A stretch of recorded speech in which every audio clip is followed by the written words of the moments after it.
with Epstein's victims and the appalling crimes that he committed. Sir David Davis. I think the House needs to understand the sheer size of the failure of the vetting process here.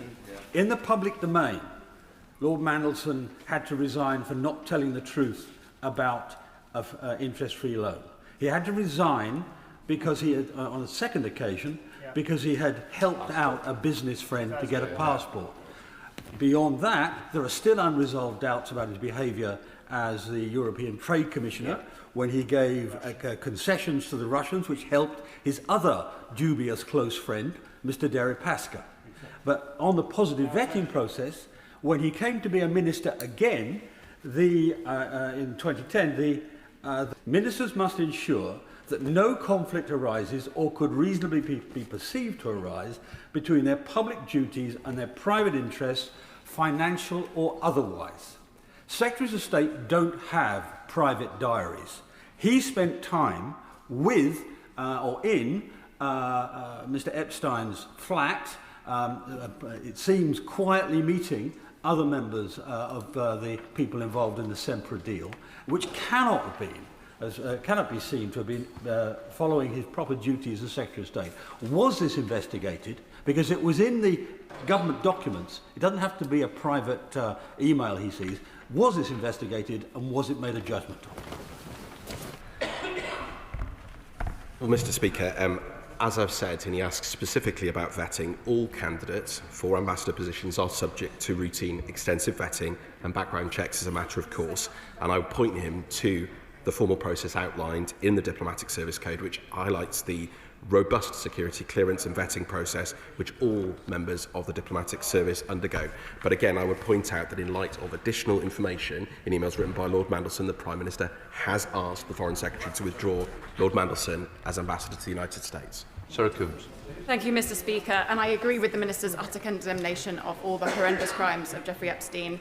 Does he agree that the government, as soon as this new information came to light, did take decisive action very swiftly, which is different from the party opposite when they were in government, when they had serious misgivings?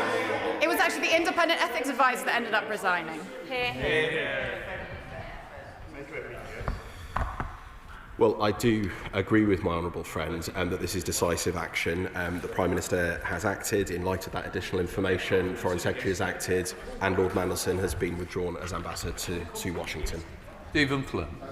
I'm sure the Minister's delighted that he's not had to shred his own reputation like his ministerial and cabinet colleagues have had to do on the broadcast rounds over the course of recent days, including, of course, this morning trying to defend Lord Mandelson and the lack of judgment shown by the Prime Minister. I don't know what it is about the decades of scandals and being best friends with a notorious child trafficker and paedophile which should have got some alarm bells ringing in Number 10 before this decision was taken. But if I listened correctly, the Minister did not confirm to the Father of the House that all materials relevant to this would be published. Did the Prime Minister know about these emails prior to standing up in that dispatch box just yesterday to say he had confidence in Mr Mandelson? And does he retain the Labour whip in the House of Lords? Well, Mr. Speaker, what I can commit to, and indeed other honourable members and honourable members asking questions, is we will keep the House updated on these matters. That decisive decision has been made, and as I've been very, very clear, all candidates are subject to routine, extensive vetting and background checks as a matter of course.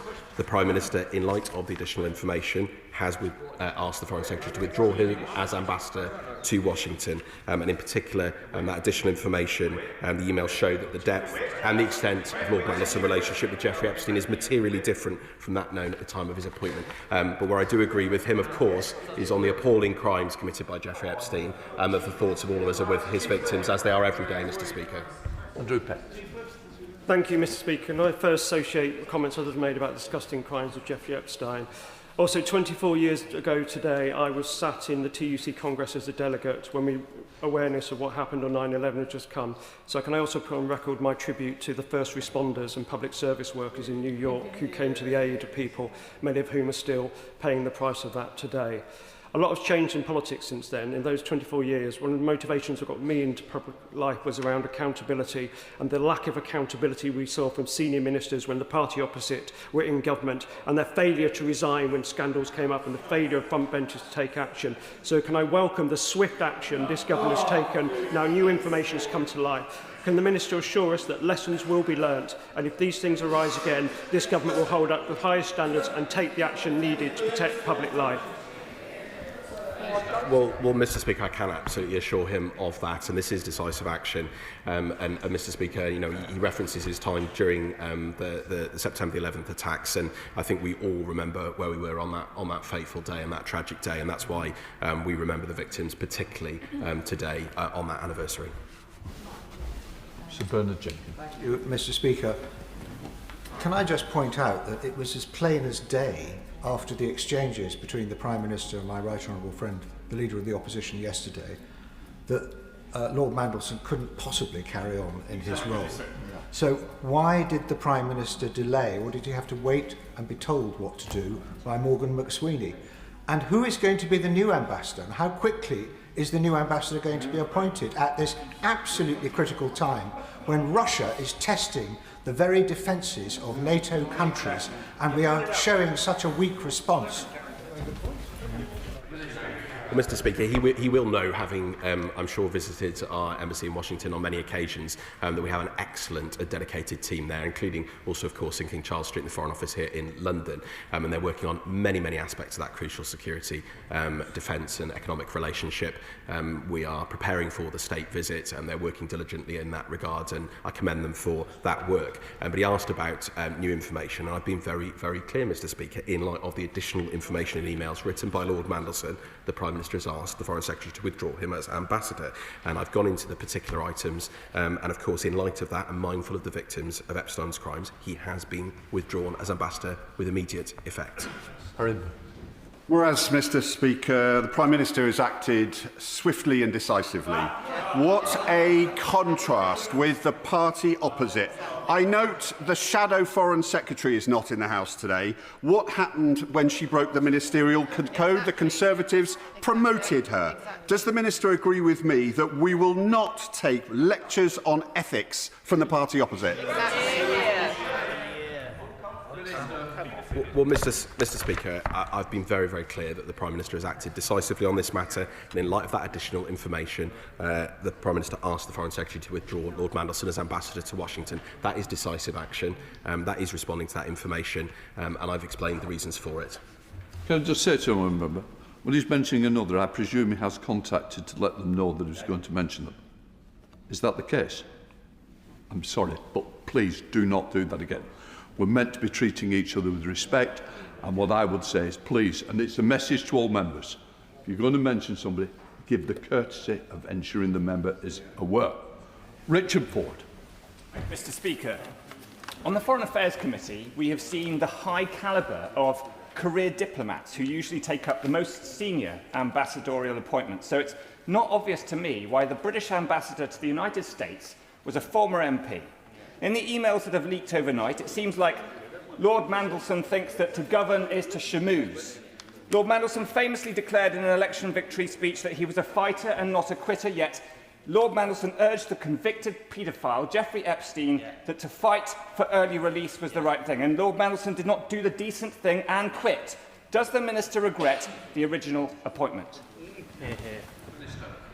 Well, Mr. Speaker, he asked about precedent. He will know, of course, there is precedent, but of course, he will also know we do have absolutely excellent ambassadors and high commissioners around the world, and he and I have met many of them directly together, representing this country and doing that absolutely diligently. I've been very clear, Mr. Speaker, in light of the additional information in emails written by Lord Mandelson. The Prime Minister has asked the Foreign Secretary to withdraw him as ambassador, and in particular, Lord Mandelson's suggestion that Jeffrey Epstein's first conviction was wrongful and should be challenged is new information, and the emails show that the depth and extent of Lord Mandelson's relationship with Jeffrey Epstein is materially different from that known at the time of his appointment.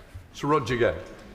Mr. Speaker, the Minister's a decent man, and the whole House knows that the business of the House was delayed while he had to hurriedly rewrite the speech that he was expected to make. But he's stretching the bounds of credibility too far. Yesterday, the Prime Minister told this House that he had full confidence in a man who befriended the most vilest of convicted paedophiles. He should not have been appointed in the first place. That was a gross error of judgment, and everybody in this House knows it, and the Prime Minister has to take responsibility. But now that he's gone, will there be a Cabinet Office inquiry into the manner in which Mandelson, while a government minister, was negotiating with the convicted paedophile? Minister.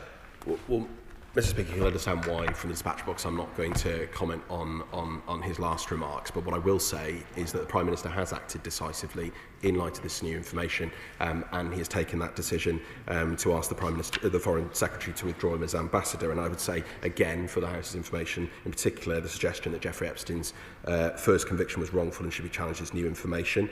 The emails show that the depth of the relationship and the extent of the relationship was materially different from that known at the time of his appointment. And I think, again, Mr. Speaker, in light of that and mindful of the victims of Epstein's crimes, he has been withdrawn as ambassador with immediate effect.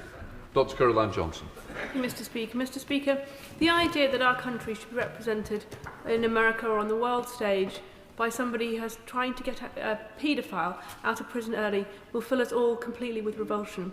But I wonder if the Minister could be clearer. He's used the terms the Prime Minister has asked the Foreign Secretary to withdraw the ambassador. He said the PM made the decision, but he's also said in this speech that Mandelson resigned. So could he be clear in simple terms? Did he resign or was he sacked? Minister. Yeah, Mr. Speaker, I've been very, very clear. The Prime Minister asked him to ask the Foreign Secretary to withdraw him as ambassador. That is the process. He is no longer in his position. But what I will agree with her is our absolute revulsion across this House at Jeffrey Epstein's crimes. Rupert. Thank you, Mr. Speaker. I concur with the comments about Charlie Kirk, which the Minister made at the beginning. It shows the dangers, I think, that anybody who's brave enough to put themselves up for public service and try and change the world for the better, they risk those. They face those risks. Can I ask the Minister to first of all give us a reassurance that we will have total transparency on the process that was followed in the ambassadorial appointment? Number one. Number two, can the Minister please explain to the House, assuming we get over that hurdle, why the appointment of a man who described President Trump as a danger to the world, who the Americans described as an absolute moron, who has close links with China, and who has a history of misfeasance in public office, why was he the right appointment to make to the relationship with the most important and powerful country in the world, and a relationship which is essential to this country? Well, Mr. Speaker, if I refer firstly to his first comments, and he and I fundamentally disagree on many different issues, but we know that we conduct our robust debate in this House and in our media and in our political society, and we don't engage in any form of political violence. And what has happened in the United States over the last 24 hours is simply appalling. And again, our thoughts are with all of Charlie Kirk's family and friends. And as somebody who worked very closely with both our late colleagues Joe Cox and David Amos, I think it shocked me to the core. It shocked all of us to the core, and it can never be acceptable. He asked about the processes. I've been very clear, Mr. Speaker. All candidates for ambassador positions are subject to extensive vetting and background checks as a matter of course, and I'd refer him to that formal process outlined in the Diplomatic Service Code. But what I can assure him, Mr. Speaker, is that we will keep the House updated on these matters. Gagan Mahendra. Thank you, Mr. Speaker. While the whole House is welcoming of the withdrawal of Lord Mandelson as head of mission, can the Minister confirm whether Lord Mandelson is still being paid as a civil servant? My understanding, Mr. Speaker, is that he's still an employee. Proper employment processes take place, but I will write to him and confirm an answer to that question. He's been asked to withdraw as ambassador, obviously in recent times. I will come back to him with a very detailed answer on that. I don't want in any way, inadvertently, Mr. Speaker, to mislead the House on an important matter. Tom Gold. Mr. Speaker, it seems that there's a broad consensus from the whole House. This felt like it was a question of when, not if. So I would ask the Minister, during that extended vetting procedure, was there ever any interference or pressure from either Number 10 or the Prime Minister? Mr. Speaker, he will know. I simply am not going to go into vetting procedures. They're conducted independently, and certainly he can look at the details of how vetting processes are undertaken in that diplomatic service code, which outline the process. Sir Gavin Williams. Thank you, Mr. Speaker. The Diplomatic Service Code states that diplomats' behaviour, action or inaction must not significantly disrupt or damage the performance or reputation of a diplomatic service. It also states that diplomats must set out the facts and relevant issues truthfully and correct any errors as soon as possible. In light of this, did the Lord Mandelson set out how many payments he had received by the sanctioned Russian oligarch Oleg Deripaska, even to accounts in this country, Switzerland or other areas?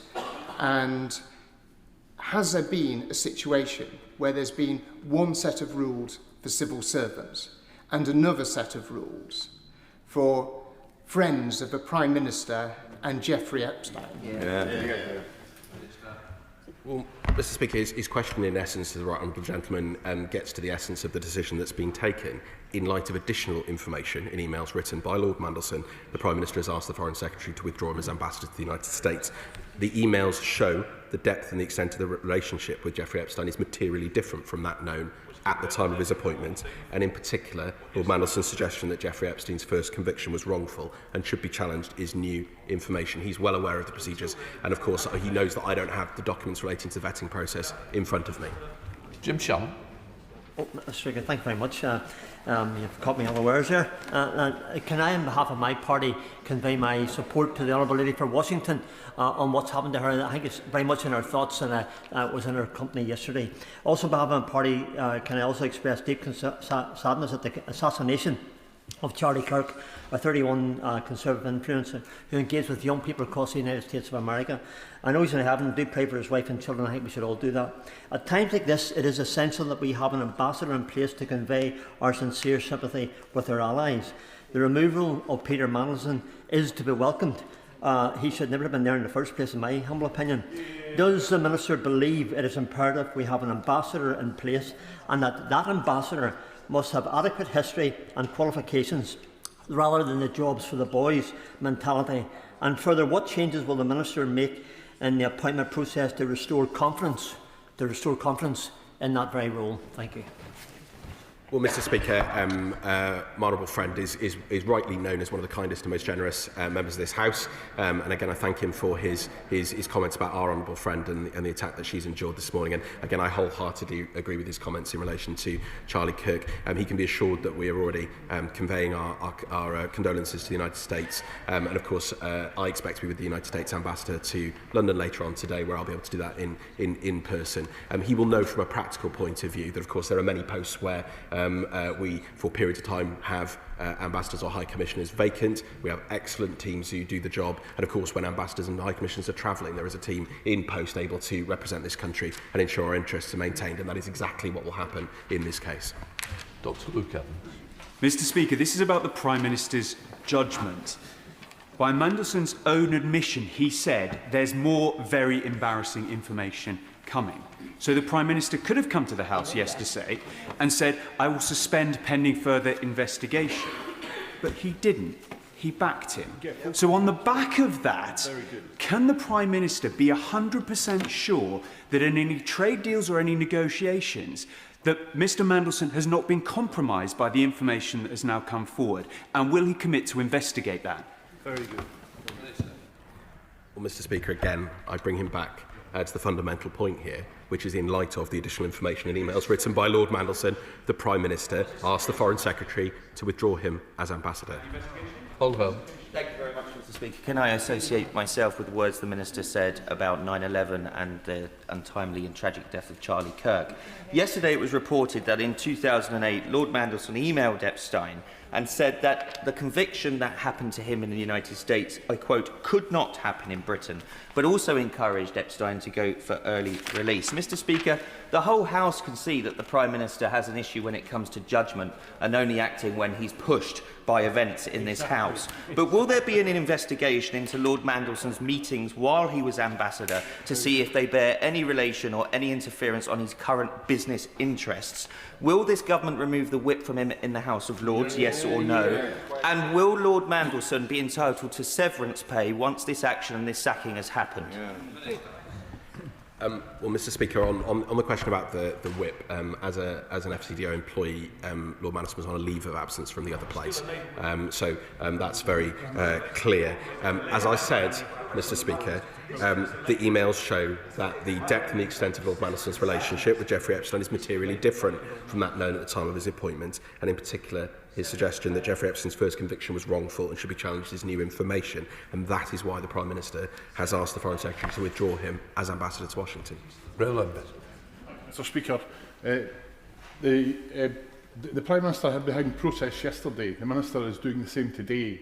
Did the Prime Minister know about these messages before Prime Minister's questions yesterday? Mr. Speaker, I'm of course updating the House in real time as to actions and decisions that have been taken. I've been very clear about the new information that has come to light and the decisive decision that the Prime Minister has taken as a result. Final question, John. Thank you, Mr. Speaker. The Minister claims that additional new information has come to light, which has resulted in the Ambassador being sacked. But can the Minister confirm that this is the only new information and all the other information was in the Prime Minister's knowledge? Mr. Speaker, I refer him to the comments I've already made. Point of order, Neil O'Brien. The Minister says that the only reason Peter Mandelson has had to resign is the additional information that he had campaigned for the early release of Epstein. They are not saying exactly what they did or did not know at the point of appointment, and the only way for this House to know exactly what the government knew is to publish the documents relating to his vetting. Exactly. Now, if the government will not publish those documents, as the Minister says they will not, would it be possible for this House to obtain those documents using the humble address mechanism? It's not a decision for me. What I would say is the Treasury bench has heard, and if the Minister wishes to respond, I'm more than happy. Not going to. I'm not going to continue the debate, but I'm going to take a point of order from Stephen. Thank you, Mr. Speaker. On a point of order, I would just welcome clarity further to the point that was previously made. The Minister was asked on numerous occasions when the Prime Minister was made aware of the information which led, the additional email information which led to Mr Mandelson's sacking. He's not provided the House with that information. What avenues are available to us as members to find out when the Prime Minister knew about this additional information? Look, the honourable member and the leader, I know very well he knows the mechanisms that he will start to use. What I would say is I don't think this is the end of it today. I think this will be returned at some point. In fairness to the Minister, he has said the House will be updated as and when they have the information. So the points have been taken. I expect the points to be answered sometime. But let's just... It's going to be a long weekend before we get to Monday. Let's leave it there. I don't want to continue the debate. And it's in relation to this issue, but in terms of the House procedures. Can I ask you, Mr. Speaker, the information that I took from the Minister's answer was that Lord Mandelson had not given the full account of his actions in the past while going through vetting processes. Therefore, can I ask you, as a member of the House of Lords, what are the disciplinary mechanisms that can be taken by the procedures of the House of Lords to make him accountable for that action, if true? Can I just say, I've enough with the House of Commons. The responsibility of the House of Lords is not for me, and we're certainly not going to take it. Right, let's leave it there.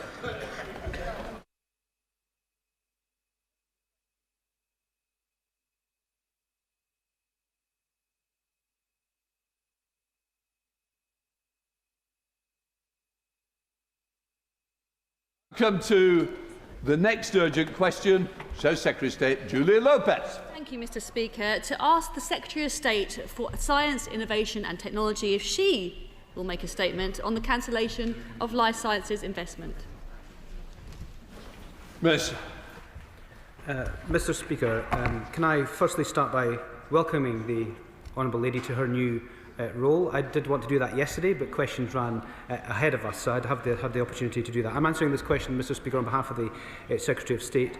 Mr. Speaker, as a significant life sciences company which employs more than 1,600 people and plays a leading role in delivering new treatments for diseases like cancer, Merck, known as MSD in the UK, is a valued partner to this government and a key player in our life sciences ecosystem. MSD's decision to not progress its investment in King's Cross is therefore deeply disappointing and a commercial decision for them.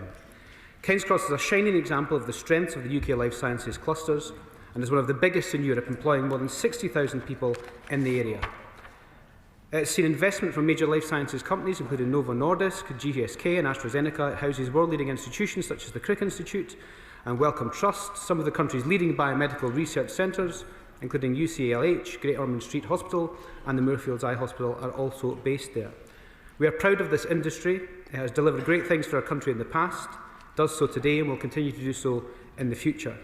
This is why life sciences is one of the 8 priority sectors in the industrial strategy and is backed by £2 billion of public investment to enable it to grow, leading the world in making great discoveries like personalised cancer vaccines and the new test for Alzheimer's disease. MSD's investment in the area would have enhanced its status further, and the fundamentals of the UK market are actually more advantageous today than when they made the decision to invest in this project. What has changed are the US and international fundamentals. The UK has become the most attractive place to invest in the world, but of course there's still a lot more for this government to do. The academic environment in the UK continues to produce innovative ideas and the talent to run with those ideas, which attracts that foreign investment. The environment to do research is outstanding. We've got great academics, and the NHS does provide a research platform that is second to none. This decision has in part been taken as part of a broader effort by MSD to ensure the company is optimising its investment and resources in its key drivers of growth. As such, it's not continuing its drug discovery operations in the UK. The company has recently announced in their quarterly report that they are to cut $3 billion a year from their operating costs, resulting in significant impact on their share price. This is compounded by an ever more challenging and uncertain global economic situation in terms of trade and tariffs, etc. This problem with the NHS medicines goes back as well 15 years. I wonder, Mr. Speaker, who was in charge over that period. Spending on NHS medicines has fallen from 15% to 9% in that time, with the last joint agreement on medicine prices being agreed between the sector and with the previous government in 2023. We're living the consequences of those underinvestment decisions made under the previous government. They took their eye off the ball on NHS medicine investment, and my right honourable friend, the Health Secretary, made a £1 billion offer to the sector in summer. However, this government also recognises we need to do more to support and grow our life sciences sector.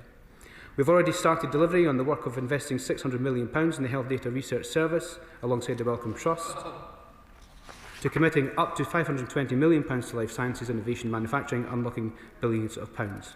We continue to work closely with the sector to unlock growth and ensure life-changing treatments and technologies for this innovative sector. MSD will continue to be a key investor in the UK, Mr. Speaker. I welcome their continued investment in clinical trials and their significant partnerships with our institutions such as Our Future Health. MSD will continue to employ 1,600 people. We remain closely engaged with MSD as we take forward the life sciences sector plan and the 10-year NHS plan. Order. Can I just gently say, people come into new positions. You were only allowed 3 minutes, not the 5 minutes like a statement. So I'm sure you're coming to the end now, Minister. Last sentence, Mr. Speaker, if I'll just conclude, but thank you for your advice. Life Sciences Sector Plan, the 10-year health plan, will continue to explore opportunities to partner with the MSD further and build on our long-standing relationship. Julia Lopez. Thank you, Mr. Speaker. I hope you'll give me the same flexibility if I go a little over. Last night, US pharmaceutical giant Merck cancelled the construction of a £1 billion drug research centre in the Prime Minister's constituency. 800 jobs were going to be provided, now evaporated. 125 scientists were to be employed, no longer. And the message from Merck executives was unsparing, Mr. Speaker. Simply put, the UK is not internationally competitive. The government must wake up, and to do so now. If AstraZeneca's announcement on investment was the canary in the mine for UK life sciences, then last night's announcement should be a klaxon sounding across Whitehall. Can the Minister assure us that he is arranging urgent meetings with health, business and treasury ministers today? This facility was going to specialise in diseases like Alzheimer's, Parkinson's and MS. It was going to feed into the work of a cluster of life sciences bodies like the Francis Crick Institute. Did the government engage with Merck before its decision? And what damage will this cause to research and medicine access for our constituents who are affected by these conditions? The government told UK taxpayers that their devastating national insurance hike would boost the NHS.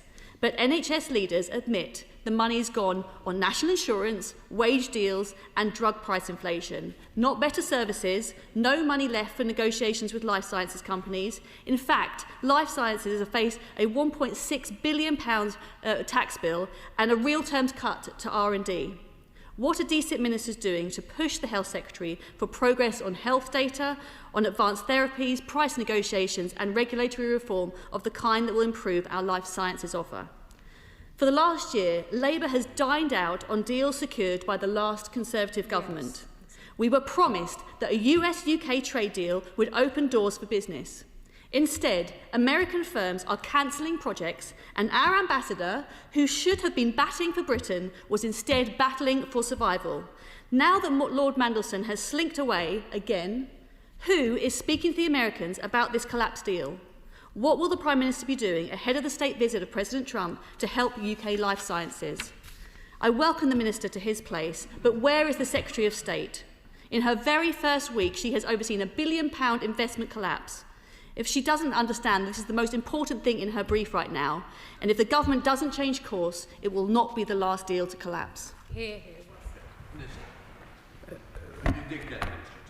Mr Speaker, I'm grateful for bringing this urgent question. It's an incredibly important issue, but let me just answer some of the questions. I think there were some questions in there from the Shadow Secretary of State. I mean, the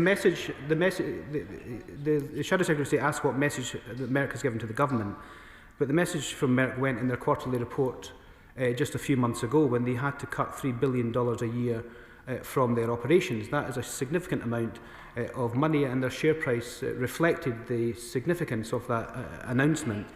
There is no doubt that MSD makes the world's most profitable and popular cancer drug, which goes out of patent in 2028, and they also said in that quarterly report that that is causing some pressure with their shareholders. The US trade deal, of course, that's been mentioned by the Shadow Secretary of State, said that we would use best endeavours to improve the conditions for US pharmaceutical companies in the UK, and the tariff for pharmaceutical companies to the US remains at 0%. The EU has a 15% blanket tariff, as we know, Mr Speaker. And in terms of NHS medicines, it's a common theme in this chamber, Mr Speaker, that the shadows of Secretaries of State come to this chamber and bemoan the state of the economy, they bemoan what has happened in the NHS.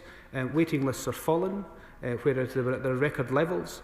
Satisfaction when we left the NHS in 2010 was at its highest level ever. It's now at its lowest. And indeed... You can't do punch of order in the middle of it. You come at the end. And Mr Speaker, there's no doubt that spending on NHS medicines has fallen from 15 to 9%, which is part of the problems in the pharmaceutical industry. My right honourable friend, the Health Secretary, made a £1 billion offer to the pharmaceutical industry over the summer, but they chose not to vote on that, so the Health Secretary withdrew from negotiations. We're trying to clear up the mess that's been left after 14 years of Conservative governments, and the Shadow Secretary of State should realise that that mess is deep, that mess is wide, and it will cause problems in the sectors. But as the Health Secretary has stated a number of times, and with that £1 billion offer, he's trying to resolve some of these underlying issues. Chair of the Select Committee, Dame Chi Omora. Thank you, Mr Speaker. And I would like to welcome the Minister to his place, I wish under better circumstances, because the loss of Merck's investment, following on the loss of AstraZeneca investment in January, will certainly be perceived as a blow to the UK's life sciences sector, though we must not forget the amazing work that businesses, startups and researchers do in constituencies across the country, including in my own. And we also must not forget the importance of value for money in NHS spending. So the Select Committee will hold an urgent session on Tuesday to examine the issues driving the life sciences sector, including tariffs, investment incentives from the US, access to capital, and the relationship with NHS pricing. But in the meantime, it is clear that the life sciences sector plan, published in July, does not reflect market conditions. Could the Minister update us on how and how quickly he plans to revise the life sciences sector plan? Can I thank the Chair of the Select Committee for that constructive approach, and I look forward to the Select Committee on Tuesday to examine this particular and really important issue. She mentions the Life Sciences sectorial plan. That's really important, Mr Speaker. It comes with significant investment in research and development. It comes with improving clinical trial performance. It comes from moving money and support from other key sectors into the sectors that are in the industrial strategy. Life Sciences benefit from that. There's £2.5 billion a year from this government going into life sciences. That contributes towards the £9 billion that the private sector invests every year. And there is no doubt, and the Select Committee Chair will know this, that the Chancellor, when she passed her budget last year, gave the most generous settlement for research and development ever in the spending review, £86 billion over the spending review period. That's to support the industrial strategy, of which life science is a key sector. And she does, as well as I know, from companies in my own constituency, that the sector is growing, the sector needs more support, and we're determined to deliver that. Ian Son, Liberal Democrat spokesperson. Mr Speaker, and I also welcome the Minister to his place. It is incredibly disappointing that MSD has pulled out of this £1 billion investment in the UK, including the loss of over 100 jobs in important life sciences infrastructure. But this has been on the cards for some time, and the warnings to government have fallen on deaf ears. As has been mentioned earlier this year, AstraZeneca also cancelled planned upgrades to its production, and Novartis has described the UK as largely uninvestable.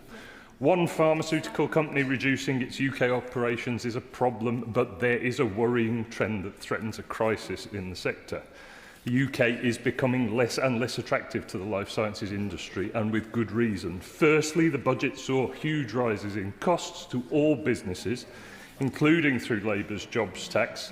And secondly, when it comes to the life sciences industry, there has been a notable lack of investment across the sector, including in job creation and critical skills, and in creating that commercial environment that can compete internationally.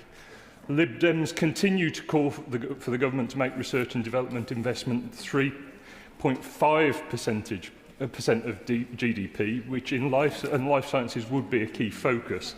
And that would be coupled with extra support for academic institutions to commercialise research. So I would like to ask the Minister how the government plans to restore confidence among pharmaceutical companies that the UK is a competitive place for research and development and manufacturing. Thank you. Mr Speaker, I'm grateful to the honourable gentleman for raising those particular points. It's really important to lay out to the public but to the House that MSD will still continue to employ 1,600 people in this country and be a key part of the life sciences sector. And there's many companies that are investing. Moderna, BioNTech, Isomorphic Labs are all investing in this country. In my own constituency, Roslyn CT are expanding at such a great pace that they can't keep up with the amount of space that they require, and they can't keep up with the kind of wet lab facilities that they require. So this is all the challenges that we're having to try and deal with. I gently say to the honourable gentleman that what the second sentence of his contribution was about the national insurance increases for employers, and the fourth sentence of his contribution was about spending more money on R&D and life sciences. They can't be both true.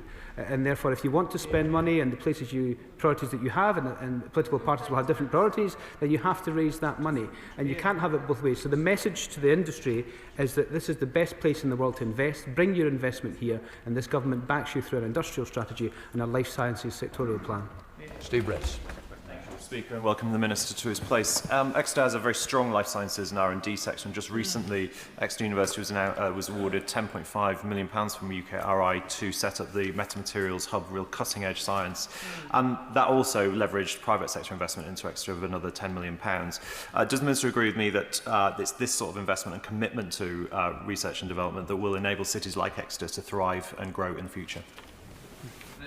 Mr Speaker, can I just pay tribute to the honourable gentleman for the work he does in his constituency of Exeter with the university in a whole number of areas, and all of us who represent university towns, of which I do as well. There's significant investment going into research and development, significant investment in life sciences, because that is the future for this country. This country is committed to growth, and I can assure the honourable gentleman that I'll be doing everything I can in this role to make sure we're investing in that. And just gently remind the House again that in the spending review, this was the largest ever settlement for research and development this country has ever seen, at £86 billion.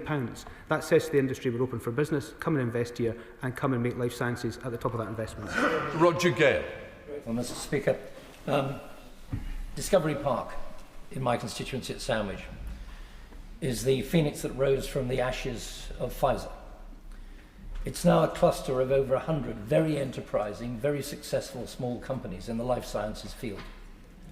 The loss of cornerstones like AstraZeneca and MSD could have a devastating effect upon the architecture of the pharmaceutical industry in this country. So what is the government going to do, practically, to reverse the decline in confidence in that industry?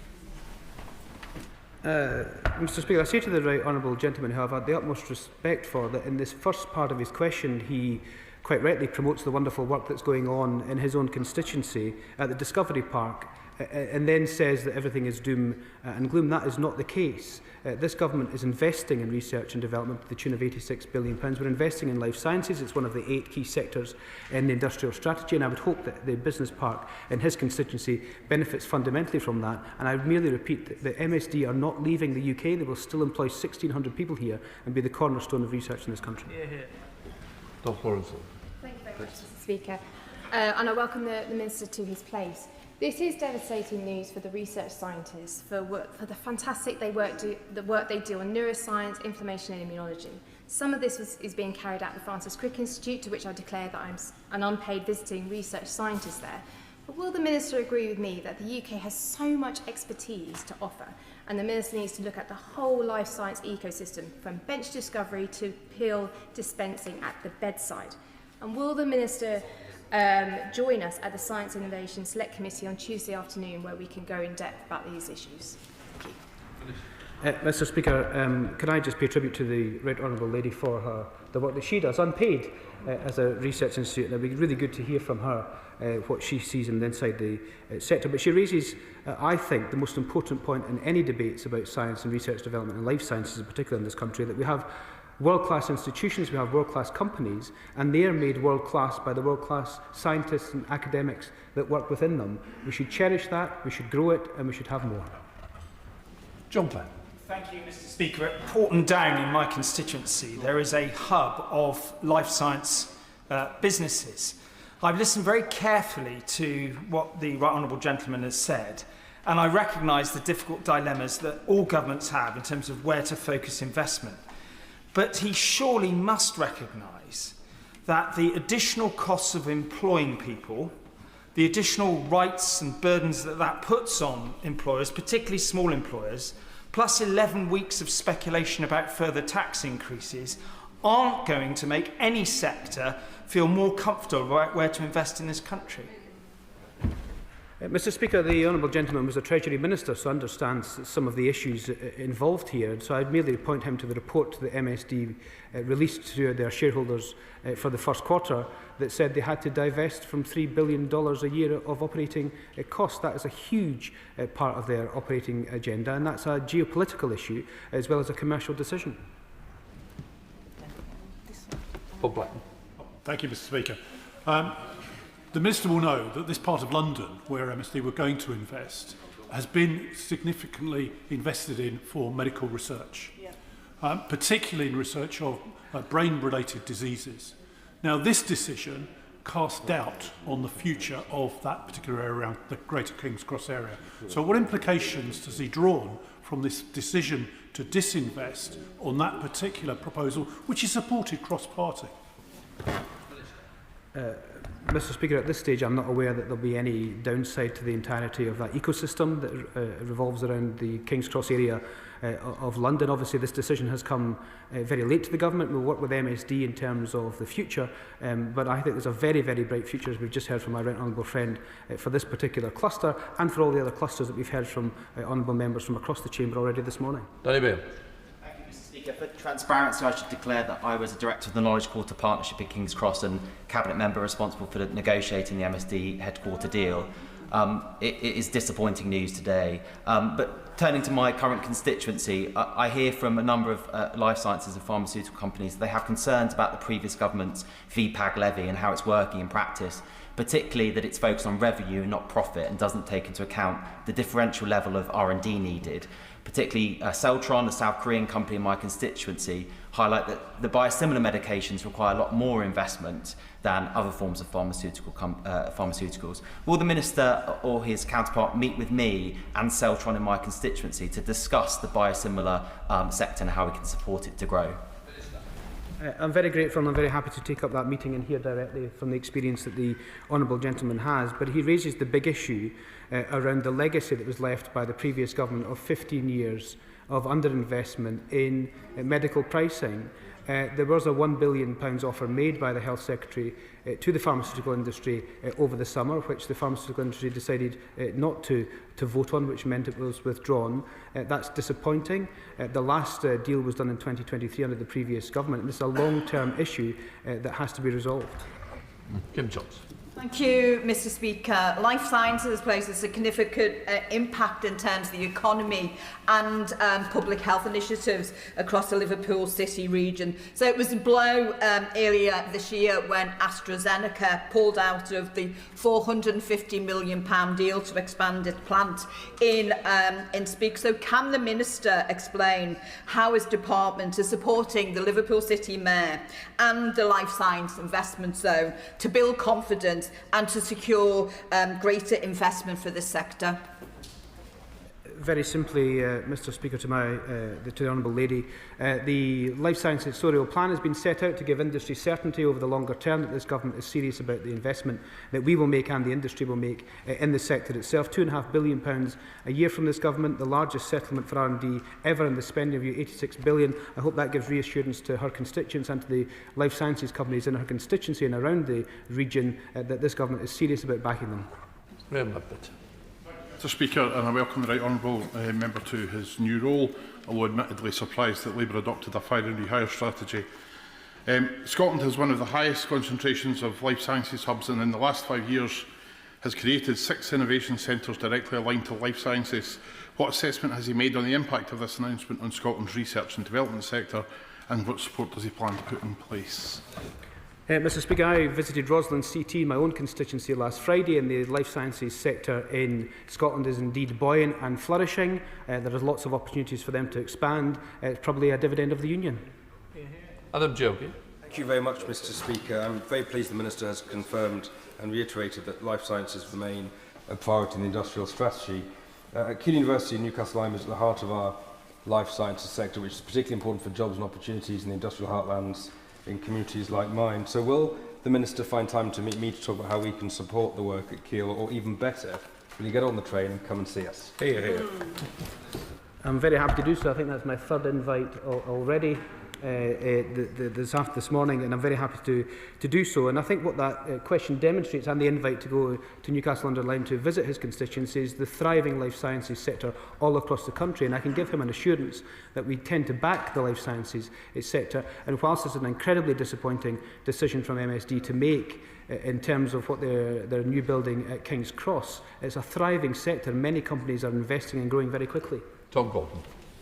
Speaker. It's just the latest in a series of blows to UK life sciences. Companies have been pulled towards the US with incentives and tariffs, while we have no detailed industrial strategy, an uncompetitive tax regime from the Treasury, and a Department of Health that undervalues drug access. When the government announced its life sciences plan, it fell short of what industry and the sector expected. So will the government commit to an updated, refresh, cross-party, and give businesses the stability they need to invest in Britain? Mr. Speaker, yet more spending, but no idea of how the revenue would be increased. This government had to make some incredibly difficult decisions in order to balance the books to give that stability in the economy, so we could invest in R&D such as life sciences. The NHS 10-year plan is moving treatment to preventative. That will require medicines. Moving hospital to community will require medicines, and moving from analogue to digital will enhance and target medicines more better for the patients. That is just one example of what we're doing in the NHS to improve our life sciences sector. It is a key part and one of the 8 key sectors of industrial strategy, and we intend to back it through that strategy. Peter Swallow.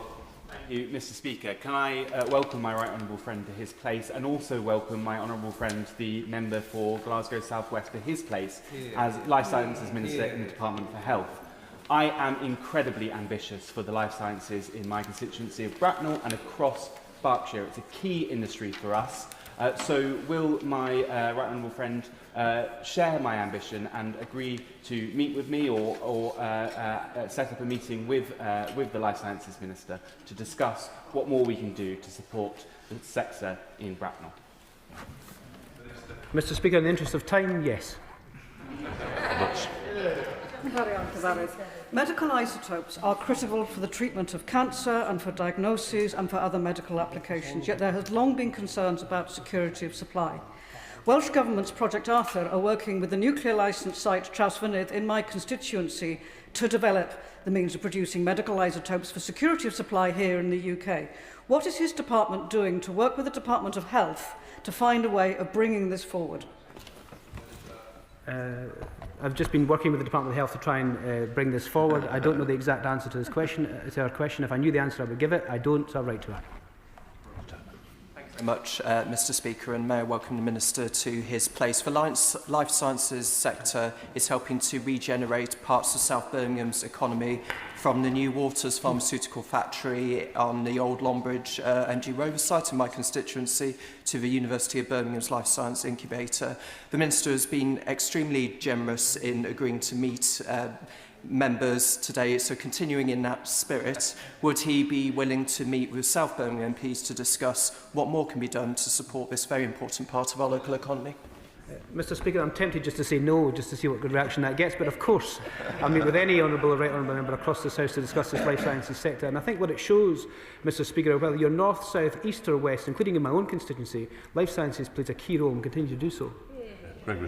Thank you, Mr. Speaker, and I must declare that my wife works in the pharmaceutical and life sciences industry. The Minister and the Chancellor claim to want to boost growth, yet investment is fleeing the very sectors that he claims is a priority. Yeah. Is it not the case that the vague aspirations of the government don't meet the real-world test, and the only people who are going to suffer from this are his constituents and, unfortunately, mine?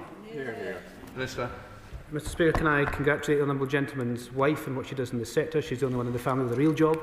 But this shows you, this does show you the depth and breadth of the sector across the country. Everyone will know someone who works in the life sciences sector. £86 billion from the spending review going into research and development, £2.5 billion backing the life sciences sectorial plan. There is, of course, economic and geopolitical issues that are affecting the pharmaceutical industry at the moment. And as I said in my opening remarks, Mr. Speaker, MSD's quarterly report said they had to take $3 billion out of operating costs over the next few years. And unfortunately and regrettably, this is part of that plan.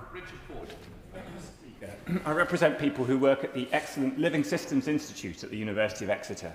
The purpose-built institute was launched in 2017 to bring together physicists, mathematicians, biologists, biomedical scientists, with the expectation that life sciences is going to enjoy substantial foreign direct investment for the years to come. What effect does the government anticipate the withdrawal of this private investment will have on the life sciences for research students, including those at Exeter?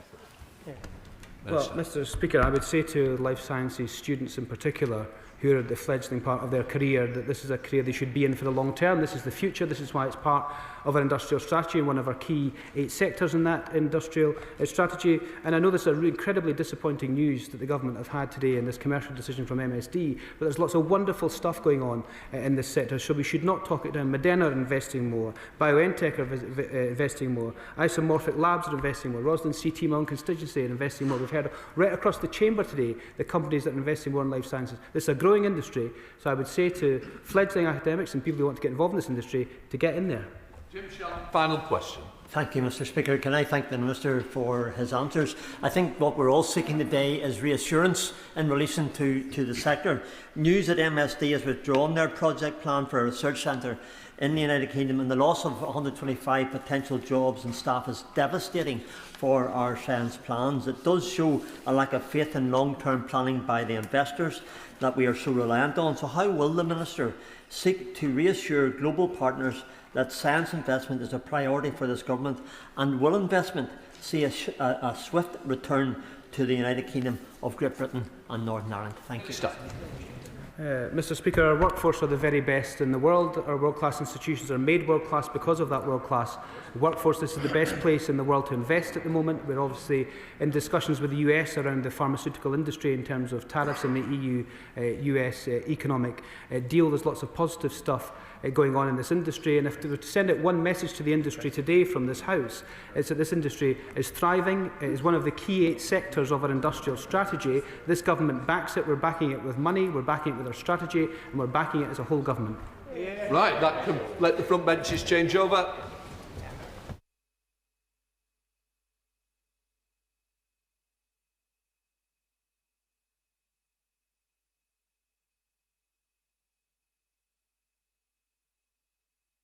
So we now come to business questions.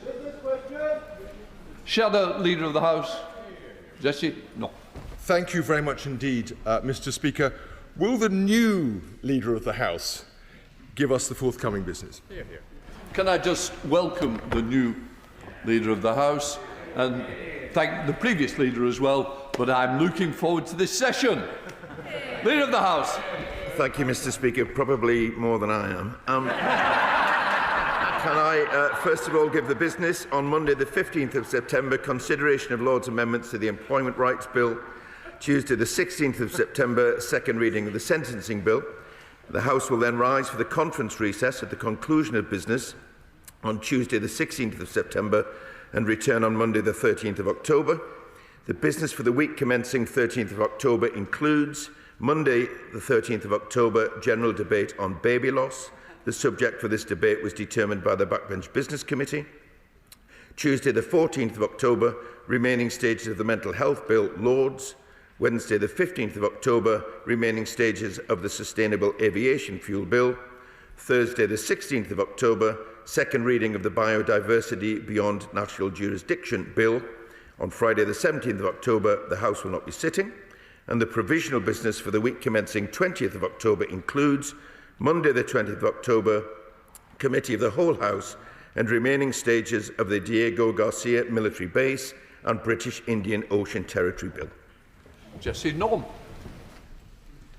I thank the Leader for the business. Mr. Speaker, on this 24th anniversary of 9/11, I know the whole House want to join me and I'm sure the Leader in sending our best wishes to the families and the friends of the victims of those horrendous terrorist attacks.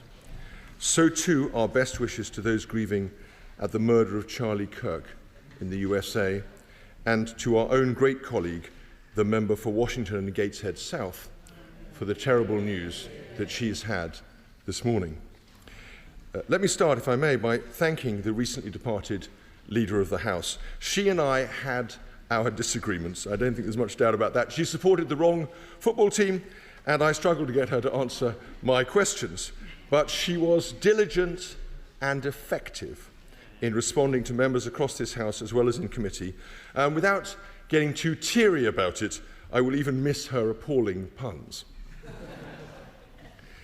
But, Mr. Speaker, it is an ill wind that blows nobody any good. Hurricane Tax Dodge blew away the Deputy Prime Minister and destroyed the Prime Minister's much vaunted Phase 2, but it has brought us the former Labour Chief Whip. He was a history teacher, and there can't be many better forms of public service than that. After his distinguished career channeling industriously away in the usual channels, I warmly welcome him blinking to the bright lights of the dispatch box. Mr. Speaker, I had somehow thought that having plumbed the depths of incompetence over the summer, the government would now settle down a bit. How naive, how desperately foolish I was. The number 10 team were obviously taking the mickey. They were laughing at us, Mr. Speaker. You think this is incompetent? They said, we've hardly got going. We can do vastly better than this. Resets are for wimps. Let's have a full-blown crash reshuffle. Let's have a new Foreign Secretary and a Home Secretary as well as a new Deputy Prime Minister. And let's undermine the Chancellor of the Exchequer by ostentatiously lining up the former Chief Secretary to replace her. The markets will really welcome that. Even better, let's have an election for Deputy Leader.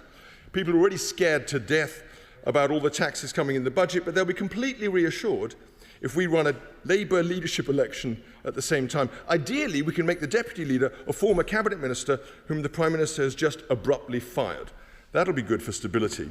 Oh, and we can go further. We can actively undermine relations with our closest ally if we throw in a major scandal over the Prime Minister's personal choice as ambassador to the USA. Mr. Speaker, if only this was a joke. Instead, it is a tragedy. It's like we're trapped in an unending episode of The Office with the Prime Minister as David Brent. The unions are ratcheting up their pay demands. The RMT is holding 7 days of rolling walkouts. The tube has come to a standstill. The only people who probably won't be affected are junior doctors in London who have voted to have strikes until the new year, and they'll be staying at home anyway. As the former director of the IFS remarked, it all shows how, and I'm quoting, staggeringly unprepared Labour was for government. And it is we, Mr. Speaker, we across this House and all our constituents who are paying the price for their arrogance and negligence. Mr. Speaker, the leader will only just be coming up to speed now, of course, one perfectly understands that, but I would make one early request of him, if I may, with the utmost seriousness. He will know that many thousands of veterans, including hundreds in my own constituency and in his constituency, have had their lives thrown into uncertainty and bad, desperate indeed in some cases, anxiety by the government's decision to repeal the Northern Ireland Veterans Act. That was more than a year ago now. The government promised a legally sound and effective legislative solution to the problem it had created. So could the leader let us know now or in a written update before the recess when the Northern Ireland Secretary will come to the House and publish that solution? Hear, hear. Leader of the House. Thank you very much indeed, Mr. Speaker. First of all, can I add my tribute to my predecessor, the Right Honourable Member for Manchester Central, for her excellent work as Leader of the House over the last year. She spearheaded the revival of the Modernisation Committee, which was a manifesto commitment, and oversaw the PAC legislative programme that formed the basis of this government's first King's Speech. I know I'm amongst many MPs across the House in wanting to thank her for her diligence and hard work. Yeah. I'd also, Mr. Speaker, like to express my thanks to Colin Lee, the Clerk of Legislation, who is retiring this week, having joined the House service in 1988. MPs from across the House have valued his wise counsel over many years, and I know the whole House will wish him well. I know the House will also share my sadness at learning of the death of Sir Roger Sands, who was Clerk of the House from 2003 to 2006. Sir Roger was a distinguished servant of the House for 41 years, and the House will want to convey our condolences to Lady Sands and to Sir Roger's family. Now, Mr. Speaker, I'd like to turn to the Shadow Leader's remarks, but before I do so, and thank you for welcoming me to my place, before I do so, I should caution him and indeed the House that the last time I answered a question from this dispatch box was the same year as the iPad was released.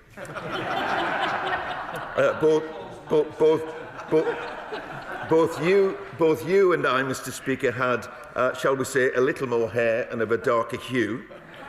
And at the time, the average price of a pint of beer was £2.91.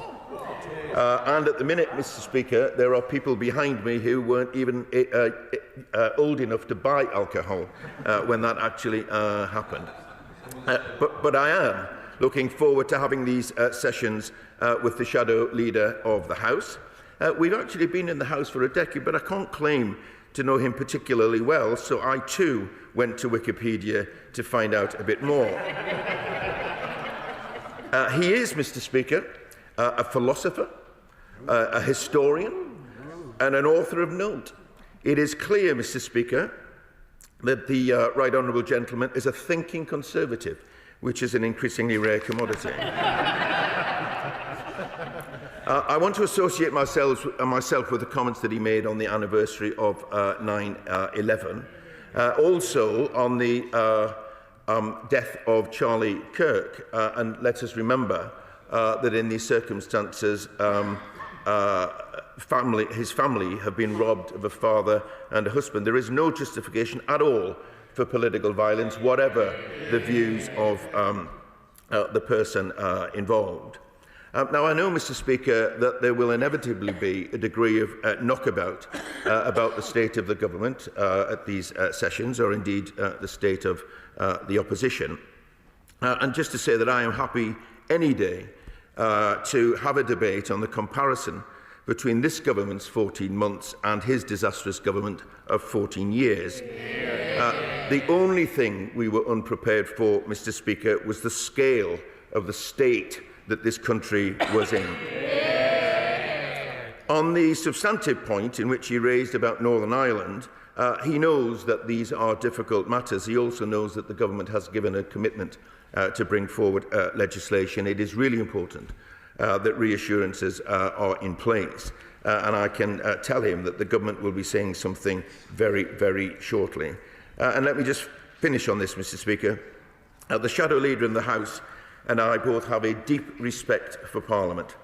And I can give him and the House reassurance that I take my responsibility, both as the government's representative in Parliament, but also this House's representative in government, very seriously indeed. Can I say to everybody, I expect to run this for around an hour, so help each other by being short and punchy. And we'll have a good example with Elsie Blundell. Thank you, Mr. Speaker, and I would like to welcome the Leader to his place. I applaud the Government for its bold action it is taking to reform the criminal justice system, but more must be done to safeguard communities from violent reoffenders. In Middleton, I have been in touch with the courageous family of Michael Houlihan. Michael was tragically killed in 2016 by a prolific offender who, despite being under the supposed supervision of the local probation service, was not prevented from committing this appalling act which has devastated the lives of his family and friends. Please would the Leader consider allowing a debate in government time so that members can consider how we mitigate reoffending among violent perpetrators and give voice to the countless bereaved families out there who deserve our compassion and our focus. Leader of the House. I'd like to thank my honourable friend for her question. This is without doubt an appalling tragedy, and my family are my thoughts are with the family of Michael. It is important that we address the issue of reoffending. It is critical to public safety. We have the second reading of the sentencing bill on Tuesday, which aims to reduce offending because it has a devastating effect on victims, and I would encourage you to consider speaking in that debate. Liberal Democrat spokesperson Marie Goldman. Thank you, Madam Deputy Speaker. Can I start by first welcoming the new Leader of the House to his place, and also join him and the Shadow Leader in thanking the previous Leader of the House for her sterling efforts, especially when there are so many people bobbing to ask questions every Thursday morning. Indeed, I look forward to working with him on the various committees on which we'll be serving. I hope he will follow the government's mantra to go further and faster, especially in modernisation. Today is a big day for news, but in particular I would like to echo words condemning the appalling attack on the office of the Honourable Member for Washington and Gateshead South, for whom I have a huge amount of respect. I also want to join other colleagues by recognising that today is the 24th anniversary of 9/11. I'm sure the whole House agrees the importance of remembering the victims, including British citizens, their families, and those who continue to be affected, both physically and mentally, by the attack and its aftermath. Madam Deputy Speaker, this week I again met with victims and family members who have been subjected to ongoing injustice in our health system. In particular, women and their children who were affected by shocking failures of medical devices and the prescription of drugs that had devastating, life-changing consequences. While pregnant, my constituent Mary was prescribed the anti-epilepsy medication sodium valproate. Very sadly, Mary joined so many other parents whose children were consequently born with significant birth defects. Like any parent of a disabled child, Mary is incredibly worried about their future and what support will be in place to look after them when she is no longer able to.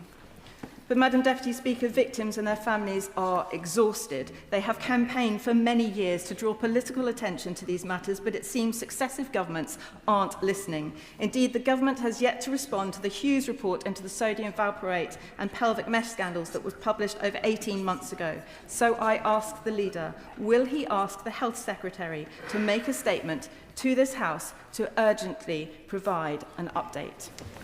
House.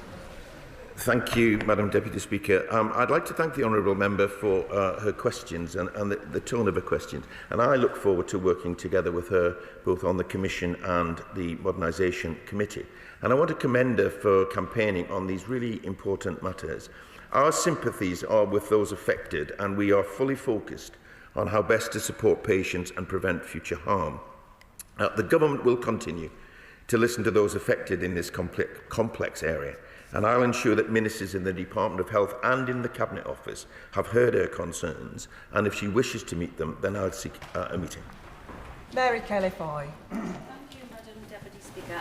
I had the pleasure of meeting Fergus, Freddie and Michael, members of the band Jam Tub, at a recent visit to Framwellgate School in Durham. These musicians are passionate about contributing to the cultural vibrancy of Durham, performing at events like the much-loved Durham Fringe Festival. But they contacted me after they noticed a distinct lack of venues across the whole of County Durham for young bands to perform and practice in, limiting their opportunities to, as musicians to grow. So will the Leader of the House agree to a debate in government time on the importance of addressing regional cultural inequalities which are impacting opportunities available to talented youngsters, not just in Durham but across the country? I thank my honourable friend for that question, and as a Durham lad I concur with her. It's not just a question of venues in Durham, it is a question of venues across the country. And the government, and in particular the department, is very cognizant of that and will be doing everything that we can to support them. These are issues which affect a lot of constituencies, and therefore should she choose to seek a backbench debate or even an adjournment debate, I'm sure she'll receive support from across the House. Chair of the Backbench Business Committee, Bob Blackman. Thank you, Madam Deputy Speaker, and I welcome the Leader to his position, and I hope we can have an early meeting to ensure that backbenchers can give their voice in this chamber as before. I thank him for the business being read on the 13th of October when we return from conference.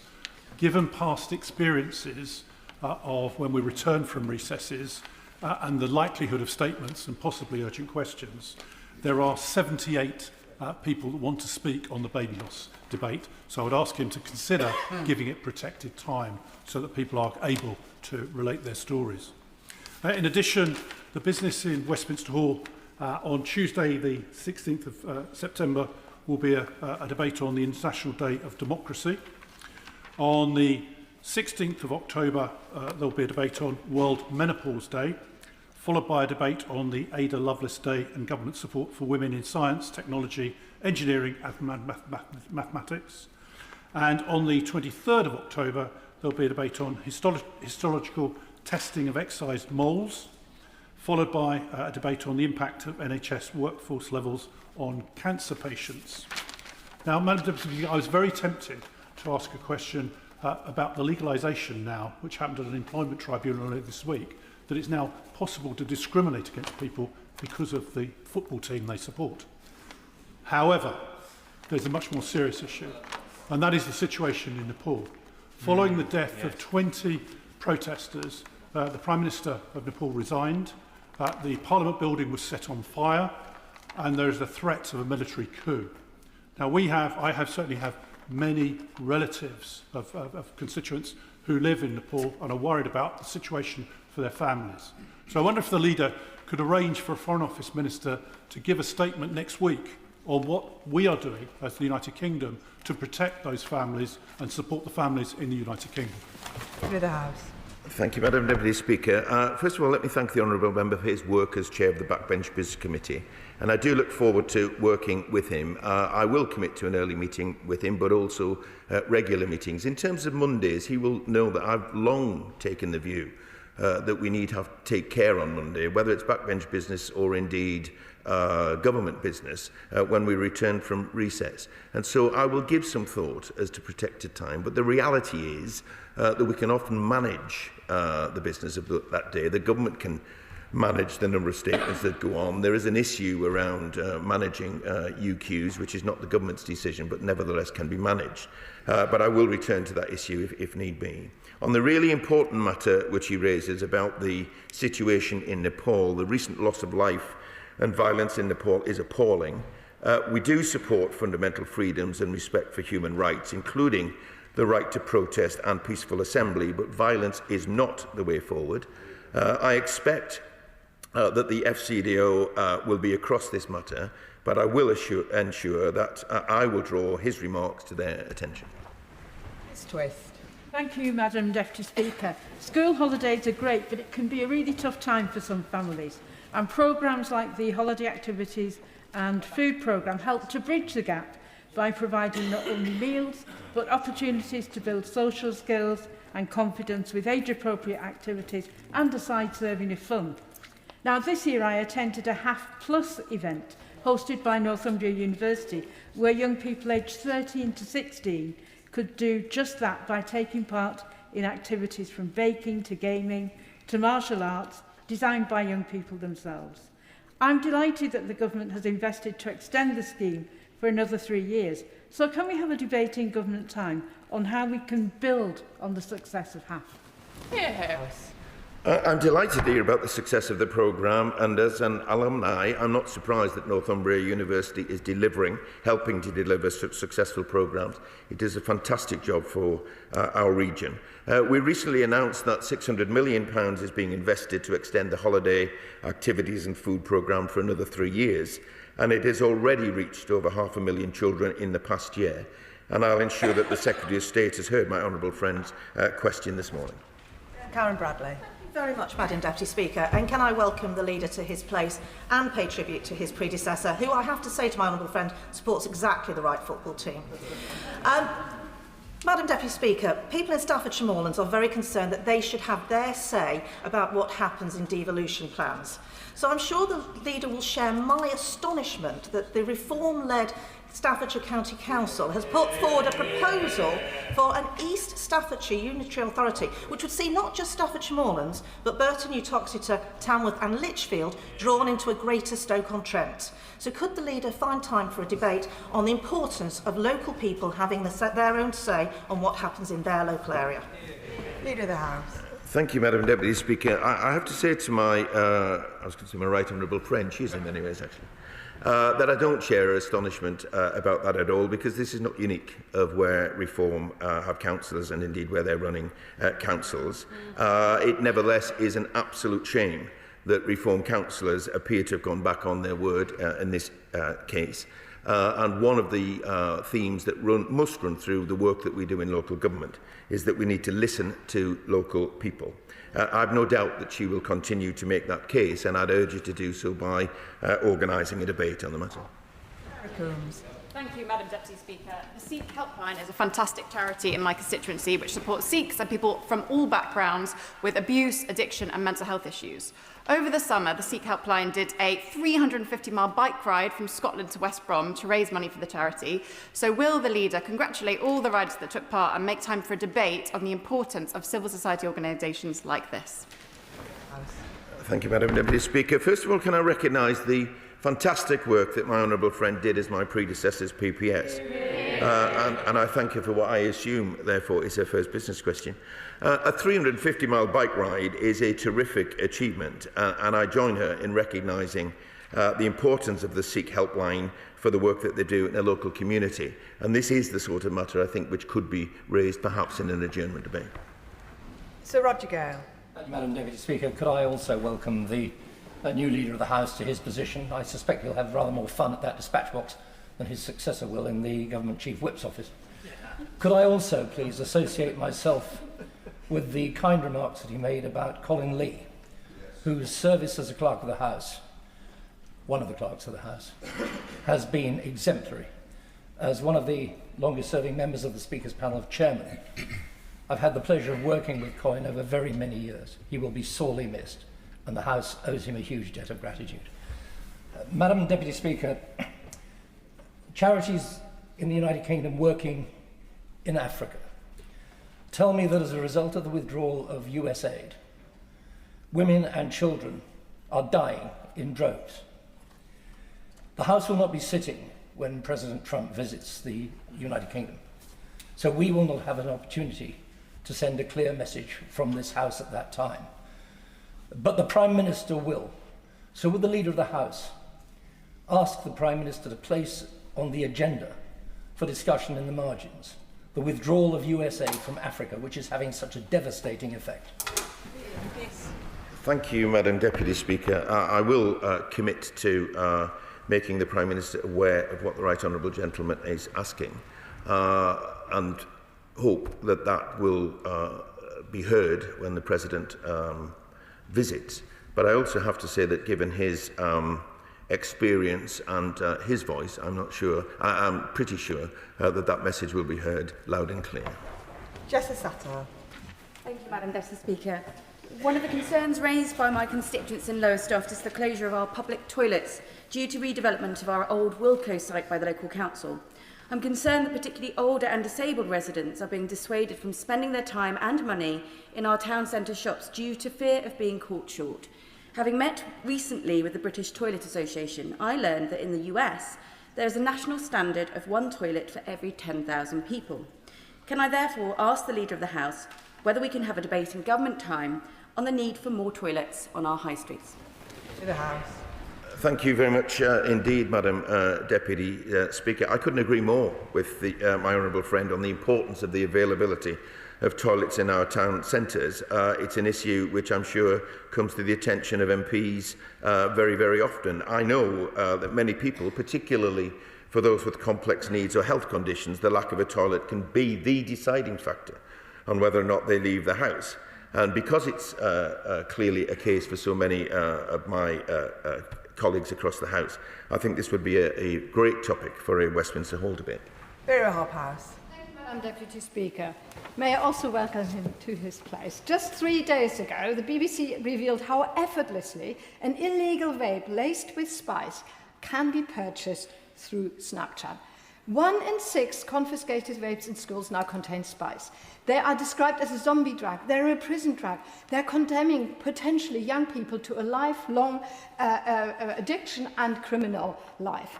Yet this week, Ofcom wrote to say that such evidence does not meet the bar for enforcement action, even under the new Online Safety Act.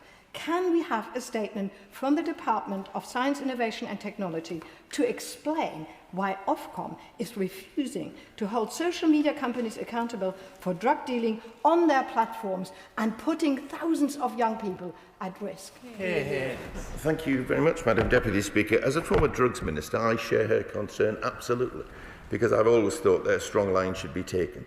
But of course, there is also the issue of the role that social media plays in this. So I thank you for raising this really important issue that is important for many people, not least for parents. And I will draw her concerns to the attention of the new Science, Innovation and Technology Secretary. Platt. Thank you, Madam Deputy Speaker. So our high streets in Lee and Atherton are being undermined by illicit shops used for money laundering, illegal working and counterfeit goods. With raids on shops taking place just this week, seizing over £10,000 worth of illicit goods, but the shops reopening within hours. Criminals are exploiting loopholes in the Licensing Act 2003, with councils struggling to act. So can the Leader of the House confirm that restoring town centres is a government priority, and will he allow time in Parliament to debate strengthening licensing laws and closing these damaging loopholes? Thank you, Madam Deputy Speaker. Can I begin by congratulating my honourable friend on her recent marriage? Indeed. I wonder what you think I'm congratulating her for. But she raises a very important matter, and she's a doughty campaigner for her local community. High streets are a cornerstone of our local communities, and we are delivering 13,000 more officers in neighbourhood policing roles to tackle these matters. But I will draw her attention, her comments to the attention of the relevant department, but also encourage her to attend the next Home Office orals next week to raise it with ministers directly. John Glenn. Thank you, Madam Deputy Speaker. Can I welcome the Right Honourable Gentleman to his new role? Could I add to the voice of the Honourable Lady from Chelmsford and draw his attention to the reply that his predecessor gave me on the 27th of February concerning the response of the government to the report on valproate. It really is necessary that we do get a response. Janet Williams and Emma Murphy from InFact came to see me this week. They're grateful for the opportunity to meet the DWP Minister, but they really do need a formal response to the Commissioner's report of 19 months ago. Thank you, Madam Deputy Speaker. He will appreciate that I am new to this role, but I give him a commitment that I will follow it up after this session and hopefully be able to arrange a meeting with the Minister and also to get a response which sounds overdue. Sam Carling. Thank you very much, Madam Deputy Speaker. I've been supporting constituents living in ex-military housing on Embry Road in Wittering, my constituency. The MOD sold their homes years ago, but they've been left in limbo because their properties remain wrongly classified under MOD commercial energy contracts. Despite repeated attempts, many have been unable to set up domestic accounts and are now facing sudden backdated gas and electric bills of up to £6,000.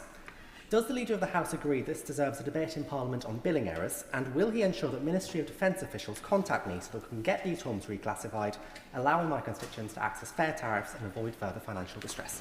Leader of the House.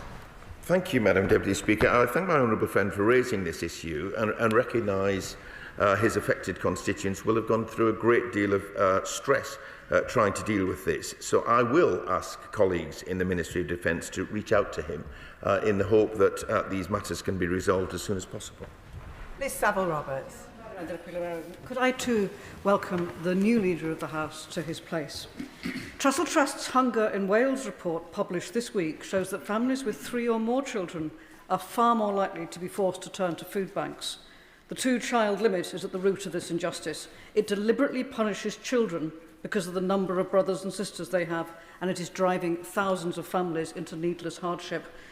Will Labour in Westminster and Labour in Cardiff work together to grant debates in government time on the urgent need for this impoverishing policy to be scrapped? Thank you, Madam Deputy Speaker. The Honourable Lady knows that we are already taking action to help working parents. For example, free breakfast clubs will put £450 in the pockets of working parents.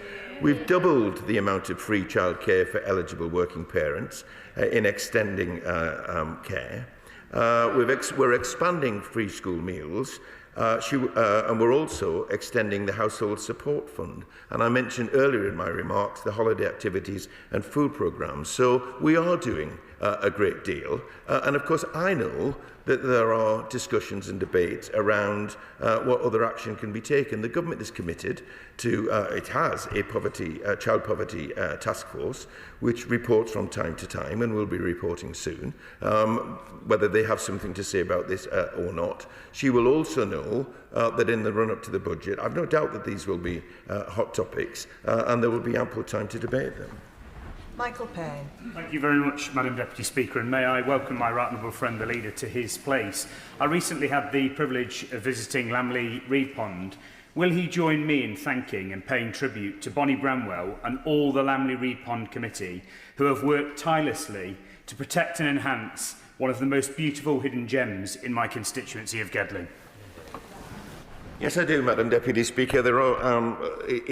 Environmental matters are so important in constituencies, and the work of community groups in constituencies are so important. They are at the heart of what makes a true community. I pay tribute not just to them, but also to him for his tireless work on their behalf.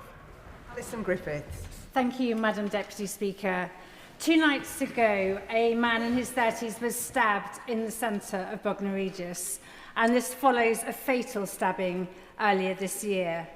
So will the government bring forward a debate to consider how to make high streets safer and to tackle the increasing prevalence of knife crime in small seaside towns like Bognor Regis? Thank you, Madam Deputy Speaker.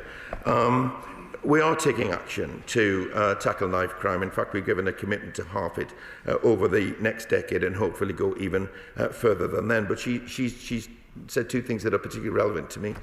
One is, as a former Home Office Minister, I am acutely aware of the importance of levels of knife crime, but also as an MP for a seaside town, how important it is that they are safe places, not just for people to visit, but also for people to live as well. The government is absolutely determined to bear down on violent knife crime.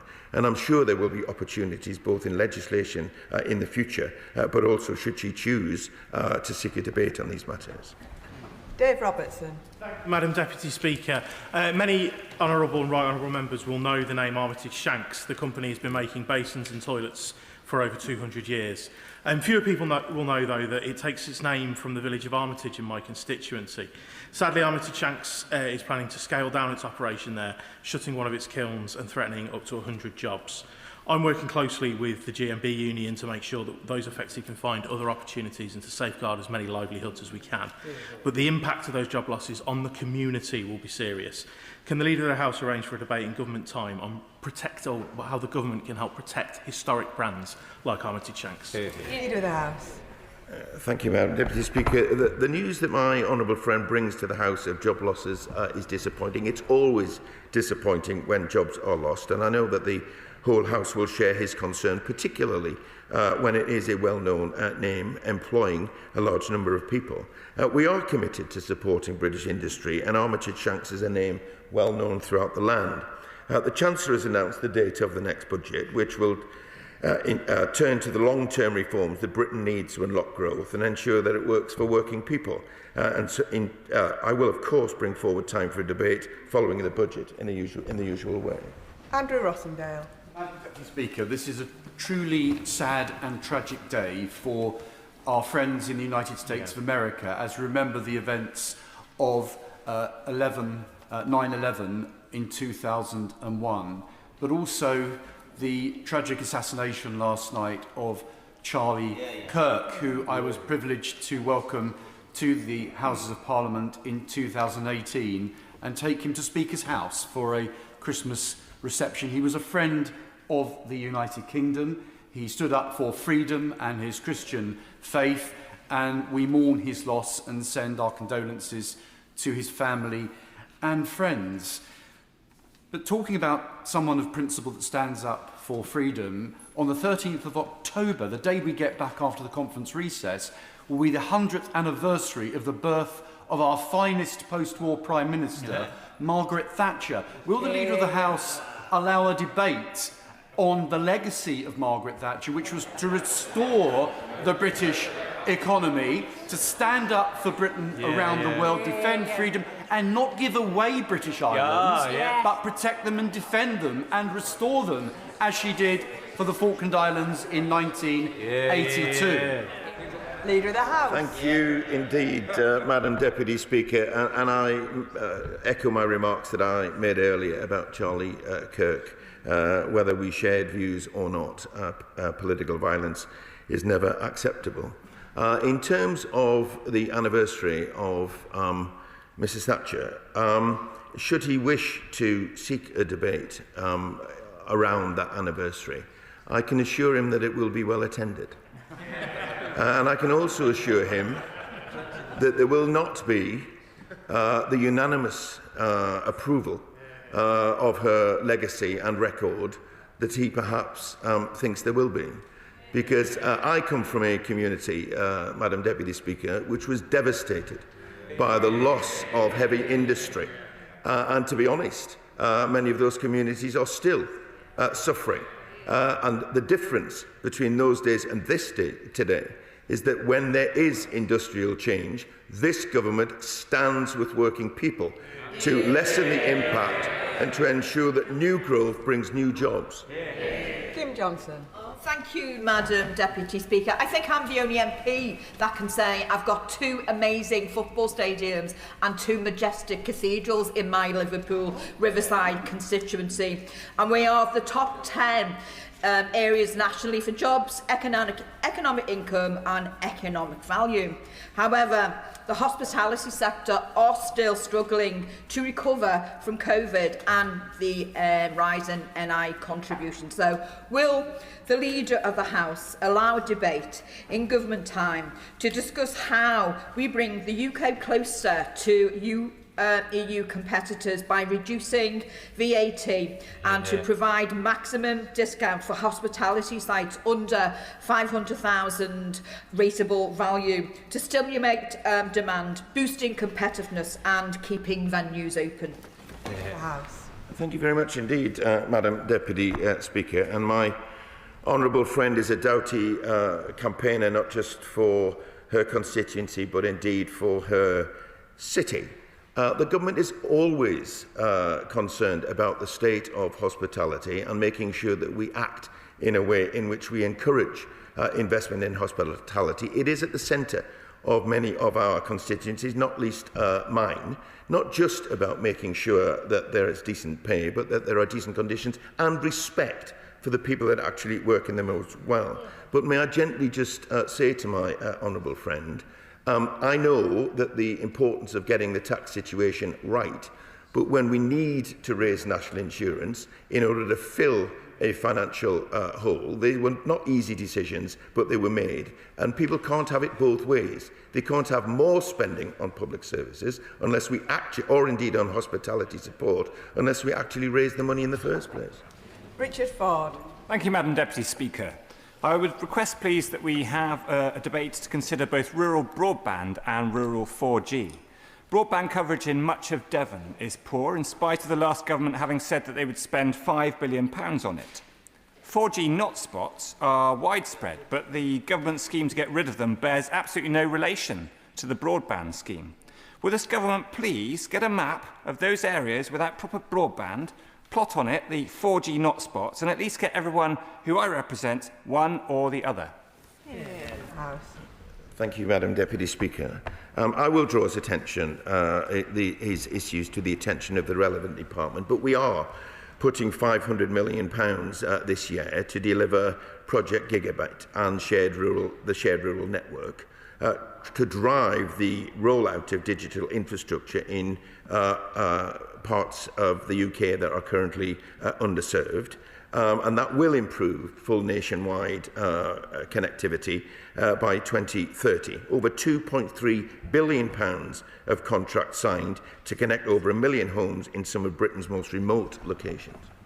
Julie Minns. Thank you, Madam Deputy Speaker, and can I welcome the new Leader of the House to his place and also thank him for all of the help and support he's given those of us who were newly elected to this place 12 months ago in his previous role. Last Friday, Cumbria's new and first community county flag was unveiled at a special service at Carlisle Cathedral.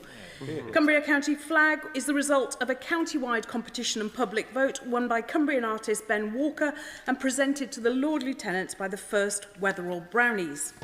Will the Leader of the House join me in congratulating Mr Walker on his excellent design and thank Cumbria's Lord Lieutenant for organising such a fantastic initiative that celebrates community cohesion and pride? Thank you, Madam Deputy Speaker. I'm happy to send my congratulations to Mr Walker and indeed to the Lord Lieutenant. We are proud of our flags, both national and regional. And I know, Madam Deputy Speaker, that Mr Speaker likes to mark historic county days by flying flags from Parliament's flagpoles. So we may see Cumbria's new community flag flying in Parliament Square in the future. Evans. Thank you, Madam Deputy Speaker. And could I ask the help for the new Leader of the House? I've been working with the Hinckley School to try and get their STEM building, their science and technology building project sorted. Now, this has been going on for a couple of years, and we were at a crucial point about contractors. However, with the reshuffle, the Minister who's in charge of that portfolio has been moved on. So therefore, we're in a pending position. I've already sent the information across to the Leader of the House. I'd be grateful if he'd contact the Department for Education on my behalf to help put pressure on to make sure we get a decision made on this so the development can get done and started before the winter sets in. Thank you, Madam Deputy Speaker. I know the honourable gentleman has raised this with ministers before and also understand that officials from the Department of Education reached out to discuss these matters on Monday. Let me just pay tribute to him for campaigning on these matters as an assiduous constituency MP, campaigning for children predominantly, but also for parents and staff at the school. He will appreciate, as he's acknowledged, that new ministers are imposed after the reshuffle, and there is indeed a new minister in this role. So I will make sure that this is raised with the minister at the earliest opportunity in the hope that he gets the earliest response possible. Charlotte Nichols. Thank you, Madam Deputy Speaker. Can I warmly welcome the Leader of the House to his new role and associate myself with the support across the House for our honourable friend, the member for Washington and Gateshead South. MPs have raised many times the unacceptable level of threats that we face. Increasingly, abuse and threats are being driven and whipped up by one platform in particular, X, previously known as Twitter, which has become a sewer of anti-Semitism, racism, misogyny and dangerous conspiracy theories, and its owner has specifically targeted members of this House. With a new Director of Communications in number 10 and a refreshed front bench, can we please have a debate in government time on whether it is appropriate for this platform to continue to be used for official government communications? To the House. Thank you, Madam Deputy Speaker. What my honourable friend says about X is truly shocking. We are very much in favour of free speech, but we're also against incitement to violence. We've delivered the Online Safety Act to seek to strike the balance between user protection and freedom of speech. On the matter of the government's use of X, it's right that the public are kept up to date with information, and it is simply true that a number of people still use X, but of course many are moving to other platforms, and as I'm sure the government will be taking that into account in its deliberations going forward, and we also keep our wider social media practices under review. Rupert Law. Thank you, Madam Deputy Speaker. My new political movement, Restore Britain, is currently running a membership poll on support for deporting all illegal migrants. The response from thousands of people is almost unanimously in favour. Will the Leader of the House make time for a debate on mass deportations, given its extraordinary level of public support, and ensure that this House has the opportunity to debate not just the moral imperative, but the legal and operational reforms required, including secure detention facilities, bilateral returns agreements, foreign aid suspensions, remittance taxes, visa cancellations, the introduction of a true hostile environment, and plenty more, all in order to deliver the mass deportation of every last illegal migrant at scale and pace. Leader of the House. Thank you, Madam Deputy Speaker. I'm tempted to give the answer that one of my predecessors, Ted Short, gave, which is to say no. However, I'm not going to do that because these are important matters. I made very clear in my opening remarks that I regard my role in this House as respecting the views of members and making up opportunities for members to debate those, even if they are, I have to say, abhorrent views. He knows, he's been here long enough, he knows that there are many ways in which these matters can be raised. He's just done it now. I'm resisting the temptation to go down the track of reciting the very important work that this government is doing. But if he does seek a debate on these matters in the usual way, then perhaps he'll be successful. Lola McAvoy. Thank you, Madam Deputy Speaker. I welcome the Leader to his new role, and I hope to see him being as generous with government time as he was with his own in his previous role. As he knows well, this month our country will celebrate 200 years since the world's first passenger railway journey took place on the Stockton to Darlington Railway.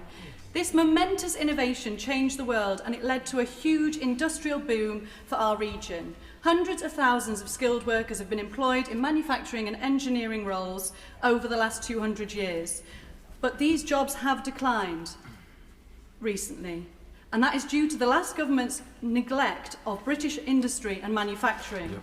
Given how vital the ambitions of our region are for the industrial strategy, would he grant government time to debate how this government will back British workers, back British industry, and get our region booming again? Thank you, Madam Deputy Speaker, and may I commend her in the way in which she speaks for her constituency. It is important that we remember the 200th anniversary of the Stockton to Darlington Railway. It allows those of us from the North East to claim that we are the cradle of the Industrial Revolution. But as she alludes to, these things change over time. The government is absolutely committed to bringing growth to every part of our country, including our North East. And that means working through our elected mayors, but also making sure that the skills that we have, even though they are changing skills in those engineering industries, are kept and reskilling takes place, but also that we have the support for companies that seek to invest in our region. Members will notice we have around 20 members still on their feet, and I am aiming to finish for 1 o'clock, so if they could keep their questions very brief to the Leader of the House. I call Ben Maguire. Thank you, Madam Deputy Speaker, and I welcome the new Leader to his place. Grave breaches of international humanitarian law continue in Gaza, including the unlawful blockade of aid, illegal settlements, and according to an aid worker I met recently, sanitary products are being withheld from women and girls. Meanwhile, our Prime Minister rolls out the red carpet for the Israeli president, a man who has said on the record that the entire Palestinian nation out there is responsible for the October 7th attacks. Will the leader of this House please commit to a debate in government time on the UK's duty to ensure international law is always upheld, and on how we must work with our law-abiding international partners to guarantee that carries real weight on the world stage? To the House. Thank you, Madam Deputy Speaker. The government has been very clear in its condemnation of many of the things that have been happening over the last time in Gaza, and has made it very clear that it is important that aid gets into the area, and that also that we move towards a ceasefire to resolve this. But I have to say to him gently, when he talks about who we might talk to about that, most conflicts end with some kind of diplomacy. And diplomacy requires people to talk to each other, even though they may not agree. It allows the UK government and Prime Minister to put the views across. And I think that is really, really important. In terms of international law, it's at the heart of everything that this government seeks to do. And in terms of an opportunity to raise that, there have been several statements, many statements in this place about this important matter, and indeed debates. And it would be my intention that that will continue. Thank you, Madam Deputy Speaker. I've enjoyed many Bournemouth Air Festivals, so its cancellation has left a huge gap. I've met recently an event organiser who has a plan, and I'm open to meeting more organisers. Baha have launched Check In, Chill Out under the leadership of Rosie Radwell, a campaign to showcase how great Bournemouth is. Would the Leader of the House agree in the strongest possible terms that Bournemouth is the very best seaside town? Would he congratulate this campaign? And would he grant a debate on tourism, particularly for coastal and seaside towns? I very much congratulate Bournemouth in the way that they are promoting their town, but also the way that he is promoting it too. He's stretching it a bit, I have to say, by asking me to say it's the best seaside town, since I have Whitley Bay in my constituency. But it should not be a competition, Madam Deputy Speaker.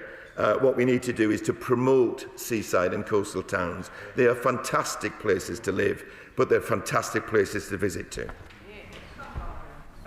Deputy Speaker, last weekend I met with residents of New Park alongside Lib Dem local councillor Monica Slater. Residents are frustrated by the new Tesco that's been built and the impact on local businesses, with contractors regularly flouting the planning rules, working outside permitted hours.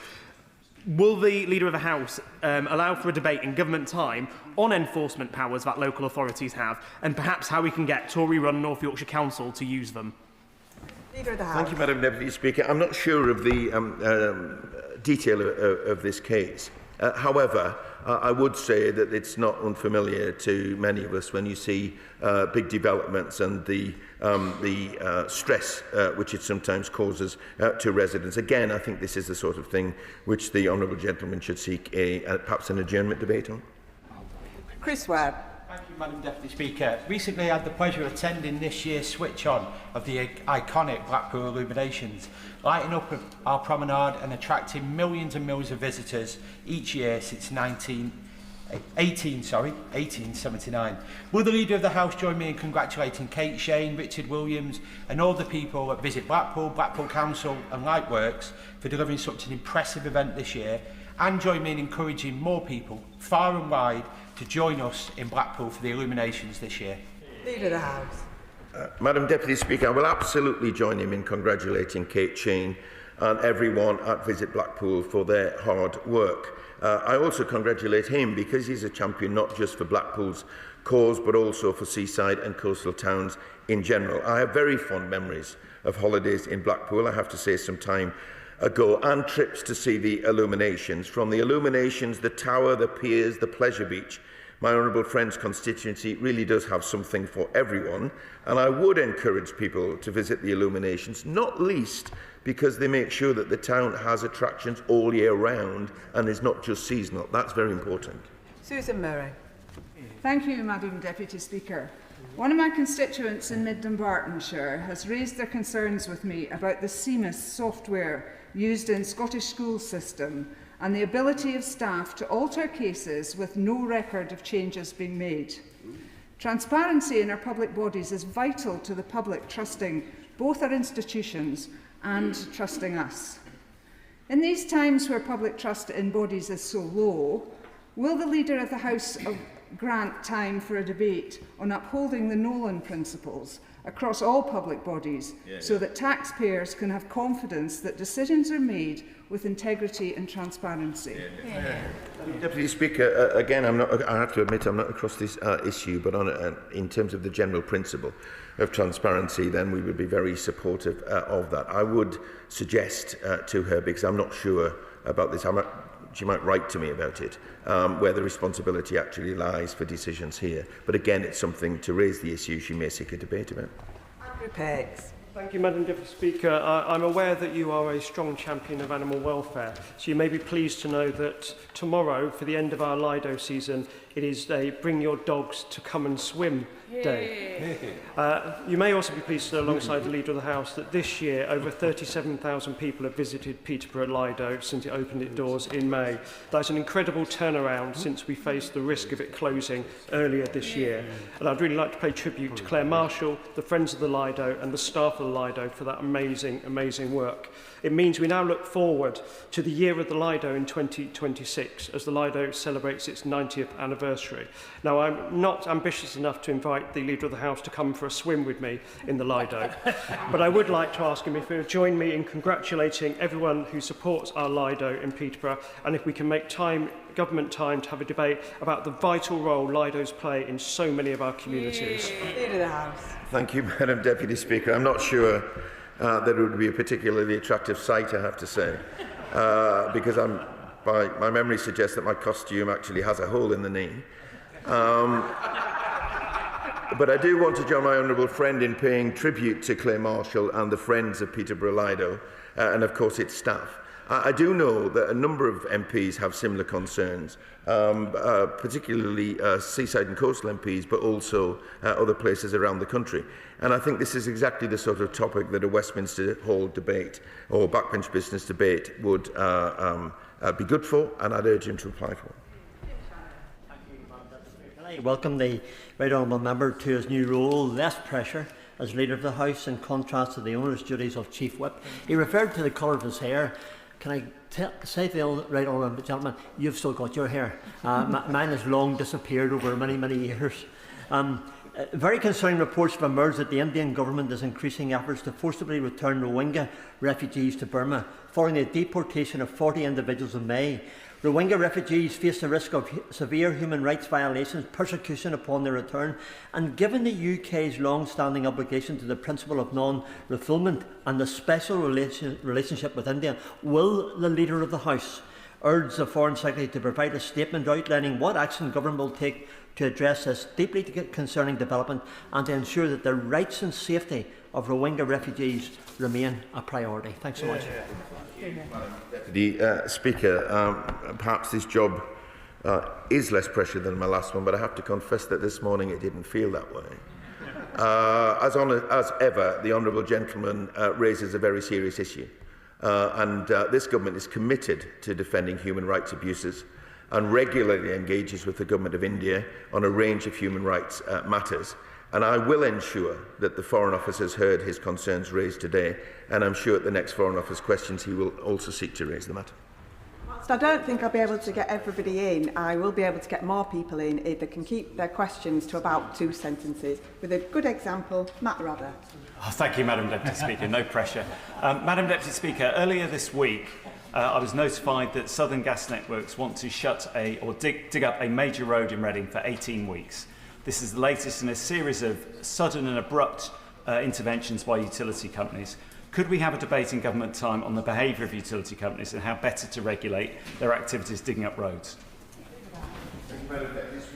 Again, these are issues that affect constituents right across the country. And I'm sure that if my honourable friend sought a debate on these matters, either in Westminster Hall or a backbench business debate, then he would find that it was well attended. Alex Mayer. Deputy Speaker. Sadly, last week in my constituency there was yet more flooding. This follows on from a very dry period and indeed the hottest summer in record. Clearly, Madam Deputy Speaker, the weather is changing. Would the Leader of the House consider bringing forward a debate on building resilience to more extreme weather events as he makes the political weather? Thank you very much indeed. Madam Deputy Speaker, you raise a really important matter, and I'm sure there will be a lot of people across the country, particularly those that were hardest hit by the very fine and dry weather, concerned about what might happen going forward, not just in the short term, but of course in the longer term. Our Flood Resilience Task Force is focused on the long-term delivery of our flood resilience strategy and investment. And should she seek a debate, Madam Deputy Speaker, then it would allow ministers to set out our plans. Danny Beales. Thank you, Madam Deputy Speaker. In recent days, I've been contacted by many residents concerned about increasing hate crime, racist graffiti, vandalism and even violence against police in recent weeks at protests. Will the Leader of the House join with me in my view that there is no place for hate in Hillingdon or anywhere in the UK, that our diversity is our strength, and that those coming to our community to work in our hospital, in social care and set up businesses are very much welcome, and make time in this place for debate about a national cohesion strategy and local strategies to follow? Deputy Speaker, I would absolutely join with my honourable friend in his remarks. I'm very proud to say that this country is an overwhelmingly inclusive country, but it would be wrong to say that we don't face challenges in some communities. The government is committed to develop a longer-term, more strategic approach to social cohesion. Housing and community orals will take place once we return after recess, and I think also that this would make a timely matter for a Westminster Hall debate. Steve Race.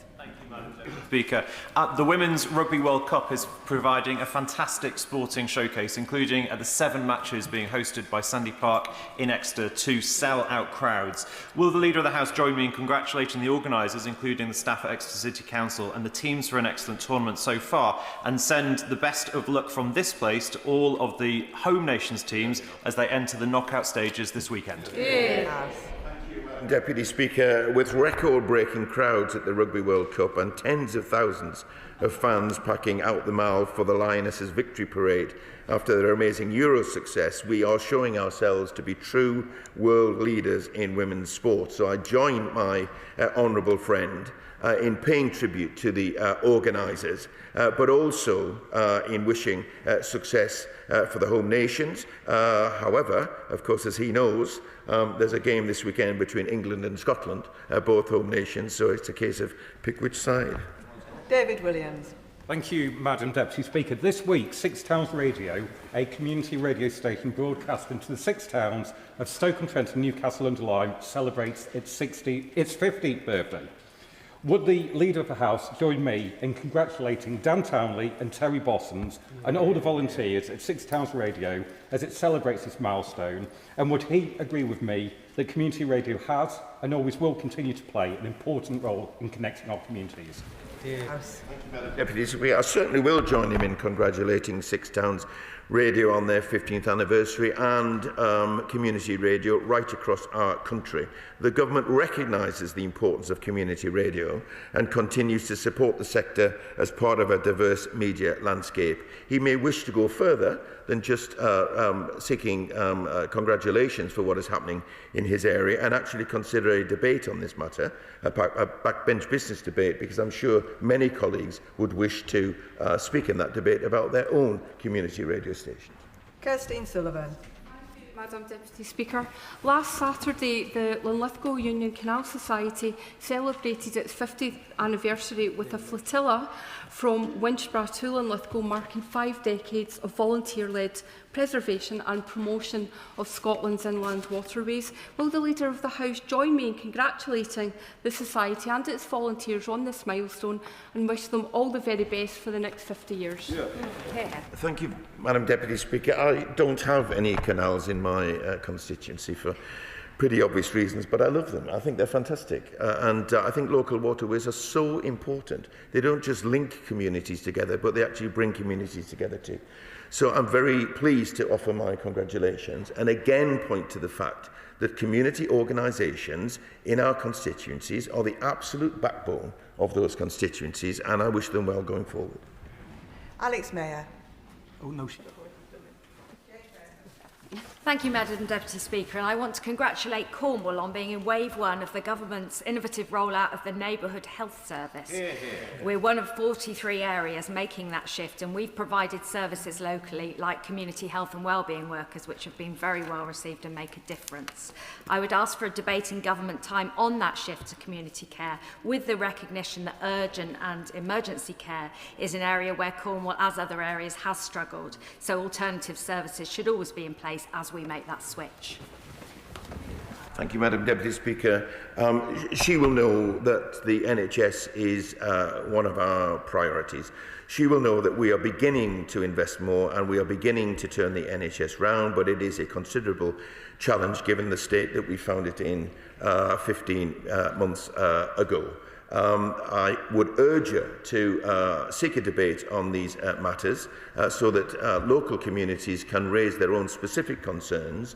They are real and tangible concerns. The government has very, very optimistic plans for what can happen with regard to services. And it's really important that people are treated close to home, and indeed in some cases actually at home. That is a considerable challenge, but it is a challenge which we intend to meet. Amanda Hack. Thank you, Madam Deputy Speaker, and welcome the leader to his place. Last weekend I had the pleasure of attending the 100-year anniversary of the Midland Red Colville Bus Garage, which showcased some fantastic buses through history for people to enjoy. Would the Leader of the House join me in thanking the work of Leicester Transport Heritage Trust, the vehicle owners, Colville Heritage Trust, Snibston Heritage Trust and the district and local councils for their hard work in showcasing their buses and putting on this amazing event, but also recognise the work that local volunteers do and the contribution they make to our local communities. Yeah. Thank you, Madam Deputy Speaker. As yesterday's debate highlighted, the whole House deeply cares about bus services and the role that they play in our local communities. This sounds like a fantastic event to celebrate an impressive anniversary and a great deal of hard work to organise, and I'm happy to pay tribute to everyone concerned. And I'm delighted to hear about the success of the event. It might have been for the anniversary of Midland's Red Colville Bus Garage, but it is about celebrating buses, but also celebrating volunteers as well. And the final question, Adam Jurgey. Thank you very much, Madam Deputy Speaker. The forced adoption scandal has outraged people in Newcastle-Lyme and up and down the country. This week I heard from Karen Constantine, who gave birth aged 15 in the late 1970s. She was forced out of education in North Staffordshire into a mother's and baby home in Birmingham, pressured to give up her child. While she didn't give up her child and fought really hard against the forced behaviour of others, other women weren't so fortunate. So will the leader join me in calling on local authorities to preserve and protect all adoption records so that mothers are able to get the justice that they deserve and find their children? And secondly, can I urge him as leader to do all he can to get a formal apology from the dispatch box to the women who so desperately deserve justice? Hear, hear. The House. Thank you, Madam Deputy Speaker. I thank the honourable member for raising this matter and also for raising Karen's case. As he points out in his question, others were less fortunate than Karen. However, these are remarkably distressing and life-changing in the effect that they have. Look, these abhorrent practices should never have taken place, and our deepest sympathies are with those affected. We take these matters extremely seriously. We continue to engage with those impacted to provide support. We're also improving access to adoption records, including asking adoption agencies to preserve records for at least 100 years. And I will ensure that the Education Secretary hears about my honourable friend's concerns. That concludes business questions, and I thank the Leader of the House for his time. Points of order, Liam Byrne. Thank you, Madam Deputy Speaker. Madam Deputy Speaker, you rightly expect the Executive to provide timely information to this House. But on the 13th of August, I wrote to the Secretaries of State for Defence, the Foreign and Commonwealth Development Office and DBT to ask for important information about the legality of F-35 exports. We want that information ahead of a ministerial appearance on Monday. This is important because in the Al-Haq judgment handed down by the courts on the 30th of June, the judgment made very clear that under our constitution, that acutely sensitive and political issue of legality of exports is a matter for the executive which is democratically accountable to Parliament and ultimately to the electorate, not for the courts. We haven't had this information yet. The hearing is on Monday. What steps can you advise me to take to get the information that the committee needs?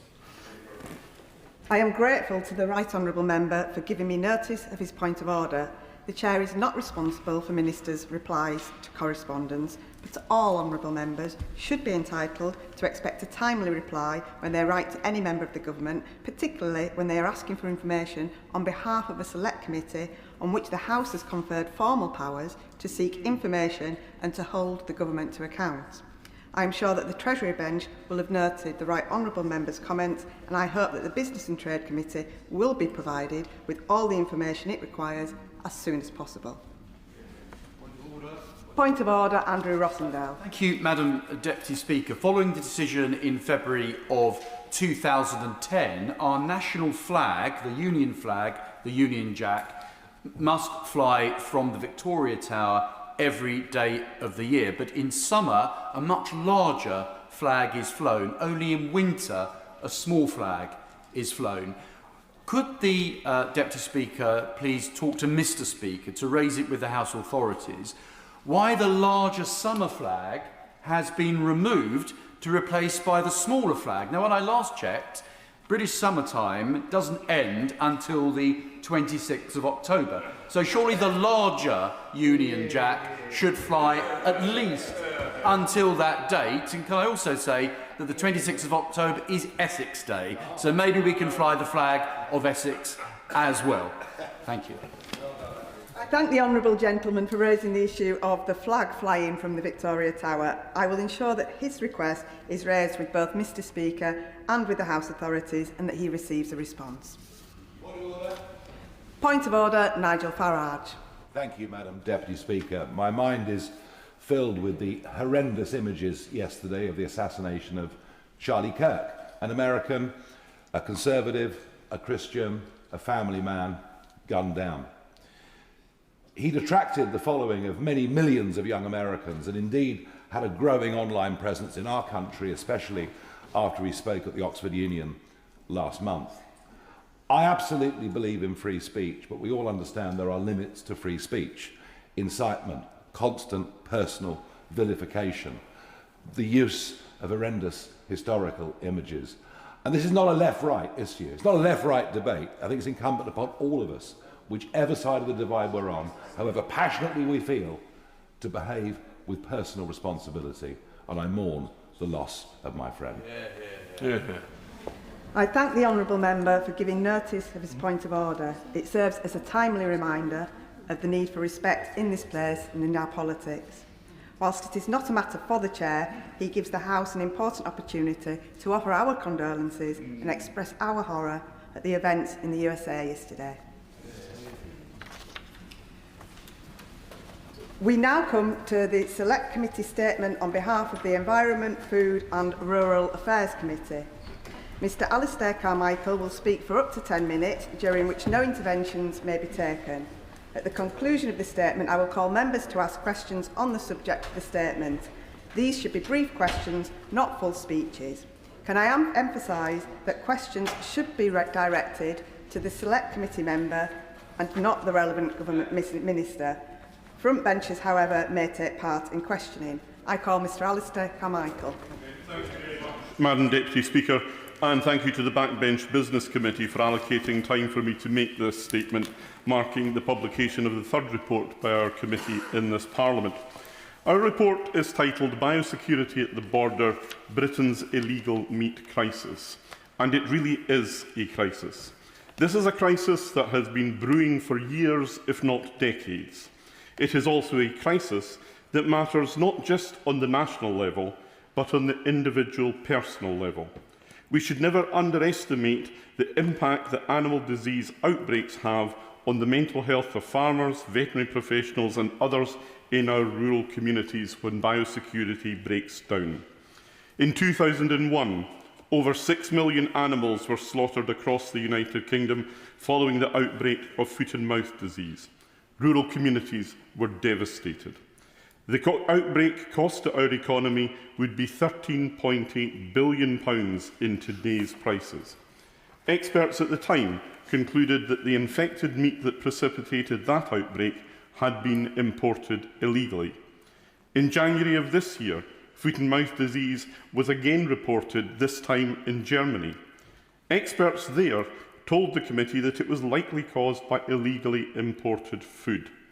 That single outbreak of foot and mouth disease cost the German economy €1 billion, required the culling of 336 animals and the testing of thousands more.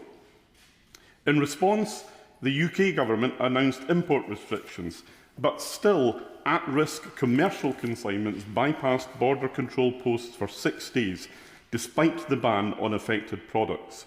We will address that matter in our next report. We have no idea how much unchecked produce was able to enter through personal imports. We do know that while border officials are now making far fewer seizures of animal products than in the years following the 2001 outbreak, they are seizing unprecedentedly high volumes. Last year, 235 tonnes of illegal animal products were seized at the UK border. Given the low levels of checks taking place, that must be just the tip of the iceberg. Port health workers tell us they have seen a huge deterioration in the hygiene presentation of illegal meat and say that shipments are increasing in size. This meat is heading to our high streets, our farms and kitchen tables. Frontline workers are anxious that a disease outbreak is imminent, and we should share their anxiety. In her evidence to the committee, the Chief Vet described port health authorities as our eyes and ears at the border. In that, she is quite correct. But still, Dover is the only port health authority in Britain being funded to support the work of Border Force in seizing illegal meat and dairy products. Even Dover's funding has been under threat. This year's funding was secured at the last minute and only after the intervention of stakeholders, including our committee.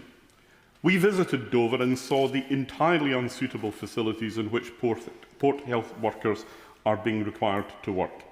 We saw vans stuffed with room temperature meat products, packaged in plastic bags, newspaper and cardboard boxes. This was meat that had travelled across Europe unrefrigerated from countries where African swine fever is widespread.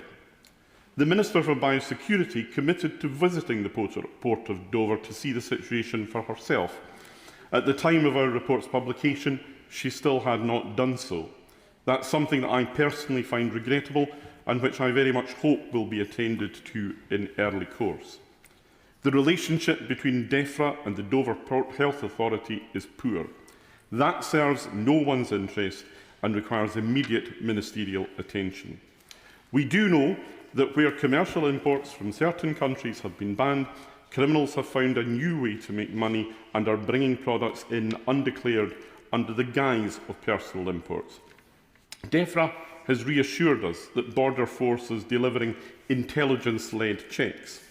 We are concerned that this language hides the reality on the ground.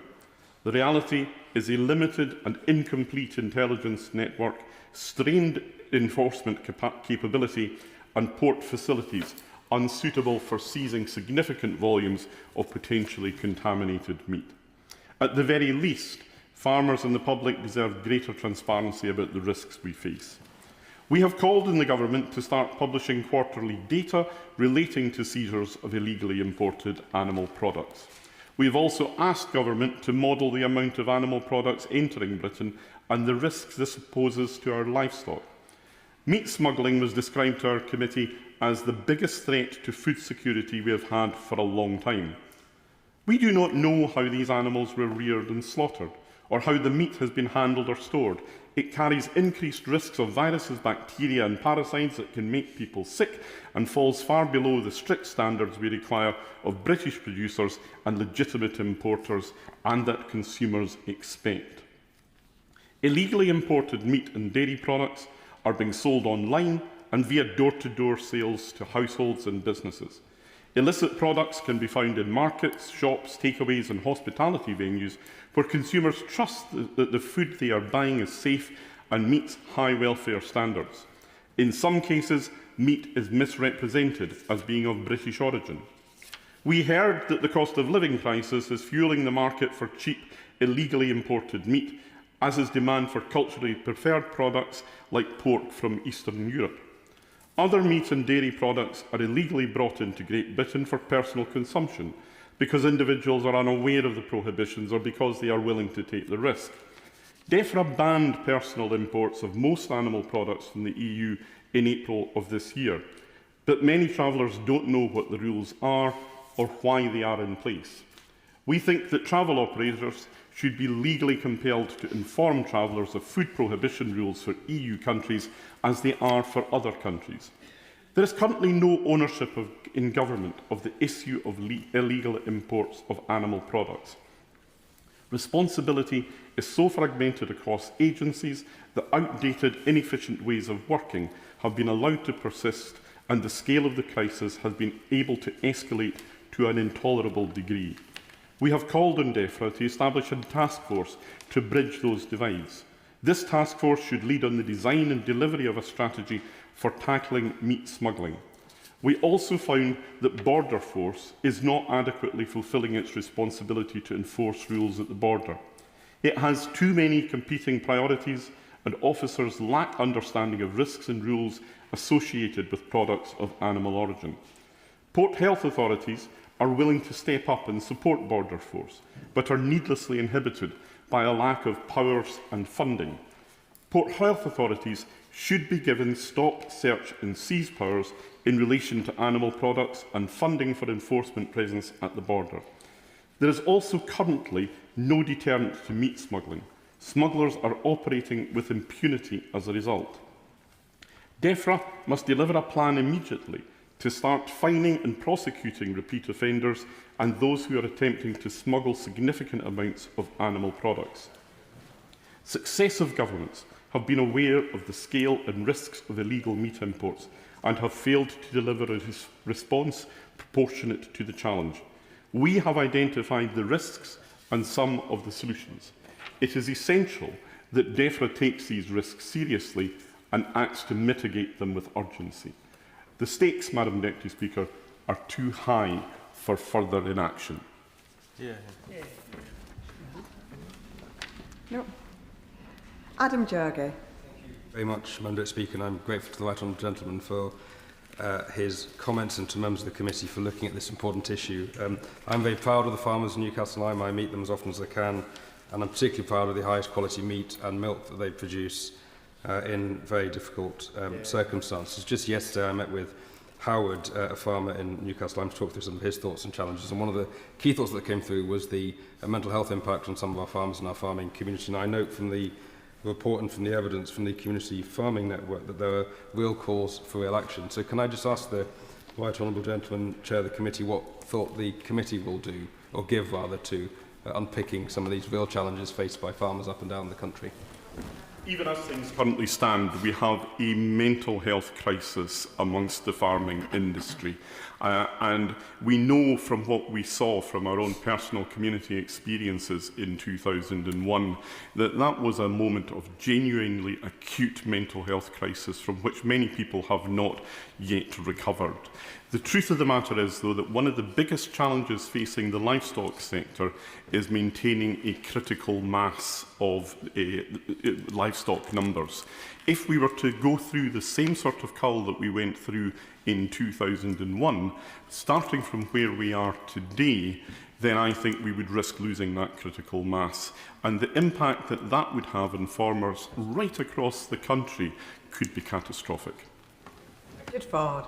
Thank you, Madam Deputy Speaker. And I should say to the right honourable member, I think it's a really excellent report, and I'm amazed to hear that 235 tonnes of illegal meat were detained at the border. On the 18th of August, the government announced it will pause the planned introduction of physical border checks on live animals at the border with the EU. to support businesses ahead of some sort of deal on sanitary and phytosanitary products. What effect does he think that deal, if it comes off, might have on illegal meat trade? Well, obviously, the question of legal commercial imports is one that is slightly different in its operation from what we bring to the House's attention today. But I think you have to look at the whole thing in the round. There are opportunities if we are able to get that SPS deal, and the committee will be looking at that in the near future. We are going to be visiting Brussels and speaking to Commission officials there about where it has got to. We all know that it's easy to agree that we need to agree, but actually reaching the agreement is always going to be the difficult part.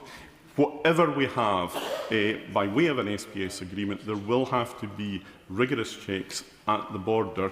It may be that the SPS agreement, though, would make some of that an awful lot easier than it is at the moment. And for everyone, importers, consumers and producers, that's got to be good. Speaker, as a member of the EFRA committee, I attended the trip to Dover and we saw just how much meat could possibly have been coming in the white vans that were flooding in, but the Border Force are very busy and have numerous duties, and the powers and the hours for the Port Health Authority were far too limited. It was obvious they weren't being able to do as much as they would like to do. Those poor facilities, that capacity for checks was something that we really thought should be improved and increased, yet Sevington and Bastion Point were sitting underused or empty nearby.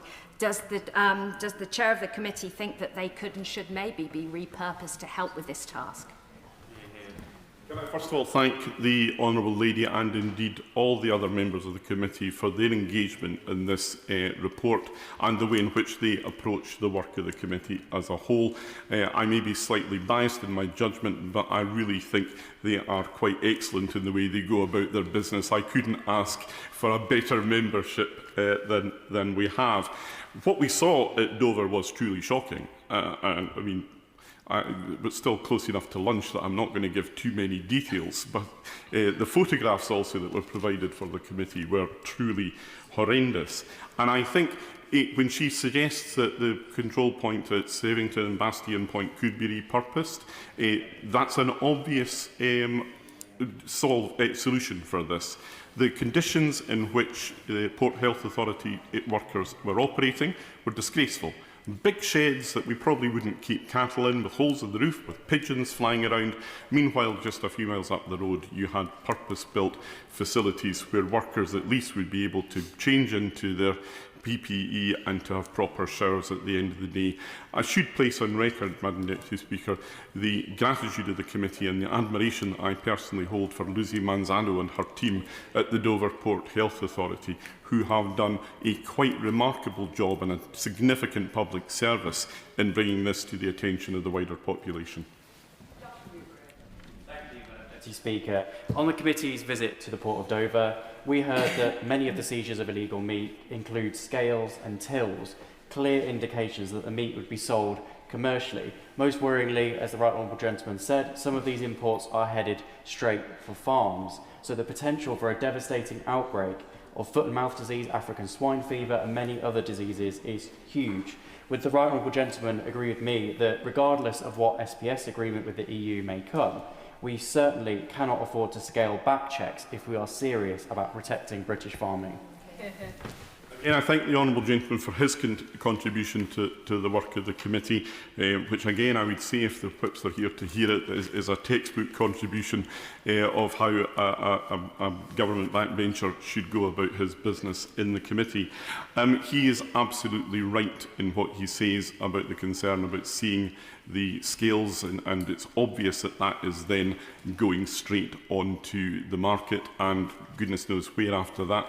The real concern we all have is that We are bringing in pork products from Eastern Europe and places where African swine fever is already, and a lot of that we suspect is destined for Eastern European workers working in our pig industry. So, you know, you don't have to be Einstein to work out the scale and nature of the risk there. We heard two things. One of the witnesses said that we were just one carelessly discarded ham sandwich away from disaster, which was absolutely right. And the other thing we were told was that the possibility of an outbreak of African swine fever could actually be the death knell for the British pork industry as a whole. That really illustrates, to my mind, just how high the scale of the risk is here.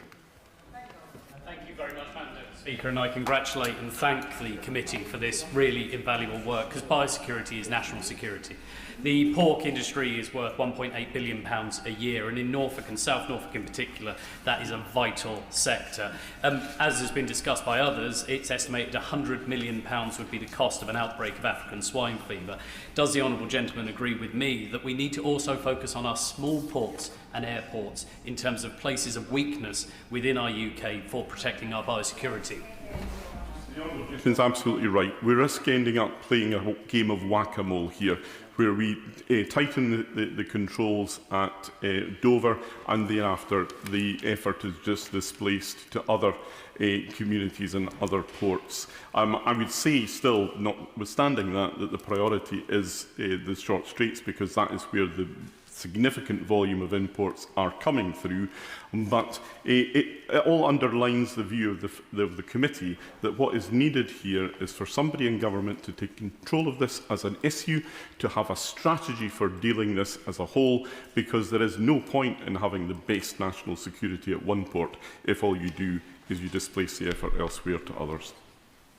I thank the Chair of the Select Committee, and that concludes the statement.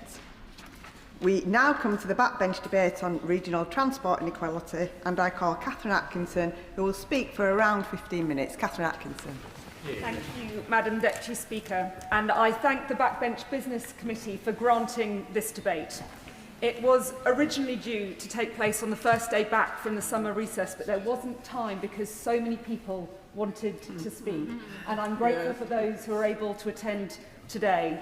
It is completely understandable that transport is important to so many of us, because whether it's travelling to work or healthcare appointments, meeting up with family and friends, or getting goods to the businesses that need them, transport is what keeps our country running, keeps life moving, keeps us all connected.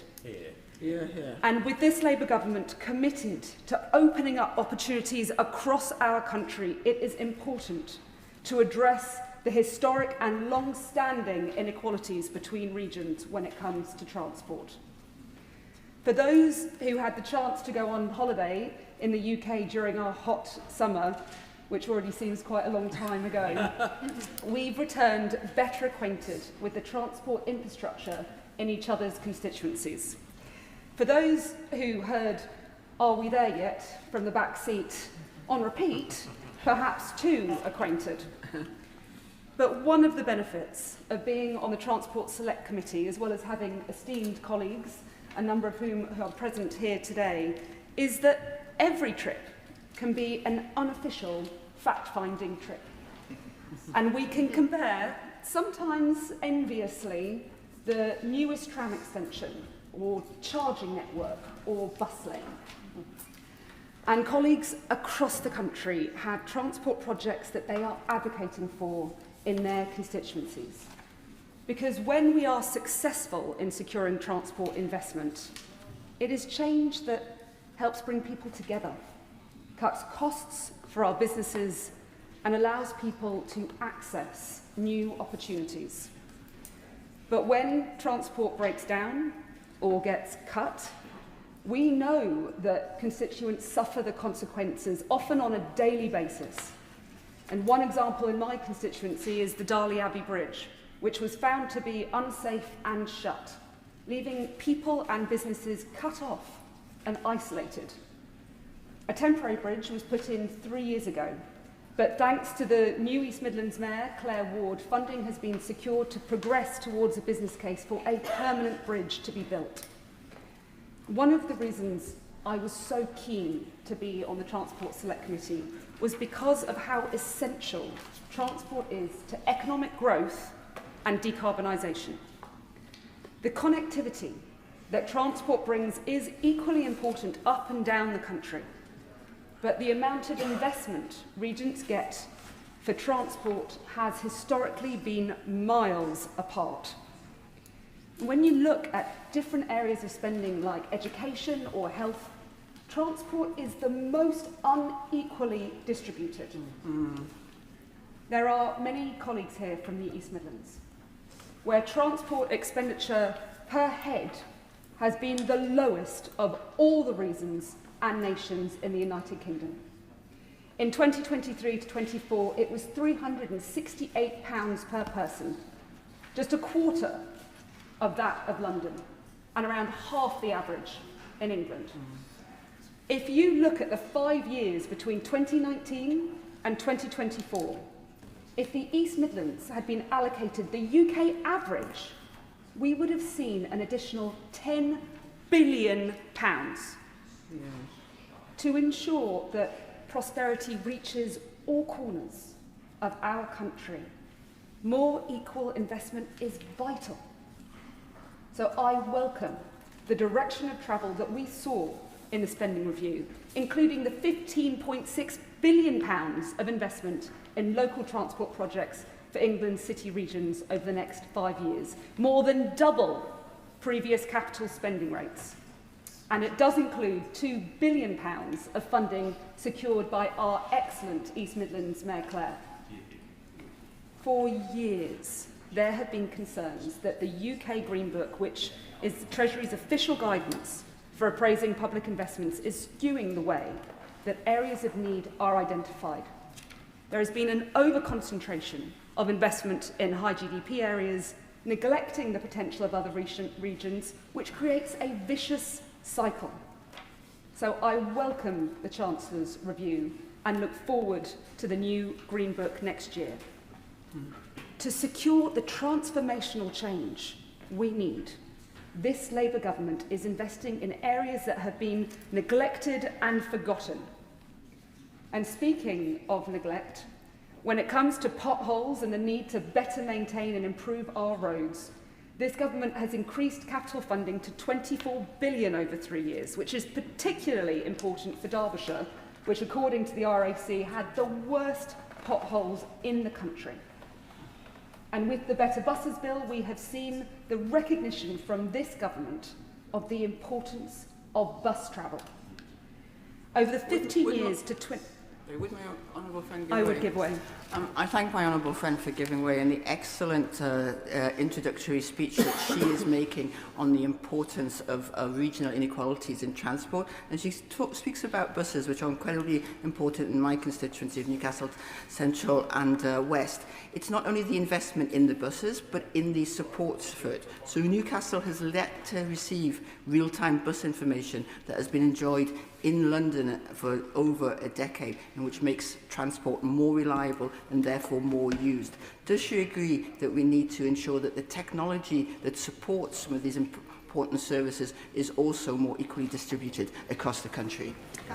I thank my honourable friend for her intervention, and I think that we can all agree that the better the technology that you have, the real-time information that is needed encourages people to use our buses.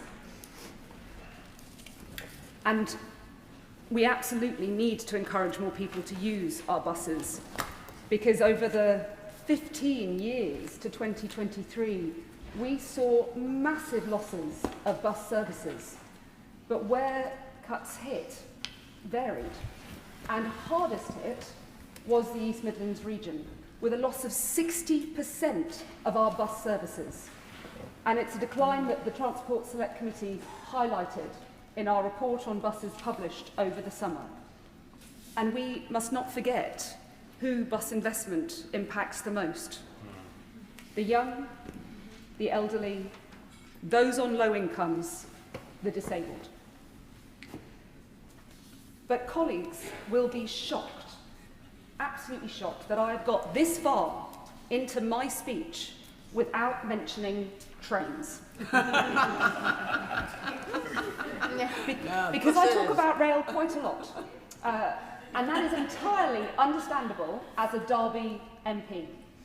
Derby, that will be the home of Great British Railways, the city at the centre of the largest cluster of rail companies in Europe, arguably globally, and the city which a few weeks ago hosted the greatest gathering, the world's largest ever gathering of historic and modern rail vehicles, which was described as the Glastonbury for trains, celebrating the 200th anniversary of the modern railway. But despite this rich rail heritage in the region, there are just over 100 rail stations for 5 million people, the lowest proportion of people who live within a 15 to 20-minute walk of a rail station in England. And around 3/4 of those stations are served by just one train per hour or fewer. And so the capital of rail will be the region with the lowest train station usage per head in England. And our main line that runs through the East Midlands, the Midland Main Line, is the only main line route in England that is not yet fully electrified. It's electrified to Wigston, which is south of Leicester, and with the new bi-mode trains EMR will be putting on by the end of the year, those living alongside the route, up to there and the 9 million passengers who use the line, will get that far using electrified tracks. But then the trains will revert to diesel, and the rest of the populated, densely populated line will continue to be exposed to more noise and tens of thousands of tonnes of CO2 every year. And I've had hundreds of people write to me supporting the call for electrification. So I think it would be I would give way. Friend for giving way. She mentions their constituents that have written to her. Is it also not true that members of this House have been working together, over 30 MPs, to advocate for electrification because of the great benefits that she's just described? For my honourable friend's intervention and very grateful for the support that he has shown alongside many colleagues for electrification and the benefits that it can bring. Because I think it is a fitting, and it would be a fitting celebration of 200 years of the modern railway to continue electrification of the Midland Main Line with the jobs and skills and the hundreds of millions in economic benefits that it would bring, particularly to the East Midlands. I love my region, and like so many in this chamber, I know my region's strengths and can imagine the possibilities if investment was genuinely equitably distributed around our country. If our regional transport was more equal, it would create more prosperity, economic growth, social equality, regional development, carbon reduction, and air quality. Our transport infrastructure is the country's circulatory system. It connects and enriches wherever it reaches. If your circulation isn't great, you feel the cold a little more in your fingers, as I well know. Restrict it more, and your arms and legs get fatigue, numbness, and pain. In the extreme, eventually, it leads to organ failure. And that's where we had been heading over the course of far too long. But over the last year, the government has been getting blood pumping again. Yeah. If the UK is a body, Derby is geographically at its heart. Very good. Very good. I'm just about to finish, so if I may, I'm just going to get to the end. I'm sorry. If the UK is a body, Derby is geographically at its heart and is asking to have the same chance as everywhere else to be connected. Madam Deputy Speaker, we need to maintain our change of direction, to reduce the inequality in the spend per person on transport, to stay on track towards the reduction and ultimately the elimination of regional transport inequality and deliver fair funding for transport? The question is as on the order paper, and I will be starting with an immediate 4-minute time limit. Gregory Stafford. Thank you very much, Madam Deputy Speaker. In just 1 year, this Labour government has already failed rural Britain on transport. They've scrapped the £2 bus fare cap, pushing up costs for working people. They wasted £250 million in the process of nationalising South Western Railway, while my commuters are still stuck with cancelled peak services. And they continue to pour billions into London, while communities like Farnham, Borden, Haslemere and Liphook in my constituency are left behind. My constituency is just 40 miles from London, yet the difference in connectivity is stark. London enjoys a world-class system, well, when it's not being held to ransom by greedy tube driver unions as we have this week, but usually it is. But Farnham, Haslemere, Borden and Liphook are treated very differently. The contrast with London is outrageous, Madam Deputy Speaker. In the capital, a bus stop every 400 metres, services every 5 to 10 minutes, all through the night. In my constituency, buses are 30 to 90 minutes apart if they run at all, and after 7 p.m, many disappear entirely. Students at the University of the Creative Arts in Farnham cannot get to Guildford in the evening. Meanwhile, Londoners can choose from over 100 night bus routes. And while the London passengers can pay a fixed £1.75 fare, in rural Surrey or Hampshire, people are paying much more because Labour hiked the cap. Madam Deputy Speaker, my constituents will remember Labour put up their fares. And that's why I took action. I convened the Borden Task Force, bringing Stagecoach, the local councils, local leaders around the table. And the results speak for themselves. The newly revised 18 bus service now runs every 30 minutes on weekdays and Saturdays, hourlies on Sundays, linking Borden, Whitehill, Farnham and Aldershot. The service number 13 between Borden, Alton and Basingstoke has also been strengthened, now with 6 Sunday return journeys. Stagecoach even trialled a free travel this June after my push for better value. These are tangible improvements that make life easier for thousands of people. But gaps still remain. It's extraordinary that there's no bus connection between Borden and Petersfield, only 11 miles apart from a single school service. That's why I'm in talks with East Hampshire District Council to establish a new route modelled on the Waverley Hospital Hopper, a scheme I secured funding for in Farnham. I will do. I thank my honourable friend for giving way, and I agree with the points he's making. The train to get to my constituency runs through his constituency, and he's referred to it already. My constituency, unfortunately, is reliant on entirely privatised ferry companies in order for us to get there. Does he agree with me that this government, if it's going to be truly integrated in its outlook with transport, it needs to connect all parts of the United Kingdom and stop focusing only on cities? Well, my honourable friend makes a very powerful and important point. He's absolutely right. This government is focused on the metropolitan areas, and constituencies like his and mine, which are rural and semi-rural, are simply left behind. And his mention of rail neatly brings me on to my points on rail, because for me, rail does tell the same story as buses. 3 of my 4 major towns have stations, but Borden, the third largest one, has none. And the lines that do exist are fragmented and unreliable. Only this week, the 728 from Farnham to Waterloo was cancelled. Too many times, peak time trains arrive at Haslemere or Liphook with just 4 coaches. And when I challenged South Western Railway, I was told that to avoid cancellations nearer London, they reassign carriages away from my area. I made it clear to them, my commuters are not second-class citizens, and this needs to change. At South Western's Farnham depot this summer, I pressed them directly on the £250 million Arterio fleet, meant to relieve overcrowding, but still sitting idle for want of drivers or because of faults. I secured assurances of a change, and I'm now going to hold them to account. And meanwhile, as I've already mentioned, the government wasted £250 million nationalising South Western Railway. That money could have delivered a permanent Borden to Liphook bus link for 1,000 years. Instead, urban areas get crossrails and trams, while my constituents get cancellations and 4-carriage trains. This clearly isn't acceptable. Madam Deputy Speaker, much more help is needed for my constituents. Rural communities like mine cannot keep being treated as second class. Levelling up, economic growth, net zero, all laudable aims means nothing if millions of people in my constituency and the surrounds cannot get a bus on a Sunday, or a train with more than 4 carriages on a Monday morning. And that is the reality of Labour's transport policy. Higher fares, wasted money and broken promises. That's unacceptable to my constituents, and I would hope unacceptable to every single member's constituents in this House.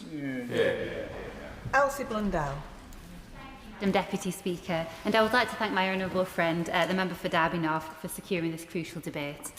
High quality, reliable and integrated public transport is often the difference between communities getting ahead or being left behind. Whether it's young people being able to realise their aspirations or not, older people receiving the healthcare they need or not, or working people getting home safely after a night shift or not, these are issues that do not just have practical consequences. If left unaddressed, they erode trust between our constituents and the governments they elect.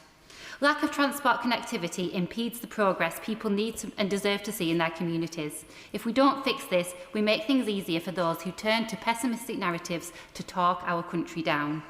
Our constituents deserve so much more than that. The disparity in transport investment between North and South is a result of a model which is built from the top down and the centre out, a model which has at its heart an orthodoxy which is ill-suited to the needs of passengers today. A model which I am proud to say this government, in partnership with our regional mayors, is beginning to dismantle. From a much-needed review into the Green Book to increased capital spending in Greater Manchester and other city regions, from the introduction of integrated settlements for combined authorities and a modern industrial strategy to the transformative English devolution bill, these are all reasons I am proud to be a Greater Manchester Labour parliamentarian. We have a pioneering transport network where powers devolved nationally are seen and felt on the ground. I will. I'm very grateful to Mum for giving way. She talks about being a Greater Manchester MP. She'll know that Newcastle Lyme and our part of Staffordshire is not too far away, and I wonder whether she'd support my calls for a direct train line from Stoke-on-Trent station to Manchester Airport. It would unlock growth, it would cut costs for families, particularly those seeking to travel. More importantly, it would put our part of the world on the map. I thank my honourable friend for his intervention, and I'm sure it's something that the Transport Minister has listened to and is looking at. Greater Manchester has set the agenda when it comes to the promise and opportunity that devolution can galvanise, and through the development and expansion of the B network, an integrated transport system through low fares and simplified ticketing, and an enhanced bus and Metrolink network with plans to integrate heavy rail lines in the future. The B network's utility goes far beyond getting people from A to B. It is a conduit for opportunity, for employment, for house building and for a thriving regional economy.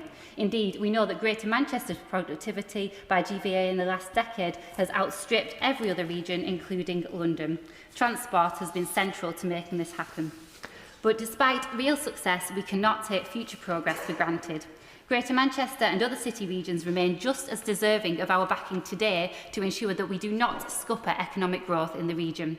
We need to ensure that the significant projects are moving forward swiftly and efficiently to give people hope for a more connected future, and this includes the Trans-Pennine route upgrade and the Manchester to Liverpool rail enhancement.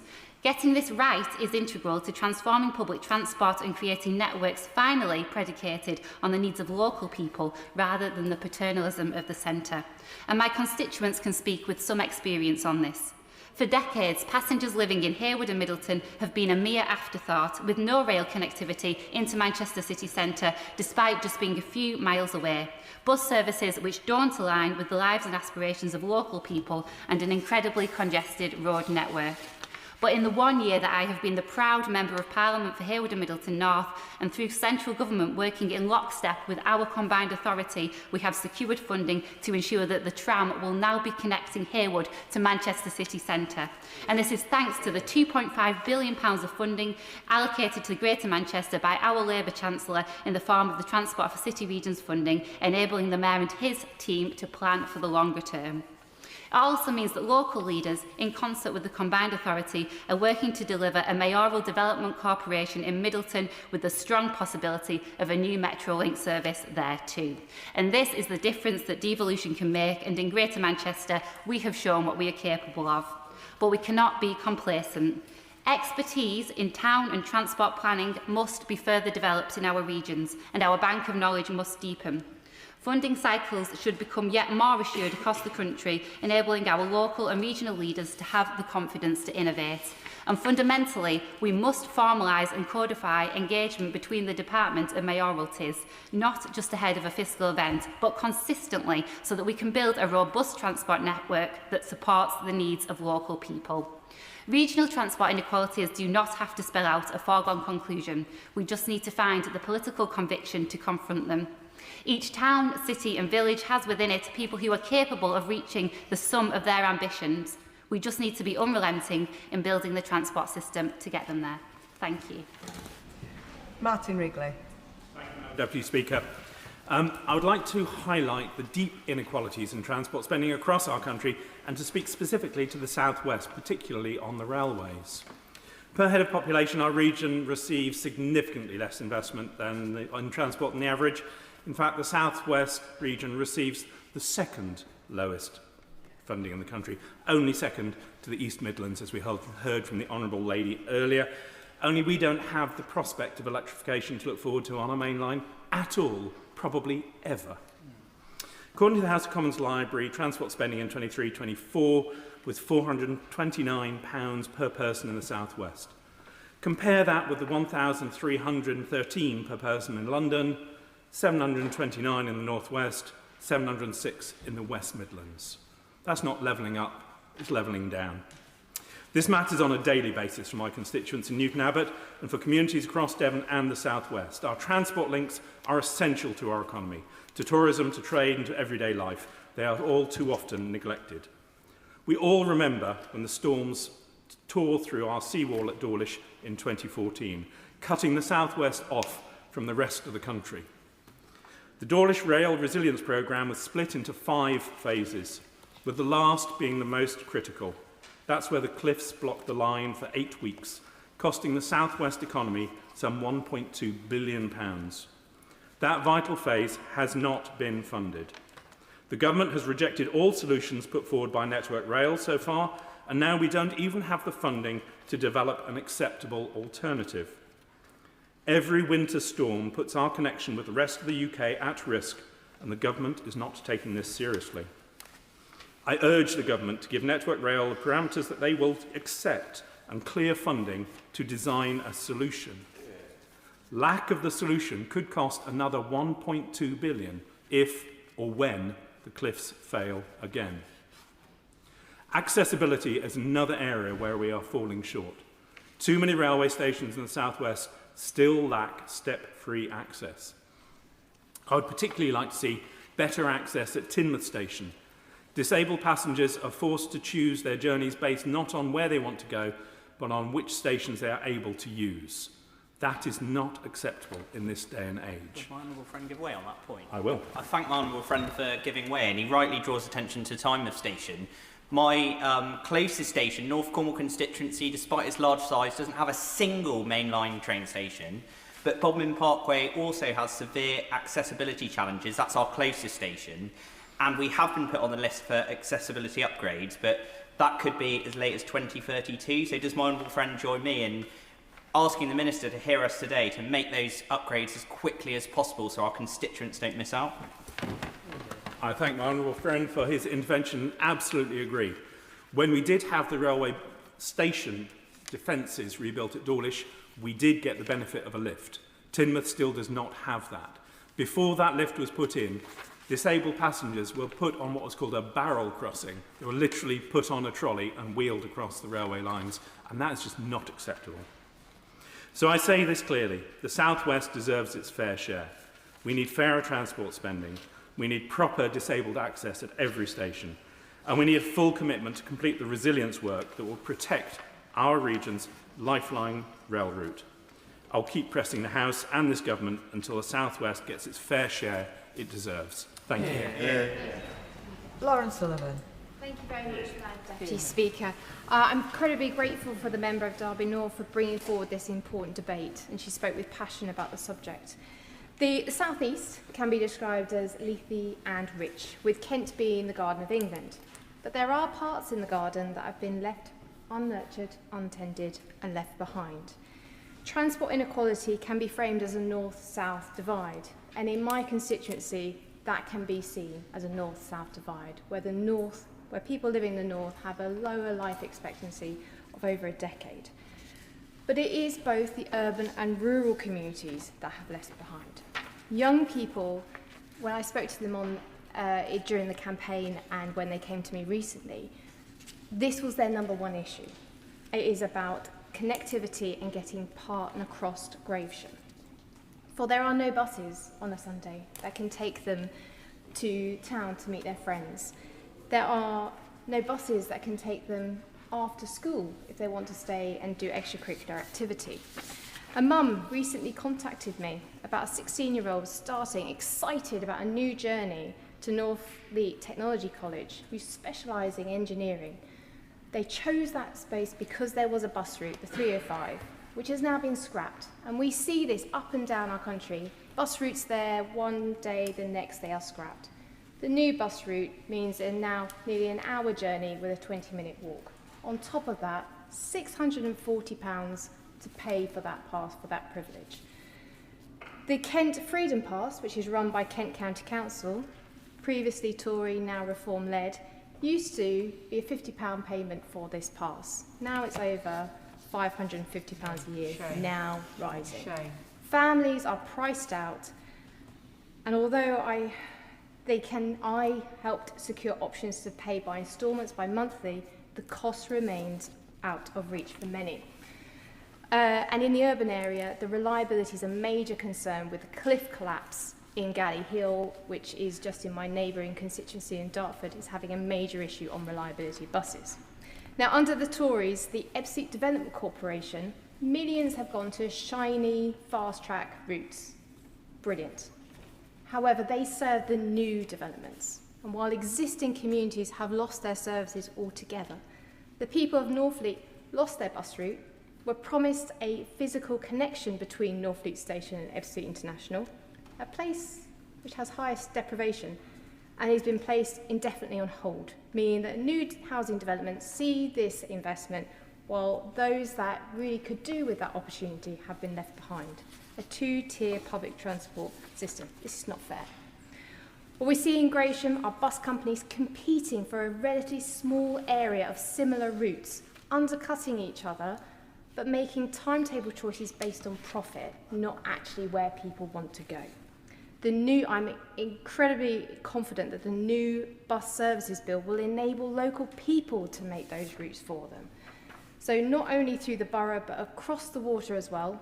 I cannot not mention about the ferry, bring back the Tilbury Gravesend ferry, because not only it's about getting across the borough, it's getting to Essex as well, and it's supporting our businesses as a place for growth.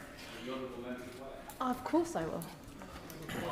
Thank the honourable member for giving way. She mentions ferries. Perhaps she will show a little bit of sympathy to me and my constituents in that we're entirely reliant on ferries that are unregulated, privatised, in which the public hand of either local authority or government has no say, whereas her local authority does have a say over her ferries. I wonder whether she might want to reflect on the role of government in all modes of transport across the UK. I thank the honourable member for intervening, and absolutely we share a passion for ferries. My ferry has no longer runs, so despite having a local government agency that could intervene and supply a ferry, they let go of that contract and let go of anything. So I will continue to sound the drum for actually ferries are an incredibly important mode of transport for so many people, and especially for his constituents on the Isle of Wight. So the government wants to see transport as a gateway to opportunity, which I fully support, and not the barrier that it is today and has been for many years. We must unleash community power and agency to bring voice to the people of Gravesham, and especially the young people of Gravesham, who deserve the right to the opportunity via buses and boats. Thank you. I call Brian Matthew. Thank you, Madam Deputy Speaker, and thank you to the member for Derby North for bringing this really important debate. In my maiden speech over a year ago, it was in the railways debate. Specifically, I spoke on the state of railways in my constituency of Melksham and Devizes, and the need to open a station, Devizes Gateway, to bring back a service to the town lost since the days of beaching. Despite efforts in the name of levelling up, any progress made to tackle regional inequality in transport has been modest and inconsistent. I represent many small towns and villages that really benefit from national policy initiatives and all too often have had to rely on private cars to travel longer distances to services, schools and jobs. A more equal distribution of transport funds could drastically improve the lives of people in my constituency, and thousands of them right up and down the country. One academic study found that a fifth of workers turned down a job because of poor bus services. Another found that 40% of those looking for a job said they lack personal transport or inadequate public transport were key barriers to them getting a job.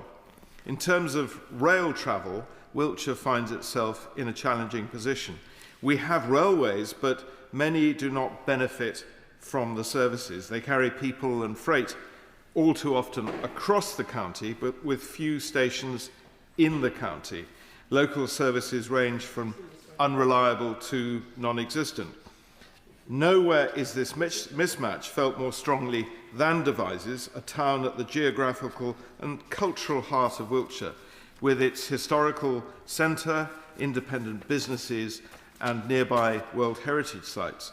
The town's marketplace stands just 2.5 miles from a major railway line, yet to access the network, passengers must travel by road 12 miles to Chippenham or 23 miles to Swindon. Melksham, a fast-growing industrial town, fares little better.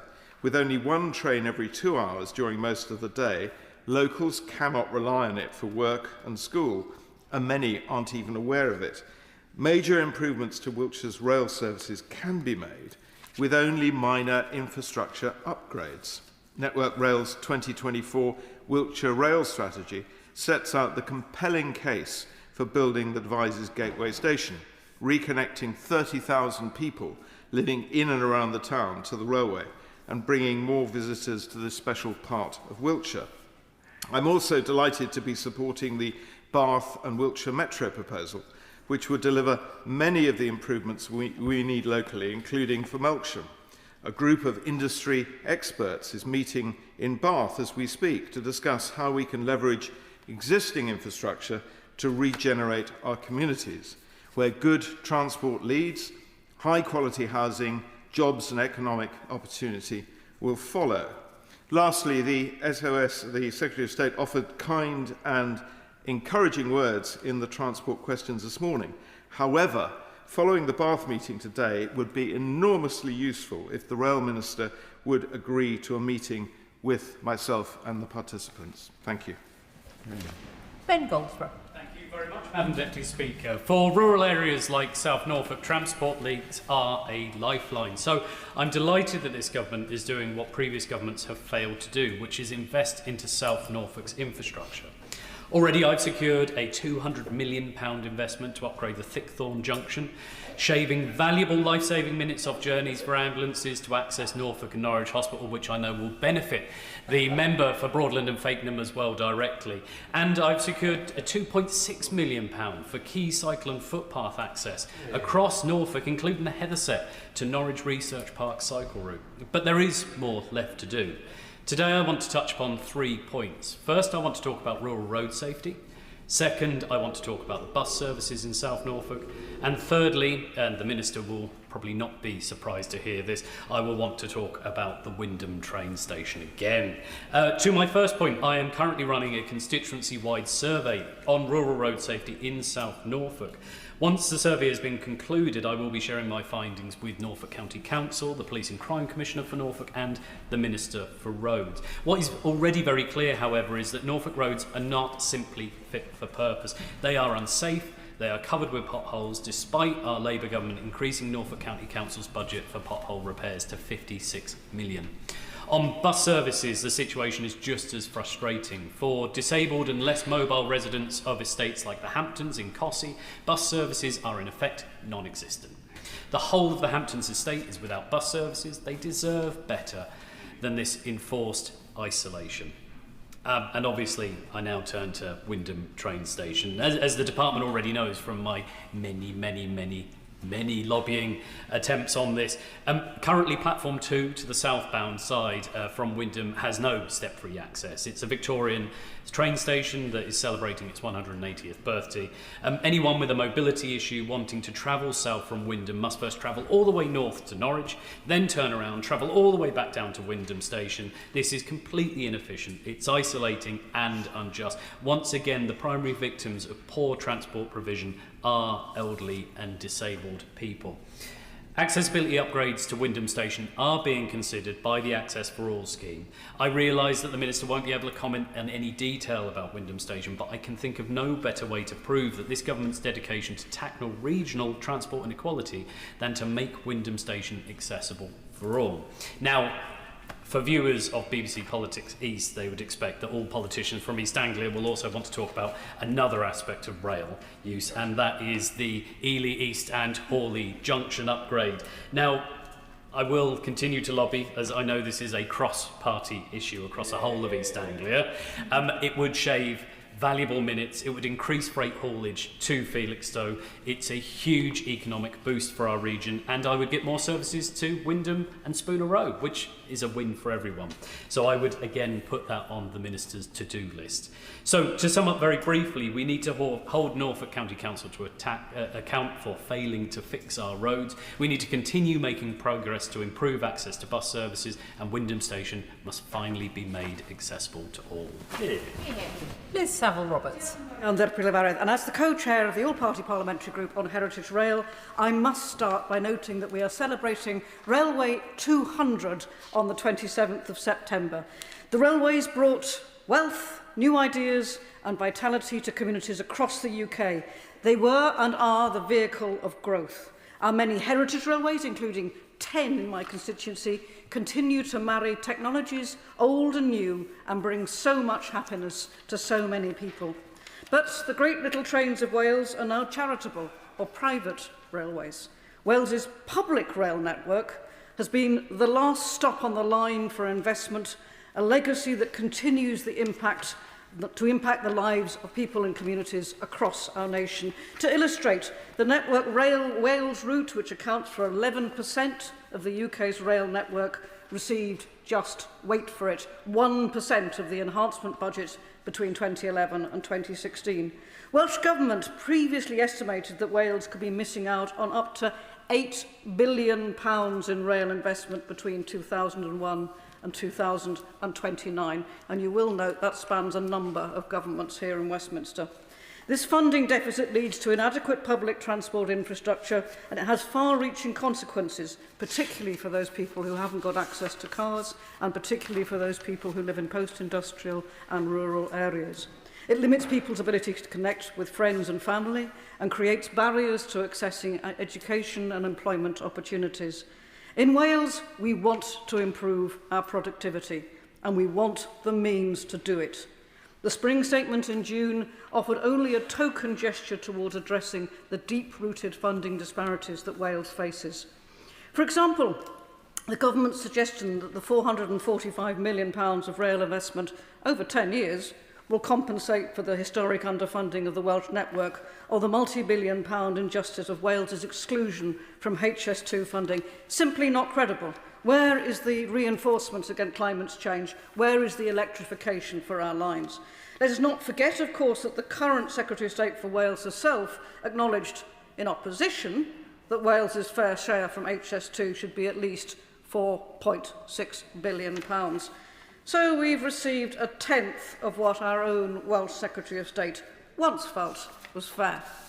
The statement also included the government's review of the Green Book, aimed at improving investment outside London and the southeast of England.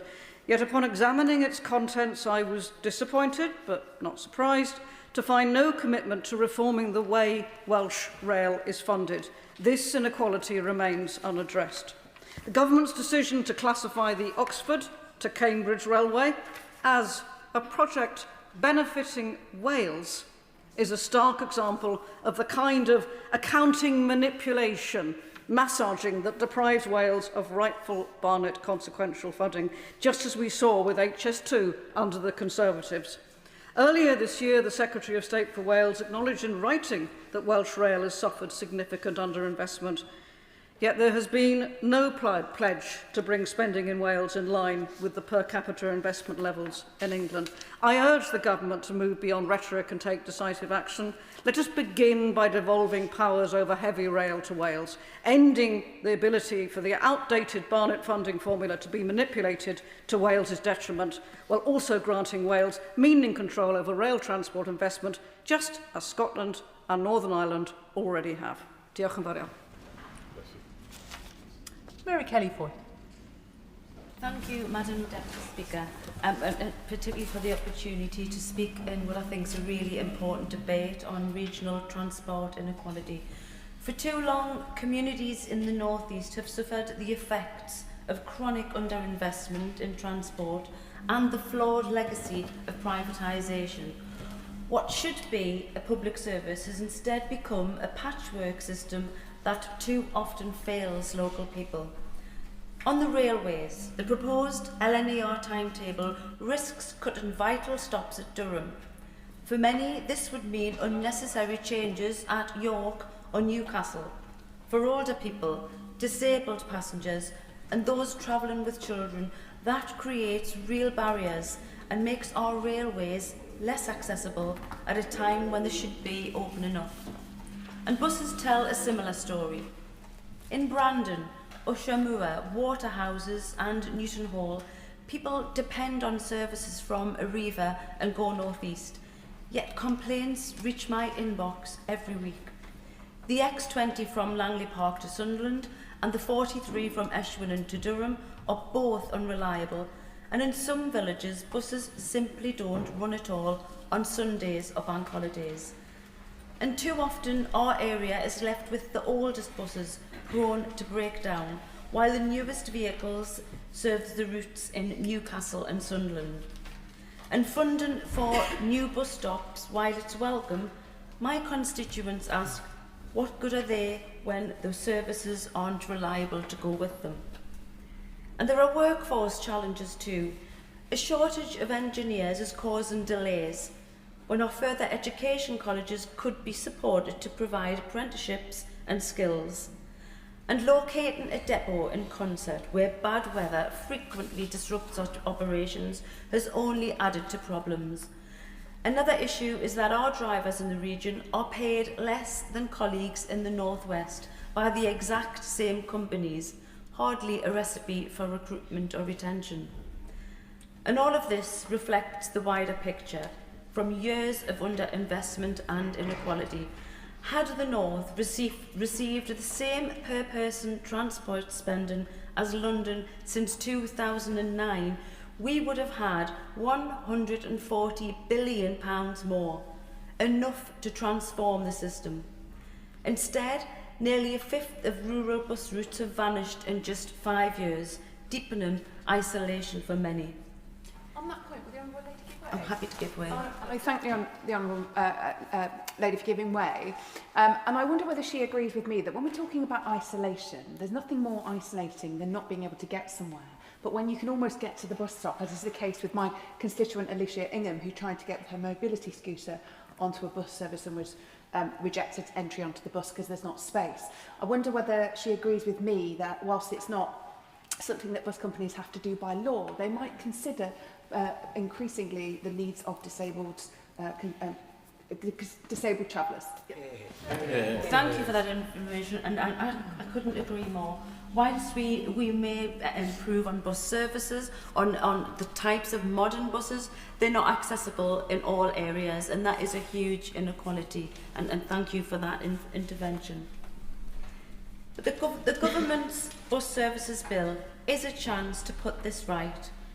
With franchising, fair pay, investment in modern vehicles, we can build a system that works for passengers, supports jobs and meets our climate goals. Reliable, affordable public transport shouldn't be a luxury. It's the foundation of a fair economy and a connected community. My constituents in the city of Durham deserve no less. They deserve a transport service that serves local people, not profit, and ministers must act to deliver it. Thank you. Thank you, Madam Speaker. I was listening to Radio 4 yesterday evening, and I was hearing about transport problems in London. And let's face it, when we hear about transport problems in London, we know exactly what they mean. But pity also the poor people in the provinces who rarely come to London but have to hear all about London's daily problems in terms of our rail infrastructure. Because in Devon, that struggle isn't just an occasional disruption, it is an everyday reality. Every year, there are around 50 million rail journeys to, from or within the southwest of England. Yet according to the Office of Rail and Road, between January and March of this year, only 67% of South West Railway services ran on time, meaning 1 in 3 trains arrived late. These figures were collected even before the disruption on South Western Railway over the summer, when speeds were reduced because of the hot, dry weather caused by the, quote, soil moisture deficit. A journey from Honiton to London, which should take a little over 3 hours, was dragged out to nearly 4. Services from Axminster, Wimpole and Fennerton to Exeter were reduced to just 1 every 2 hours. This is not a service that people can rely on for work, for getting to college, for family life. And with hotter summers set to become more frequent, we need a lasting solution. Even in normal times, the line is fragile. It depends on a long single-track section, so that if one train is late, other trains are delayed too. Trains back up at passing points, delays ripple down the line, and at busy times, South Western Railway has to cut, or it has been at least, cutting the carriage numbers in half, leaving people crammed in. One solution would involve increasing rail capacity along the line between Axminster and Exeter. At its heart, there would be a new 3-mile section of dual track near Wimpole and Cranbrook. That single improvement would make a huge difference. With the double track in place, South Western Railway could run an additional hourly shuttle service between Axminster and Exeter, which would give Honiton and Axminster 2 trains every hour to Exeter. And it would mean that Wimpole and Fennerton would get a reliable hourly service. People would have better onward connections from Exeter St David's to Plymouth, Barnstable, Bristol, Birmingham and beyond. I will. He makes a really interesting point about dualling of a line. I've been campaigning in my constituency of Harrogate and Knaresborough to dual the line between Knaresborough and York for the exact same reasons and benefits that the Honourable Member is describing. Does he agree with me, if this government wants to get on with the job of growth, that going further and faster on investing in dualling lines like ours would be a way to do it? Yeah.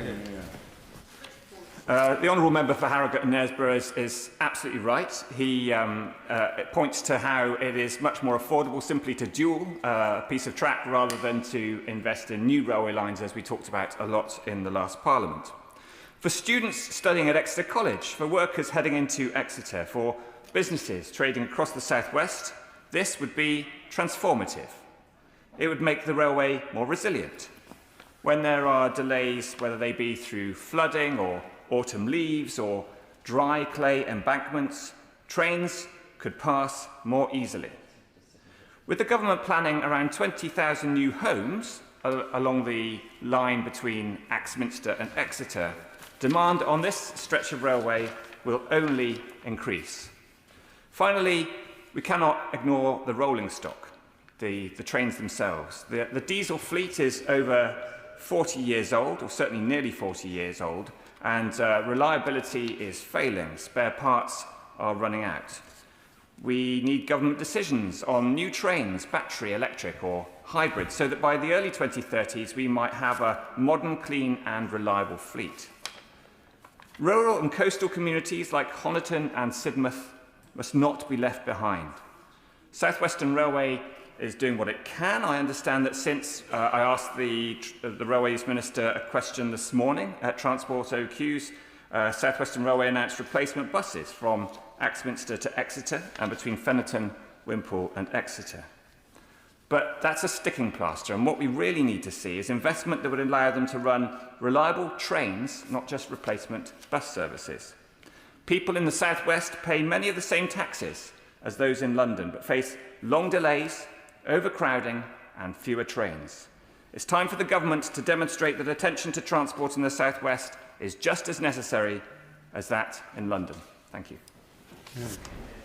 And with an immediate 3-minute time limit. Andrew Cooper. Madam Deputy Speaker, I'll do my best to indulge you on the fly. I thank the Honourable Member for Derby North for securing this debate. Transport isn't just about getting from one place to another, it's about enabling progress. It opens doors to education, employment and enterprise, whilst also keeping us connected to the people and communities that matter most.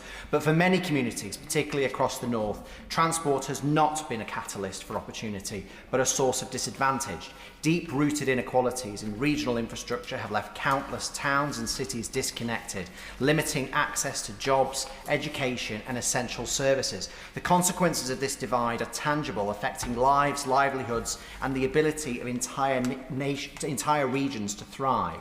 This is because, for decades, transport investment in the UK has been starkly unequal. Whilst London and the South East have benefited from sustained strategic funding, many towns and cities across the north have been left behind, with ageing infrastructure, underfunded networks and, crucially, missed opportunities for growth. The numbers speak for themselves. Historically, per capita transport spending in London has dwarfed that of the north. Indeed, analysis shows that had the north received the same level of transport infrastructure investment per person as London between 2010 and 2020, it would have gained an additional £66 billion, funding it ultimately missed out on due to regional disparities in infrastructure investment. In my local area, inadequate transport infrastructure remains one of the most significant barriers to unlocking the full potential of Northwich, Winsford and Middlewich. It's a major obstacle to attracting new businesses, creating jobs and driving investment. But I hope change is coming thanks to this Labour government. The recent reforms to the Treasury's Green Book represent a turning point. The updated Green Book places greater emphasis on regional equity and on the long-term social and economic benefits of investment. It recognises that value isn't just measured in pounds and pence, it's measured in lives improved, communities connected and futures transformed. It's a chance to rebalance our economy, to invest in the infrastructure that powers productivity and ensure that no matter where you live, whether it be Middlewich or Manchester, Winsford or Warrington, you have access to the same opportunities as someone living in London or the South East.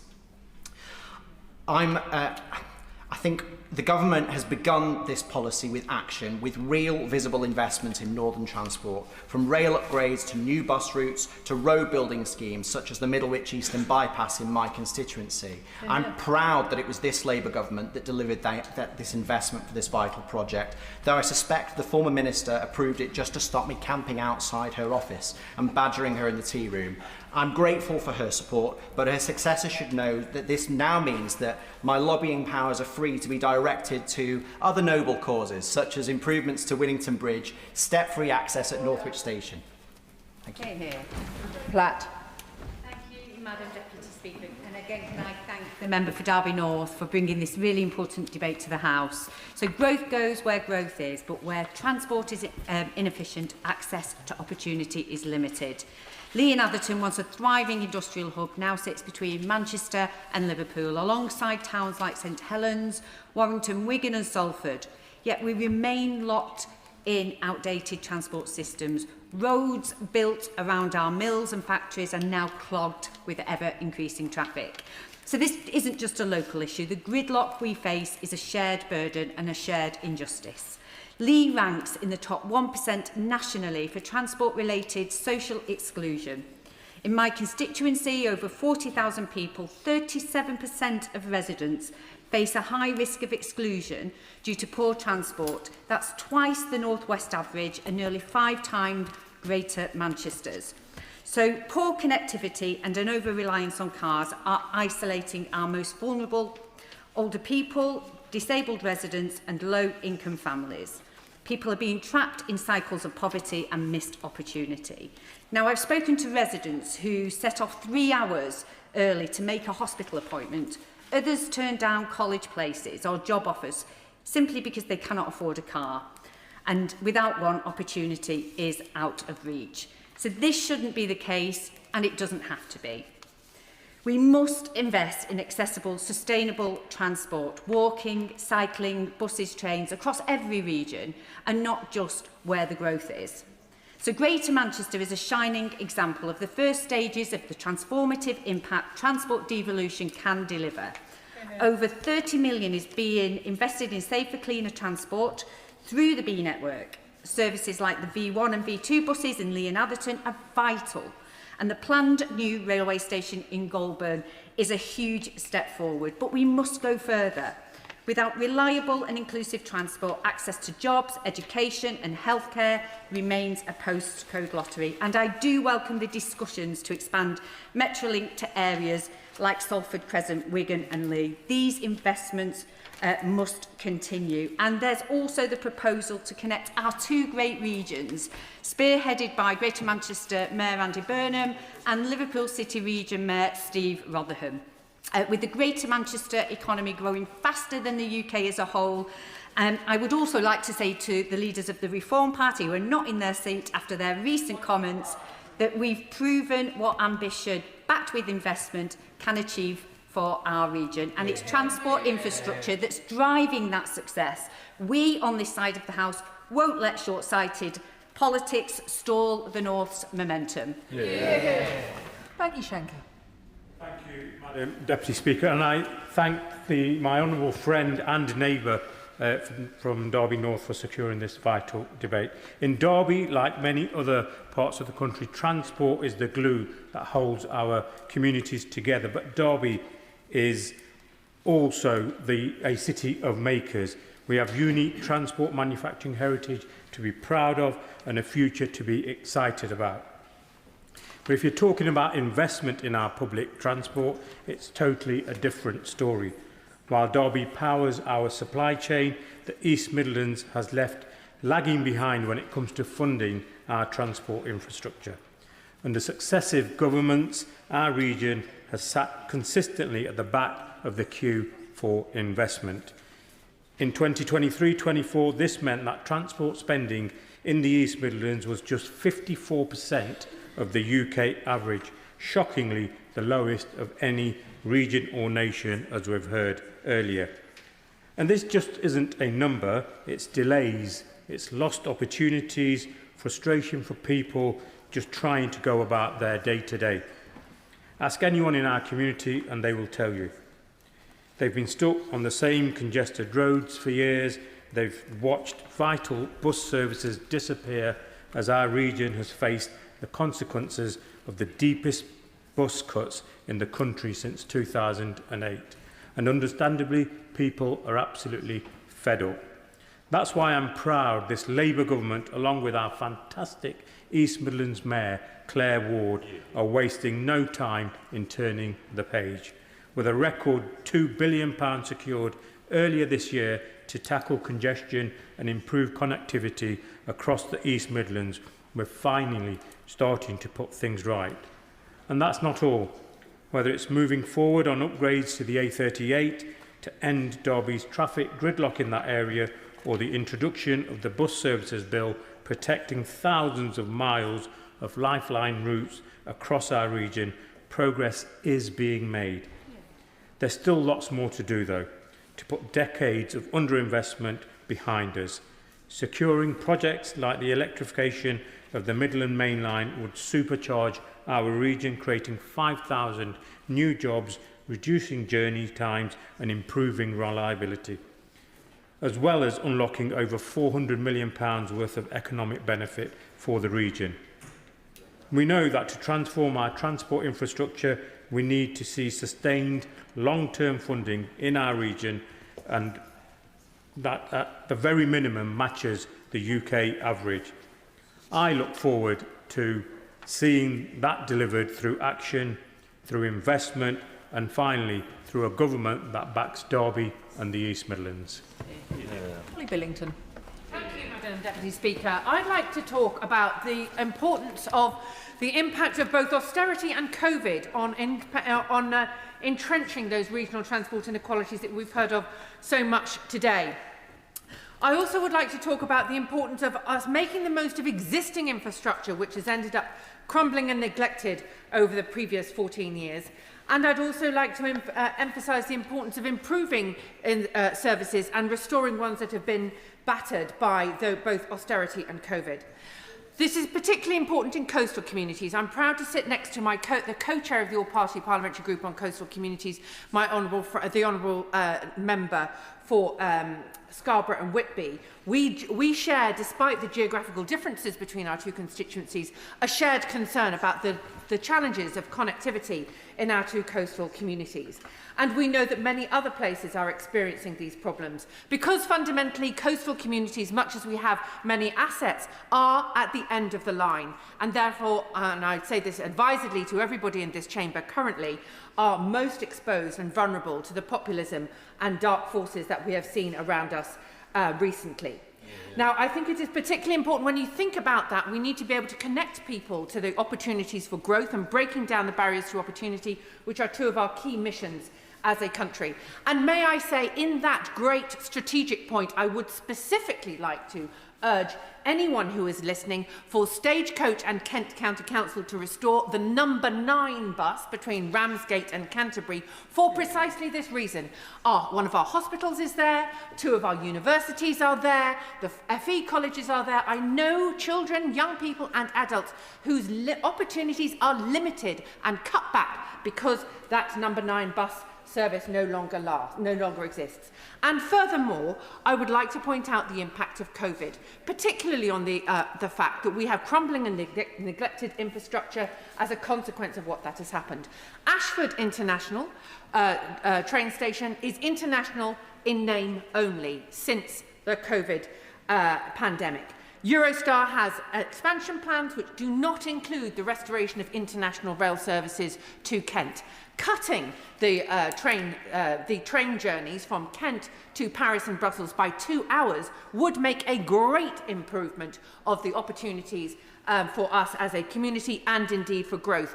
The Good Growth Foundation has pointed out this would improve growth across 5 years of £2.4 billion in places like mine, which unlike other so-called affluent parts of the southeast, really need that economic growth.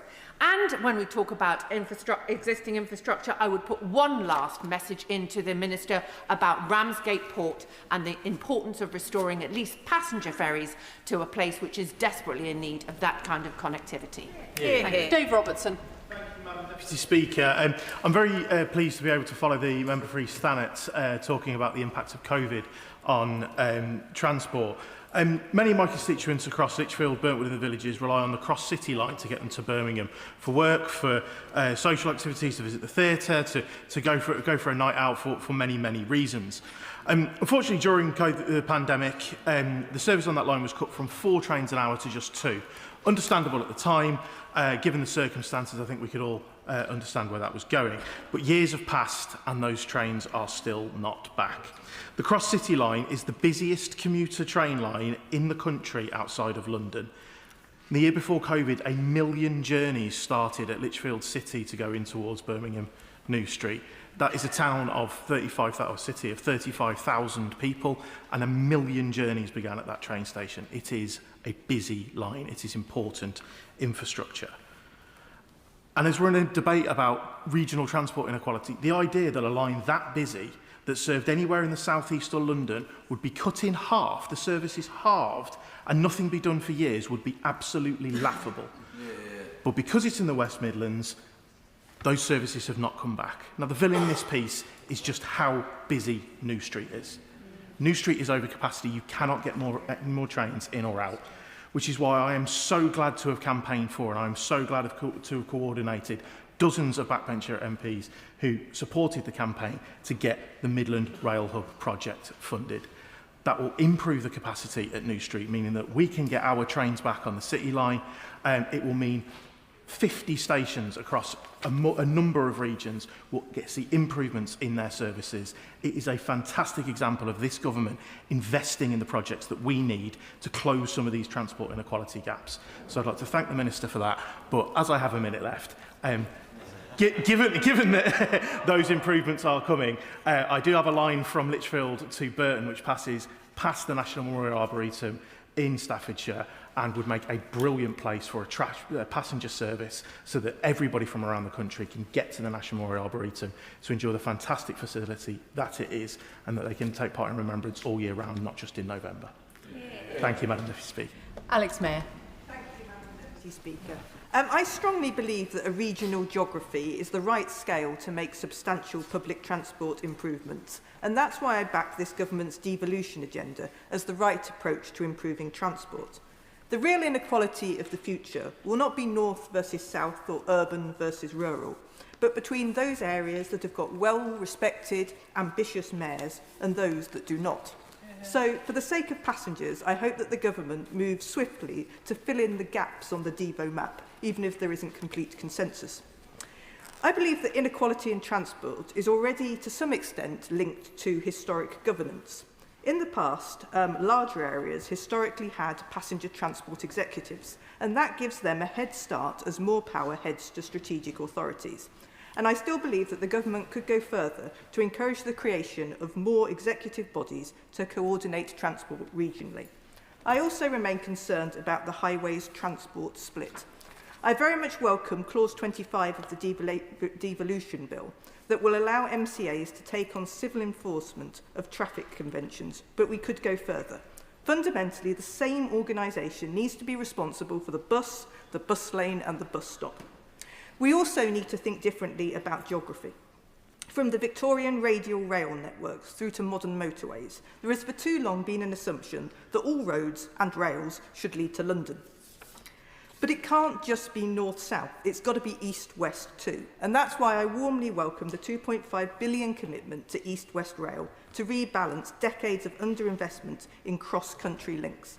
And I will continue to call for the expansion of the Luton-Dunstable busway to Leighton Buzzard and on to Bletchley, linking it into east-west rail. Finally, I'd be keen to hear from the Minister, and it's a train question rather than a bus question, he'll be delighted to know, about plans for GBR within regions. Does the Minister believe that the current network rail regions are the right ones to build on as we move on to GBR? Or does he believe there are other opportunities and other shapes other than triangles? Finally, I believe that we must always see transport as a driver of growth. In order to build thriving networks, we need to have a relentless focus on growing passenger numbers, which we can all do, as we know that September is Catch the Bus Month. Thank you, Madam Deputy Speaker. We know when it comes to transport, as we just heard, that the people who are left behind most are younger people, disabled people, people on low incomes and older people. And I note that you, Madam Deputy Speaker, when you were chair of the Women and Equalities Committee, called for an Older People's Commissioner. And I think in this respect that could provide real value here. I'm going to, in the time available to me, really major in as many transport forms as possible. Yesterday I spoke about buses. In Bournemouth we're crying out for a better 33 bus, a reinstatement of the bus route to in and to Throop, and a bus that's better and goes more frequently to the airport. We need a stronger provision of electric vehicle charging infrastructure, so it's typically not concentrated in the more affluent areas, or where it's concentrated in public areas, it doesn't work. And also, when it comes to trains, I'm campaigning for an accessible Folkestone station and faster trains to London. But in the time that I have available, I particularly want to talk about the problems that people are experiencing locally around accessing driving tests. The Labour government has committed to 10,000 additional driving tests, and we've got 4 additional instructors in Poole. But people in Bournemouth East have to travel to Poole in order to take their test, because the centre was closed in 2019. And we have a situation where operators are using bots to sweep up months' worth of test dates and then to sell them to parents and to learners at a high profit. That is not fair. That is an example of inequality. I've written to the Driving Vehicle Standards Agency, but they are nowhere to be seen in this issue. And I want this government to be on the side of learners and to tackle the driving test backlog. I welcome the fact that we've got £1.1 million in funding coming to BCP for the improvement of transport infrastructure, and we've got an extra £2 million invested in potholes. But I particularly just want to make the case here, for the first time in this chamber, for the resurrection of a tram network in Bournemouth. Ooh, I think this is really important. I can hear murmurs of assent from the benches. Always in favour of a tram. Everyone loves a tram.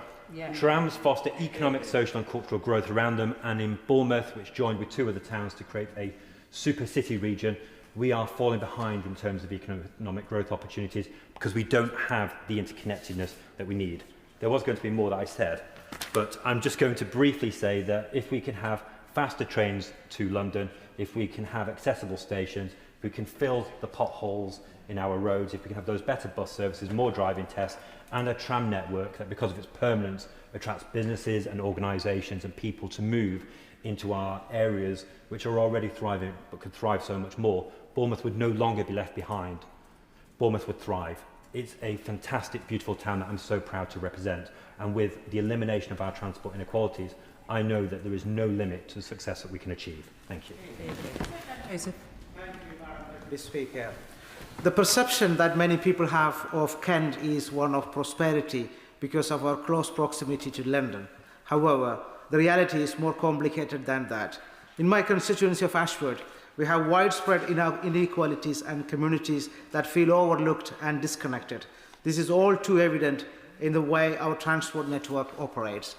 Nowhere has this been more evident than the decision taken by Eurostar in 2020 to stop international rail service, calling it Ashford International. My honourable friend from East Stand just highlighted the importance of international connectivity to the South East in terms of economic benefits. This decision has left the international section of the station, which cost around 80 million of taxpayer money, sitting idle for over 5 years so far. This autumn, the Office and Rail and Road is due to make a decision on whether new potential providers of international rail will have access to the international depot at Temple Mills in East London. As the ORR comes to this decision, I would ask the Minister, will the government give a clear indication that it will favour operators who commit to return service to Ashford? The London focus of our transport network also means that while there are good services between Ashford and London, there is not the same provision of services for my constituents who are looking to travel across Kent or for local journeys that do not involve the capital. This disproportionately affects those who do not have access to a car, such as young people, elderly residents, the disabled and lower income households. It limits their access to work opportunities, healthcare appointments, or being able to access local amenities. In particular, I have been contacted by many constituents since I have been elected who have complained about the poor provision of local bus services in my constituency. This especially affects the residents of Hawkinge and the smaller villages, whether that is the constituent whose son is disabled and is unable to find a job because the bus from his village starts too late in the morning, or the older constituents who are unable to visit theatres in Canterbury because the last bus runs before the end of the performance. These are just a couple of the many examples I could quote showing why my constituency and Kent as a whole is crying out for properly supported bus routes. Having these routes is vital to breaking down barriers to opportunity and unlocking economic growth in our communities. I welcome that when Labour's bus service bill is passed into law, it will play a major role reforming our broken bus system. I hope that the administration at Kent County Council will take full advantage of the powers this bill gives them to deliver the improvement in bus services that my constituents deserve. Thompson. Thank you, Madam Deputy Speaker. And can I first thank my honourable friend, the member for Derby North, for securing this debate. She knows my constituency very well and will be very familiar, I'm sure, with many of the issues that I wish to raise today. Erewash is at the geographic and, dare I say, emotional heart of the East Midlands, the halfway point between Derby and Nottingham. Long Eaton, that I represent, was scarcely on the map before the railways. And Ilkeston, like my honourable friend, the member for Bournemouth East, used to have its own tram. Places that are defined by industry and inherently linked with public transportation. But by the middle of the 20th century, that legacy had been whittled away as all focus moved towards the car. For 50 years, Ilkeston didn't have a train station at all. But after years of cross-party campaigning, its new station opened in 2017. But lots of people in Ilkeston tell me they feel the station has been a missed opportunity. Services only once an hour, meaning it isn't as attractive as it could be to commuters. Ilkeston is in Derbyshire, but you can't even get a train to Derby from the station. I'm very pleased, though, to hear discussions about the Maid Marian line being raised again. The line would restore the link from Nottinghamshire to the Erewash Valley line, perhaps enabling those new services connecting Mansfield to Derby to also call in at Ilkeston. At present, while the Erewash Valley line bears my constituency's name, it doesn't carry any local passenger services. If brought into more frequent use, maybe one day we could reopen the Sandy Acre and Stapleford station. Hey, if we're dreaming, perhaps one day we could even bring back Breaston and Draycote Station too. In many ways, Long Eaton was very fortunate to keep its train station after the 1960s. The station has frequent services to many destinations, but there are still things it notably lacks. The ramps up to the platform are very steep, and the lifts only work when the station is staffed, which is a real difficulty for my disabled constituents. The platform is also too short, which can cause havoc on longer trains when only some doors open.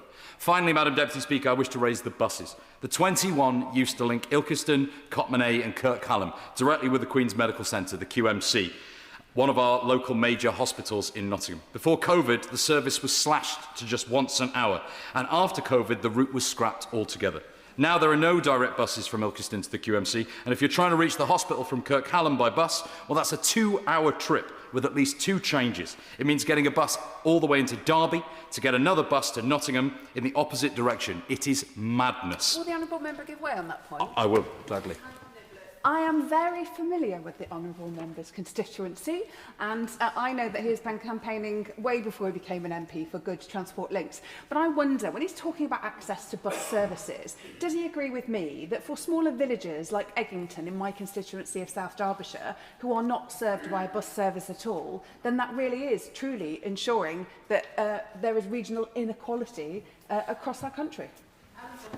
I thank my honourable friend for her intervention and agree with her completely, Madam Deputy Speaker. For years, indeed, the East Midlands has languished, as my honourable friend for Derby North said in her opening remarks. It's languished on the bottom few rungs of the tables for regional transport funding. But I'm glad that times are changing. The £2 billion of transport commitment from the Treasury to the East Midlands earlier this year was bigger than I and colleagues in the region could have ever dreamed.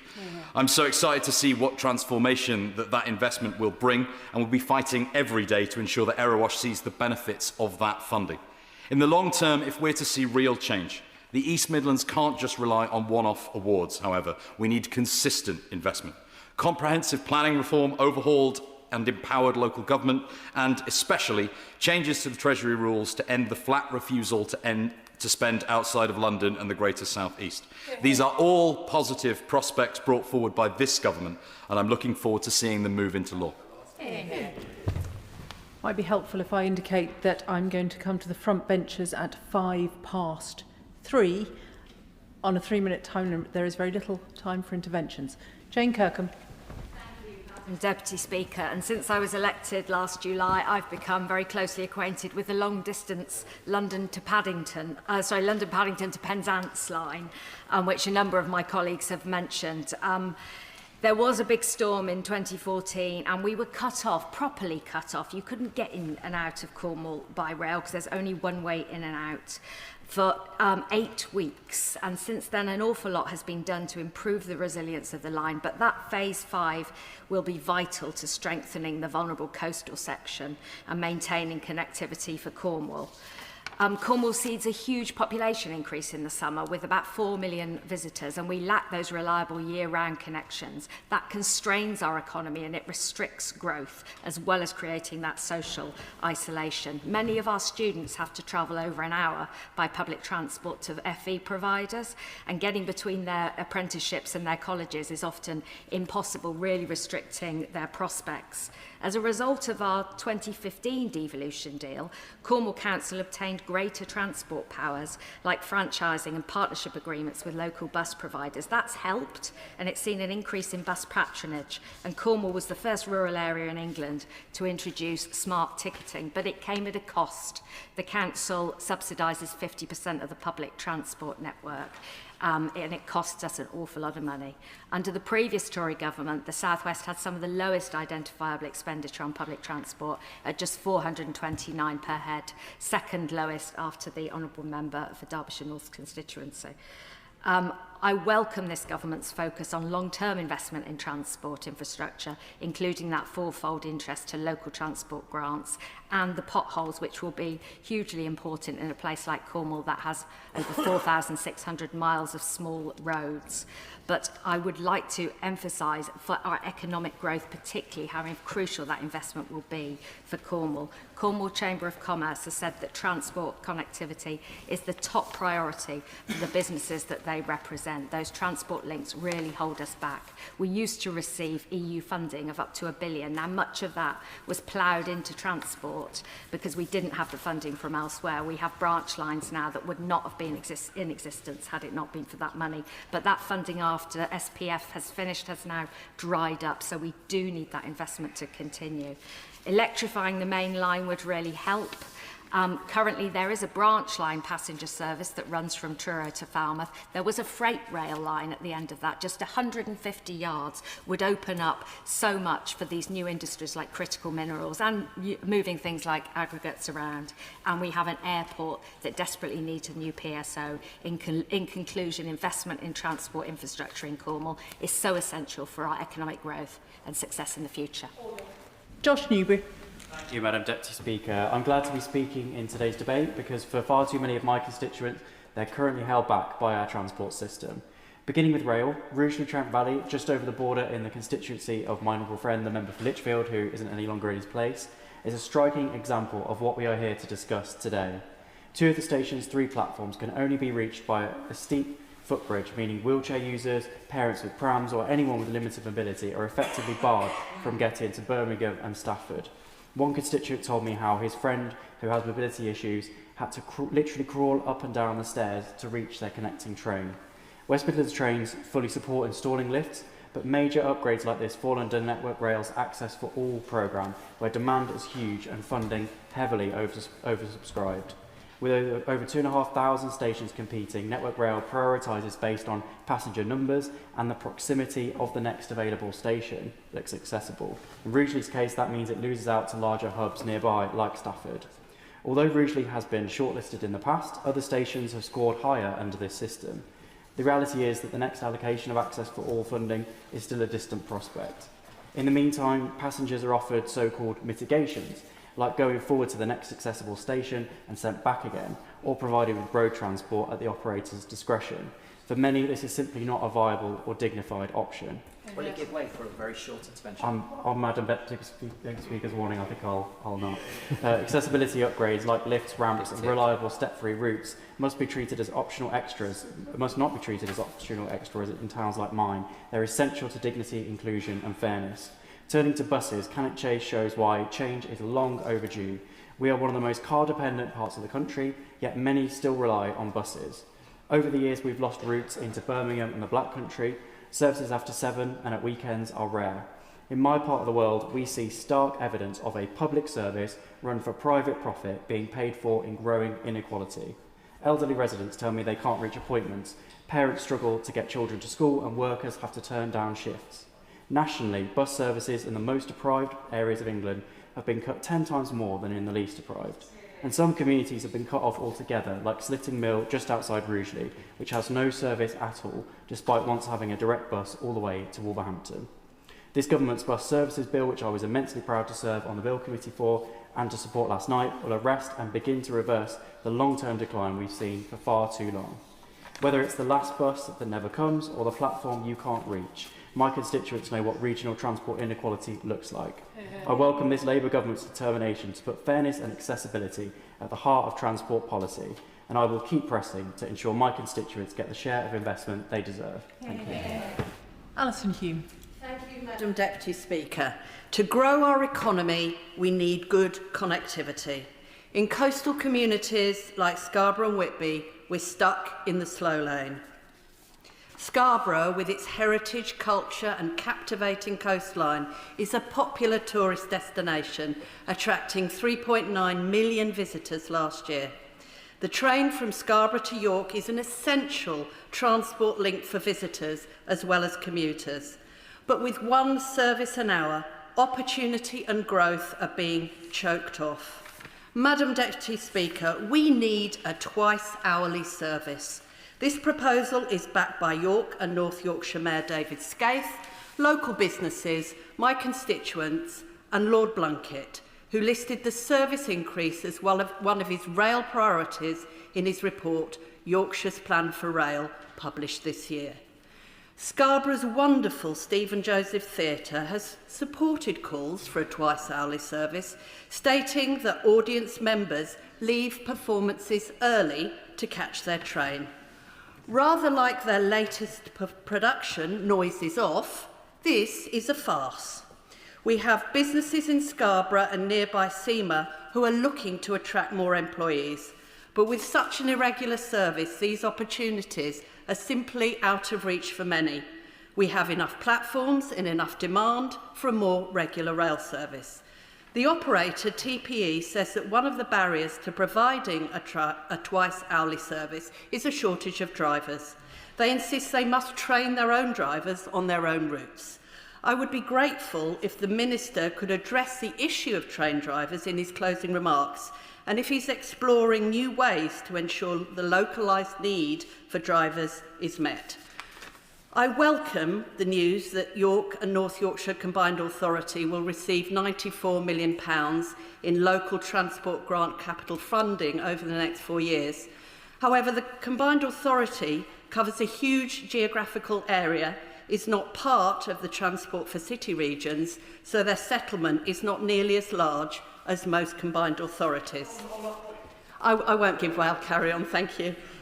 Unless we equip our first Labour rural metro mayor in York and North Yorkshire with the economic firepower to deliver better buses and trains, we not only limit the opportunity of towns like Scarborough to contribute to economic growth, but we risk failing to break down barriers to opportunity in coastal communities.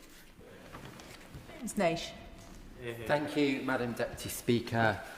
When we talk about regional transport inequality, then the East Midlands, where I was born and have lived most of my life, is one of the clearest examples of imbalance, as my honourable friend from Derby North has said. Over the past 5 years, per head transport spend in the East Midlands has fallen to just 54% of the UK average, the lowest of any region or nation. And as has already been said, had we simply received the England average, we would have had £7 billion more for our buses, roads and railways. And rail funding is even more unequal, £175 per head in 2023-2024, barely 40% of the English average and a third of the West Midlands. Now, these are not just abstract figures, they affect daily life. It means high car dependency, it means low levels of bus usage, it means a sparse and unreliable rail network, and 3/4 of our stations are served by only one train per hour or fewer. This is what chronic underinvestment looks like on the ground for my constituents. As has been referenced, there have been positive commitments recently, which I welcome, including the £2 billion allocated to our East Midlands Mayor, Claire Ward. But we have to be honest, with huge sums being spent elsewhere on HS2, the Transpennine upgrade, East-West Rail and the Lower Thames Crossing, to name but a few fantastic projects, the money committed to our region, to the East Midlands, isn't ultimately going to address long-standing imbalances.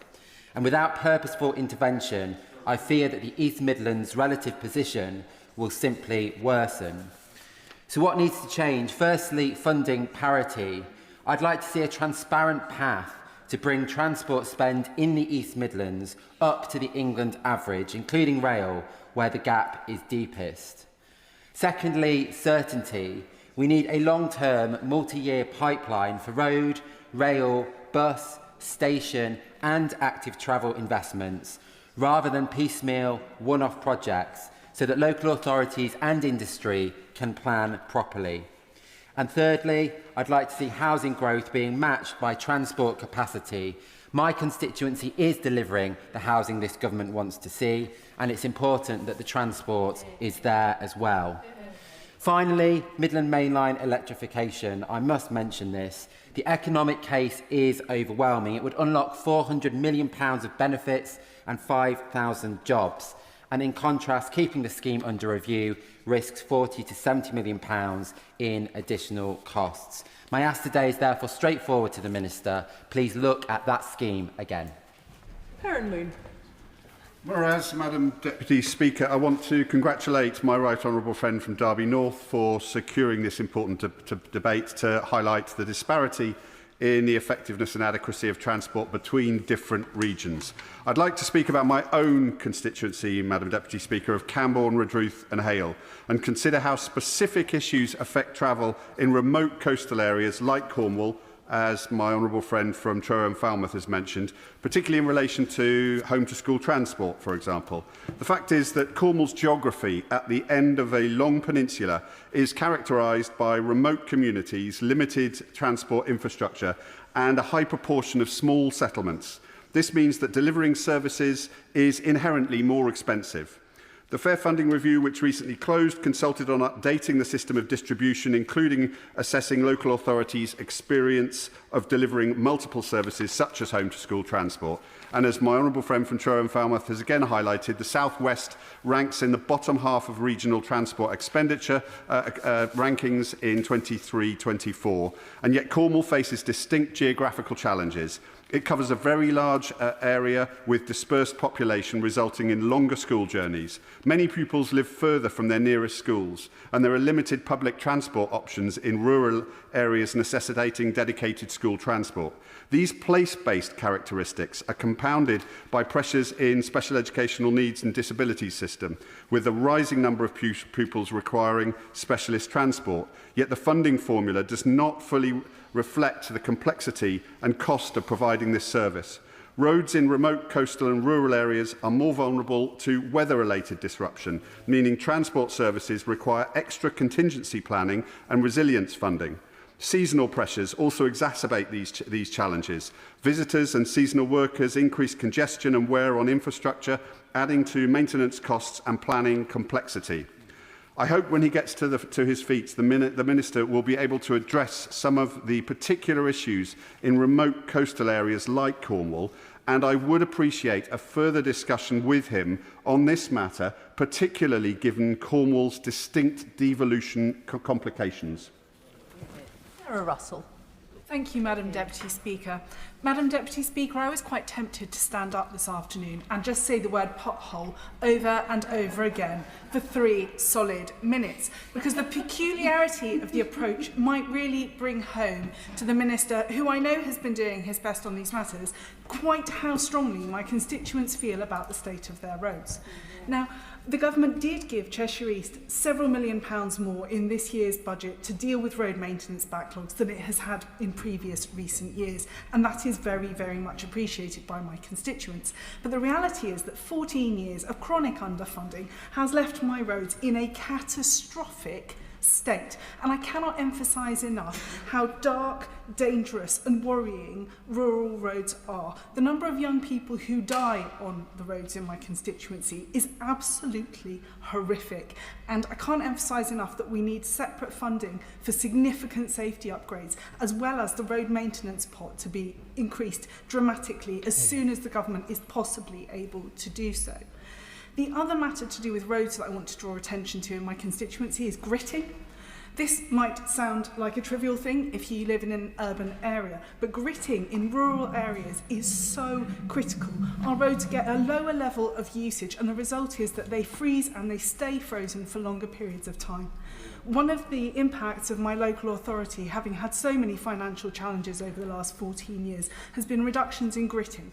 There are schools in my rural areas that have no pavements outside them, and the roads in front of them are completely and utterly ungritted. When those children are dropped off at school, they are put into a road alongside cars which has not been gritted at all whatsoever. Head teachers do their best to mitigate the risks associated by this by not demanding that parents bring their children in on time. So that puts children, A, A, at risk anyway, and B, having their education undermined by the lack of safety features.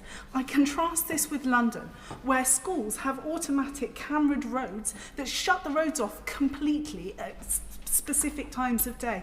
And I find it staggering that we have such a complete contrast in treatment. Of course, I want children in London to be safe. This isn't about taking things away from London schools, but it is very, very much about children in my constituency and older people and others having the same access and the same safety that everyone else does. Very, very briefly, given I've got 30 seconds, I want to touch on Northern Rail and the complete lack of Sunday services in my constituency. The strikes have been going on for a year now, and we desperately need this issue to be resolved. Sandbach Station rail accessibility and the lack of accessible lift at that station is a huge point, and I would echo points made by colleagues about the importance of us funding these things properly. And lastly, there has been a 67% reduction in buses in my local area in the last 15 years. It is desperate that we improve this. Thank you. Lawrence Turner. Thank you very much, Madam Deputy Speaker. I will do my best to speak at high speed. I want to say a few words at the start about our honourable friend, the member for Nottingham South. She was an outstanding minister, and the department's loss is a whip's office gain, and she'll be much missed on the transport front bench. I am very grateful as well to the honourable member for Derby North. She and I both represent constituencies in the Squeeze Midlands, regions home to 10 million people, historically denied a fair share of funding and political attention. As noted already, the East Midlands receives the lowest transport funding per head of any region. The West Midlands held this unhappy status until recently. The rail line between Birmingham and Nottingham is actually slower, mile for mile, than that between Manchester and Leeds. The West Midlands has the lowest share of public transport journeys of any English region, followed by the East Midlands. This fuels congestion, road safety problems and potholes. Birmingham's roads are a special case. We have one of the last PFI contracts in the country. Now, when originally issued, local government austerity and the high inflation of the early 2020s was not foreseen. The last government tried to withdraw support for that contract without a clear plan, which was ruled unlawful. I know that the new minister will be looking at this closely, and I look forward to working with him to try to get a fair deal for Birmingham. Most public transport journeys are by bus, and half the industry's income now comes from public funding, yet public accountability lags behind. This summer, National Express announced major changes to the X20 and 61 routes. People in Allens Cross and parts of the New Franklin estate lost their direct connection to Birmingham, and some older residents no longer have direct bus access to the QE2 hospital. I'm grateful to the hundreds of people who signed petitions, including one I organised. I've met with National Express and Transport for West Midlands, and I hope that we can find a way forward. On commuter rail, significant investment has been announced. I've spoken frequently in this House about rebuilding Kings Norton Station as part of the Midlands Rail Hub. I will just say in the interest of time how grateful I am that ministers have listened, and I hope that we can make progress on restoring that service frequency. Finally, we must be ambitious. Birmingham Corporation Tramways once ran to my constituency. The original 1984 vision for a revitalised metro included a loop serving Northfield, Longbridge, Franklin and Rubery. That vision was right, and I hope that we can find funding for a feasibility study for a South Birmingham extension. Madam Deputy Speaker, regional transport inequality hinders economic growth and denies opportunities to my constituents. I'm very glad that the House has had the chance to debate this today. I think this is my stop, so I will. Can I commend the honourable gentleman for his timekeeping and the speed with which he got all of that included. Brings us to the front benches, remembering that we would like some time for the member in charge to wind up. Paul Kohler. Thank you, Madam Deputy Speaker. I was auto-conscious at Transport Questions this morning of not only ensuring I did not, after last night's scolding, repeat the heresy of you or yours, but of also keeping my questions brief. I consequently did not have time to put on record, for the third time in under a year, a formal welcome on behalf of my party to the new Shadow Transport Secretary. So may I begin today, notwithstanding the fact he's no longer in the chamber, by formally congratulating the Right Honourable Member on his elevation. A former Transport Minister who knows all about the transformative effect of transport, having only recently hopped aboard the overnight shuttle from Durham to Basildon. And on that tortuous journey, from the north of England to the southeast, you will have glimpsed the huge inequalities in transport provision across our country. Because be it trains or buses, roads or air travel, where you live or your business is situated, has a massive effect on your mobility. Mobility, the ability to move from A to Z and all points in between, is key to a modern economy and a cohesive society. The statistics paint a stark picture of, to coin a phrase, a two-tier system. Last year, for example, transport spending in London was over £1,300 per head, compared to under £400 per head in the East Midlands. New research from Transport for the North reveals that over 11 million people in England face a high risk of social exclusion, specifically because of inadequate transport systems. That represents a 14% increase, an extra 2 million people since 2019. In the North East, well over 30% of residents face a high risk of transport-related social exclusion, compared to below 3% in London. And who are the excluded? It will come as no surprise, as Transport for the North have highlighted. Disproportionately low-income households, unpaid carers, the old and disabled. The very people our transport system should be helping the most are the ones facing its greatest barriers. But it's not just the north of England that's suffering from these inequalities. Minehead in Somerset, for example, is virtually cut off. The rail station closed in 1971, whilst the Honourable Member for Taunton and Minehead tells me the number 28 bus appears to run on a whim. In Stratford-upon-Avon, Stagecoach has stopped running buses in the evening and at weekends, whilst there's no direct train service between the home of Shakespeare and London, undermining the town's tourist and cultural economy. And transport is, of course, key to our tourist industry. That's why in Cornwall, the new Lib Dem Council has cancelled the previous Tory administration's plans to sell off Newquay Airport, but now need more help than is currently being offered by the government to make the critical investment the airport so badly needs. And investment in transport is key. Even in London, where Transport for London is the envy of the rest of the country, more investment is needed. Repeated disruption on the district line is caused because of some of the infrastructure, according to TfL, is up to 130 years old. It sounds grim, but as my constituents are getting tired of hearing me say, we in Wimbledon and the rest of London don't know how lucky we are. Just imagine living in a region where services are sparse or non-existent, bus routes are cut, stations have been closed, and the few trains running are routinely delayed. Now, I'm addressing my remarks to the Minister, whom I have high regard and no little sympathy, because the problems with regional transport inequalities are clearly not of his making, nor his government's, but that of the past Tory administration. Take buses, for example, where deregulation allowed private operators to cream off the profitable routes and abandon the rest.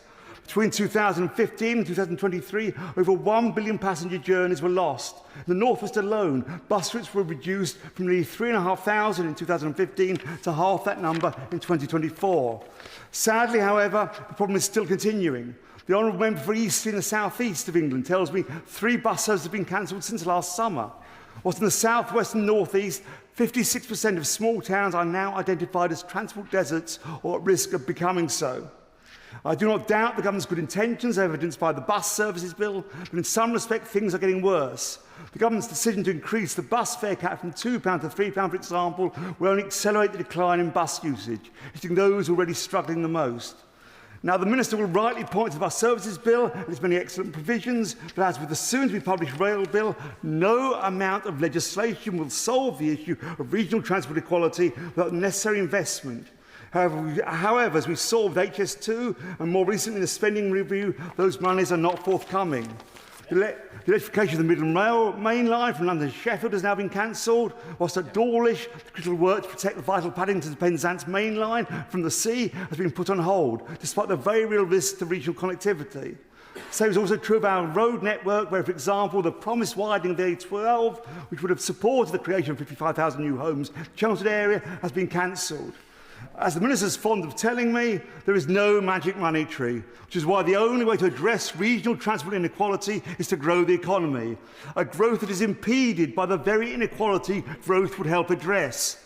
That's why the pump must be primed with more investment in our transport system and a far more ambitious approach to growth, which can't be achieved by wishing on a star, or by the PM trying himself in knots for his red lines over Europe, but by boldly re-engaging with the EU and thereby completing the virtuous circle of an integrated transport system driven by and driving a dynamic and growing economy.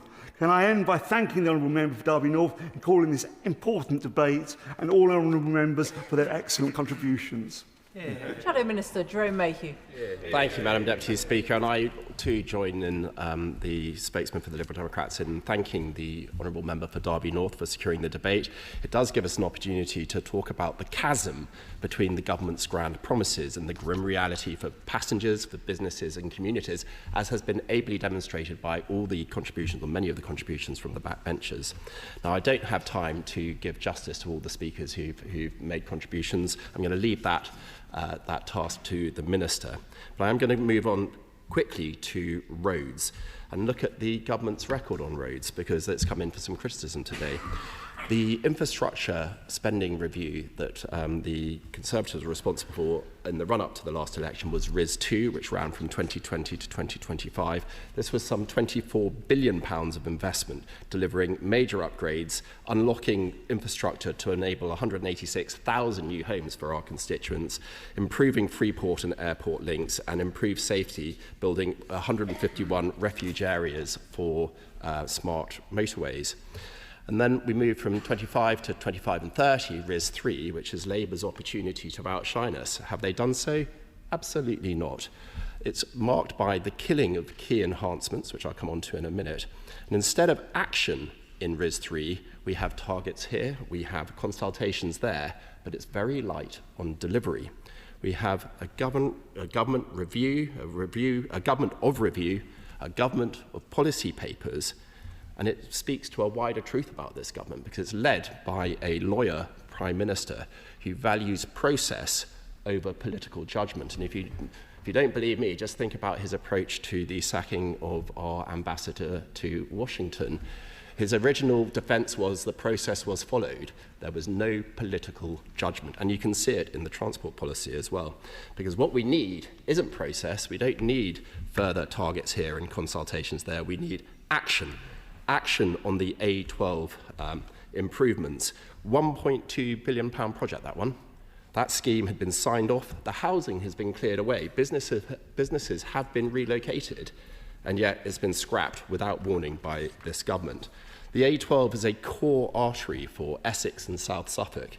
Where's the regional inequality for that region? My honourable friend give way. I will give way. He said the magic Andrew word. Ross. He said Essex. So would my honourable friend give some support to the Transport for London extension of concessions bill, which I have myself tabled? As he knows, TfL run to Shenfield, Reading, Epping, Watford, Cheshunt, Amersham, way beyond the boundaries of Greater London. So my bill would require TfL to enable any local authority which is served by a TfL route or by a route to which a TfL concessionary scheme applies to opt in to a concessionary fare scheme, including the Freedom Pass for our old age pensioners. Mention, and I'm aware that the Transport of London, the TfL concessions bill, does not make a call on the public purse, or at least on the Treasury, and that it's for local authorities to opt into that scheme should they wish to. It sounds like a very exciting project and one that should be developed further. So I mentioned the A12 in East Anglia, but there's also the A47 near Great Yarmouth. Under the Conservatives' RIS2, there was duelling at the Eastern to Great Tuddenham, which is going on at the moment. I declare an interest. It's in my constituency, as is the duelling of the Brundall to Blowfield stretch of the A47. Labour come into power. What act do they take on the A47? They cancel all further improvements. Yes, I will give way. As we're talking about the A47, which runs through my constituency, would the honourable gentleman also agree that the improvement of £200 million being spent on the Thickthorn Junction in our joint area is making a huge difference compared to the £50 million wasted by Norfolk County Council, run by the honourable gentleman's party, on a road that hasn't had an inch of tarmac laid? I'm very grateful for that intervention. It does give me the opportunity to raise the proverbial eyebrow when the member for South Norfolk claimed credit for securing £200 million for the Thickthorn roundabout, when that has been in process for years, many years before the honourable gentleman was even elected.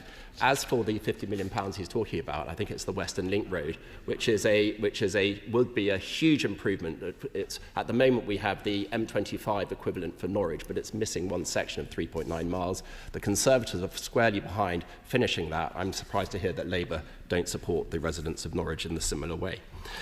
Moving on to what Labour has done, they've cancelled the further improvements on the A47, particularly at the other end towards Peterborough. And it's just another example where East Anglia has been ignored by Labour. On buses, we've got the most popular form of public transport. It's the most important for areas of high deprivation. As a number of speakers have mentioned, it's particularly important for the poorer members of society, for the young, the elderly and disabled. The Conservatives recognise this because they recognise that price matters, and the last government introduced the £2 bus fare cap, and the manifesto commitment at the last election was to maintain the £2 bus fare cap throughout the course of this Parliament, because we recognise how popular it was, how useful it was in increasing bus ridership. And Labour came into power, Madam Deputy Speaker, and they had a choice. They had a choice. They could back passengers or they could back the unions. One of their first acts in government, one of their first shameful acts in government, was to give a 15% pay rise to ASLEF drivers, train drivers, who are already the best paid in Europe, and they paid for it by a 50% increase in bus fares for passengers around the country. And it speaks to a wider truth again, Madam Deputy Speaker, that when it comes to it, just in a moment, when it comes to it, Labour is the party of the unions and not of the people. And on that point, I will give way. His predecessor, and I thank him for giving way, his predecessor, the last Conservative Rail Minister, Hugh Merriman, said this: "Whilst it's legitimate to debate the terms of the deal, the demonisation of train drivers and those on board and at stations who carry out a difficult and skilled job for the safety of passengers is completely unfair. These people work hard and should be shown more respect." Does he agree?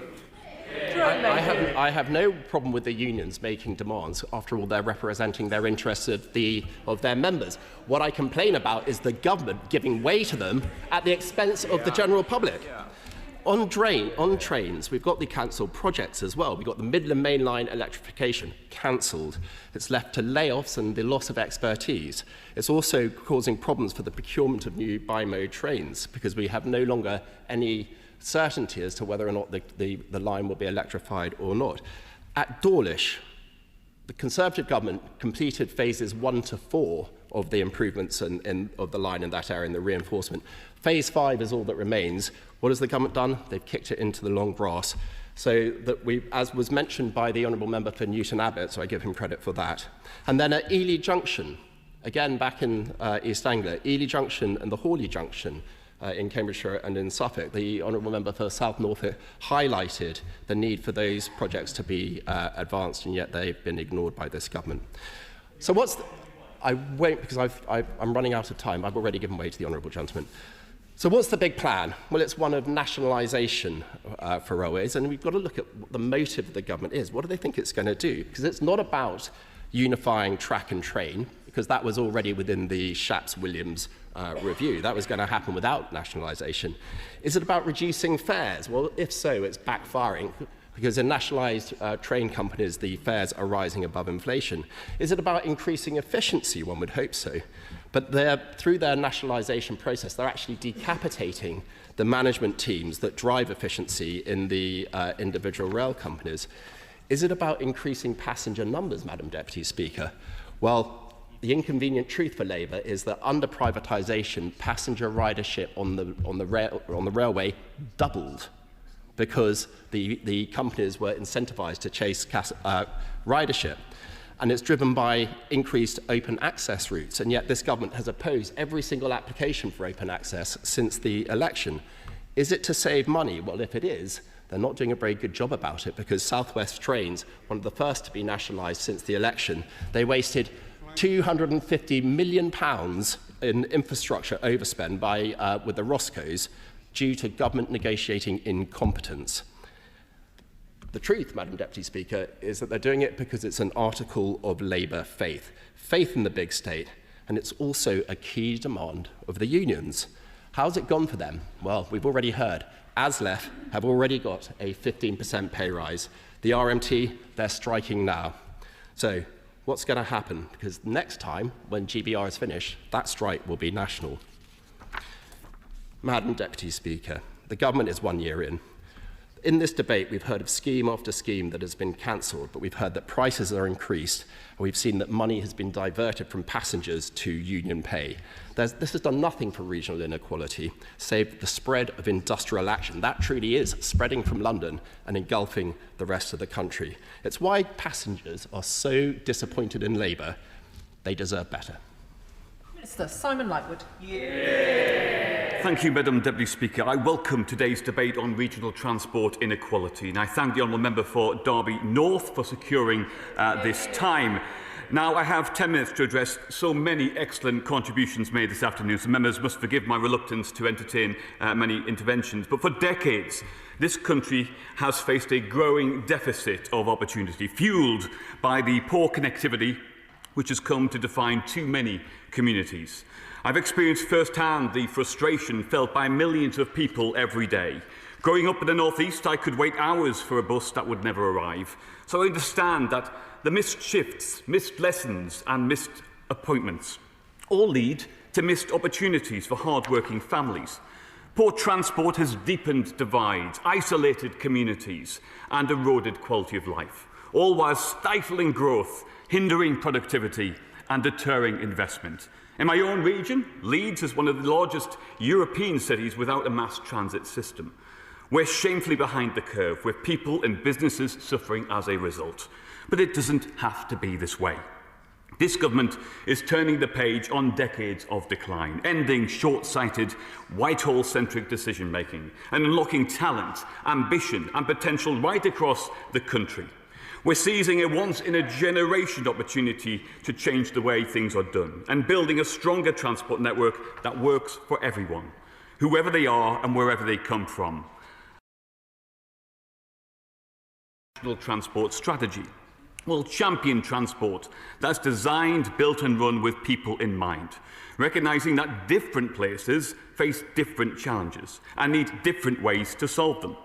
The strategy will aim to make transport safer, more reliable and more accessible, helping everyone to feel more confident and able to use the network. We'll encourage housing, healthcare and other services to work with transport, primed to tackle regional inequality in all its forms.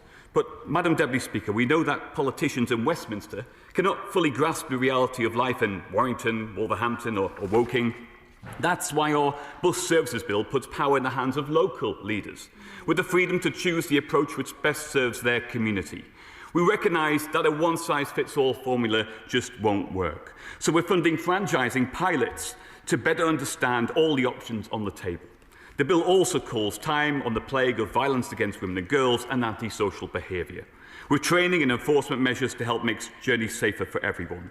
We're backing these steps with landmark levels of investment. This year alone, £1 billion will help improve bus services and keep fares affordable. Extend, yes, the £3 bus fare, which will put more money in passengers' pockets, making bus travel a viable option for more communities, while improving access to jobs, education and healthcare where it is needed most.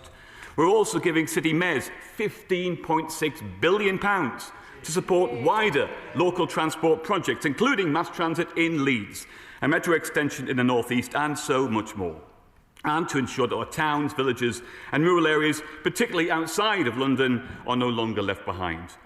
We're not only committed to £2 billion to help them tackle their unique challenges, but just last week we confirmed an extra £104 million in resource funding for local authorities, ensuring they can better design, decide and deliver ambitious local transport projects. I'm delighted at all the investment in cities with mayors. That's fantastic. But Dawlish, Devon, once again, left behind. Is that purely because we don't have a city mayor? Minister. As I just mentioned, we've committed £2 billion to help those outside of city areas. And last week, the £104 million for resource funding across the country, outside of city areas. Madam Deputy Speaker, although we're eager for local leaders to take the reins, there's still an important part, I believe, for central government in tackling transport inequality, particularly on our roads and railways. We're investing billions to fix historic gaps in the network, reconnecting long-forgotten areas and tackling regional disparities head-on, from major projects like the Transpennine route upgrade, East-West Rail and HS2, to improving motorways in Cumbria, Greater Manchester and the Midlands. of funding to maintain and improve the rail network. Our mission to address inequality sits at the heart of everything we do. We're also delivering, I'm going to make progress, we're also delivering new train stations in the South West and Yorkshire, creating brand new rail links across the Midlands and backing road schemes to better connect and grow communities. Not only will these measures improve people's everyday journeys, they'll also create jobs, power up growth and unlock new homes for families. Last week we announced that we're simplifying fares and expanding digital ticketing trials to make rail more accessible and affordable, with new digital trials now live in the East Midlands and launching later this month in Yorkshire. Passengers can sign up to take part and benefit from automatic best value fares, making rail travel simpler, smarter and more flexible. Madam Deputy Speaker, our commitment to investing in this issue is clear, but we're also working behind the scenes to ensure that every penny is well spent.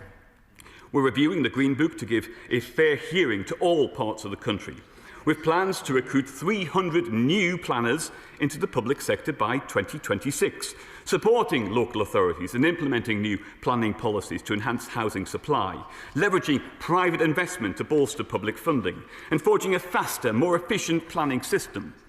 I'm pleased to see a strong contingent from members from the East Midlands here today, and I'm glad to see they recognise, like me, the importance of improving transport links to drive growth across the country and tackle regional inequalities. We recognise that transport spending has historically not been evenly distributed across the country. We're taking action to drive up prosperity and living standards across the UK, including addressing any imbalances where appropriate. And that's not just the case for the East Midlands. We're investing across the whole country, from enabling mass transit in West Yorkshire to reopening the Bristol and Portishead line in the South West. We're providing the East Midlands Combined County Authority with over £2 billion through the Transport City Regions Fund, with the East Midlands receiving over £450 million from the Local Transport Grant and Integrated Transport Block. I'm very pleased to see that Mayor Claire Ward intends to use some of that £2 billion of funding to progress the case for a permanent bridge at Darley Abbey. This means that the East Midlands will be receiving significantly more local transport spending per head than the England average in the coming years, £561 per person against an average of £398. We're investing in the region, including delivering improvements to the East Coast Main Line, progressing the A38 Derby Junction scheme, which will improve safety, reducing delays and support house building, and commitment, of course, to delivering the A46 Newark bypass subject to planning consent. I recognise the frustration honourable members and their constituents feel about the electrification of the Midland Main Line, but we've had to prioritise our funding on schemes that will make the greatest difference for passengers and economic growth as soon as possible. Further electrification of the Midland Main Line has been paused, but will be kept under review as part of our pipeline for future funding. The new trains, however, will increase seat capacity and will mark a step change in passenger experience. Honourable members have advocated passionately for other schemes in their local areas this afternoon. While I can't address every one of those schemes raised today, we will always need to prioritise funding that we have available. My officials will continue to work with their counterparts in local government and other stakeholders to better understand local needs and potential pipelines. Turning to specific contributions made in the debate, I have a lot to get through. I welcome the many contributions from across the House on issues from bus services and their constituencies. This government knows how important good, reliable and frequent bus services are to local communities, and that's why we're investing £1 billion, Madam Deputy Speaker, this year to support and improve services, giving local leaders more powers to improve services through the Bus Services Bill. While I welcome the Honourable Member for Fareham and Borden's contribution, he not only seems to have forgotten the 14 years in which his party had the opportunity to improve bus services in regional constituencies, but he also forgot to mention that his government has been given £26 million to the Conservative-controlled county councils that cover that constituency. However, in rural areas and places with poor public transport, driving isn't a luxury. It's a lifeline. DVSA continues to work hard to combat the unscrupulous practice of reselling tests across the country. In July, we announced over 50 new road and rail schemes, many of which will benefit honourable members who have spoken in this debate. This includes the Midlands Rail Hub, which we're backing with £123 million and which will create links to over 50 locations in the Middlewich road scheme. The A30 at Derby Junctions work will transform rail services across Manchester and new stations in the southwest. We are addressing underinvestment in Welsh rail infrastructure with £445 million funding package over 10 years to meet the long-term connectivity needs and help kickstart Welsh economic growth. Now, turning to the Shadow Minister's comments. So the previous government, I will admit, did allocate £27 billion for RIS2. They did allocate £27 billion. But this was actually revised down to £23 billion. So, with my calculations, Madam Deputy Speaker, that's actually, RIS3 represents a £3 billion increase compared to the funding for RIS2. So, bringing my remarks to a close, because Madam Deputy Speaker is growing impatient. I'm here today not just as the Minister for Local Transport, but as someone who knows what it's like to live in an underserved community, who stood in the rain waiting for buses that never arrived, who's seen firsthand the opportunities of poor connections. So I couldn't be more intent, Madam Deputy Speaker, to deliver real change where it's needed most. Our plan for English devolution will shift even more power away from Whitehall. Our industrial strategy will drive investment and growth in all regions, and our infrastructure strategy will boost living standards across the UK. This is an issue that transcends departmental silos. And since last July, we've worked tirelessly to restore confidence and certainty. We're looking after the pennies and the pounds to improve lives and livelihoods across Britain. Now we'll continue to tackle the shameful deficit of opportunity that plagues this country, and we'll continue delivering our plan for change until we get the job done. Catherine Atkinson to wind up very briefly. Thank you, Madam Deputy Speaker, and I thank the Backbench Committee again for granting this debate. Can I thank my many colleagues who spoke so passionately and persuasively for better transport options for their regions, but also raised some fantastic examples of new investment. I think a number of contributions show how important transport equality is, and it's hugely heartening to hear the progress being made by this government, backed by actual funding. And can I thank the Minister for his response. When it comes to transport regional equality, some of us may sit behind the Minister and then echo my children's oft-used refrain, are we nearly there yet? But now we have a government that has us driving in the right direction, on track to unlock the economic potential that is there across the whole country. The question is, as on the order paper, as many as of that opinion say aye. Aye. Of the contrary, no. I think the ayes have it. The ayes have it. Can those who are leaving the chamber do so quickly and quietly, please, so we can move on to the second backbench debate of the afternoon.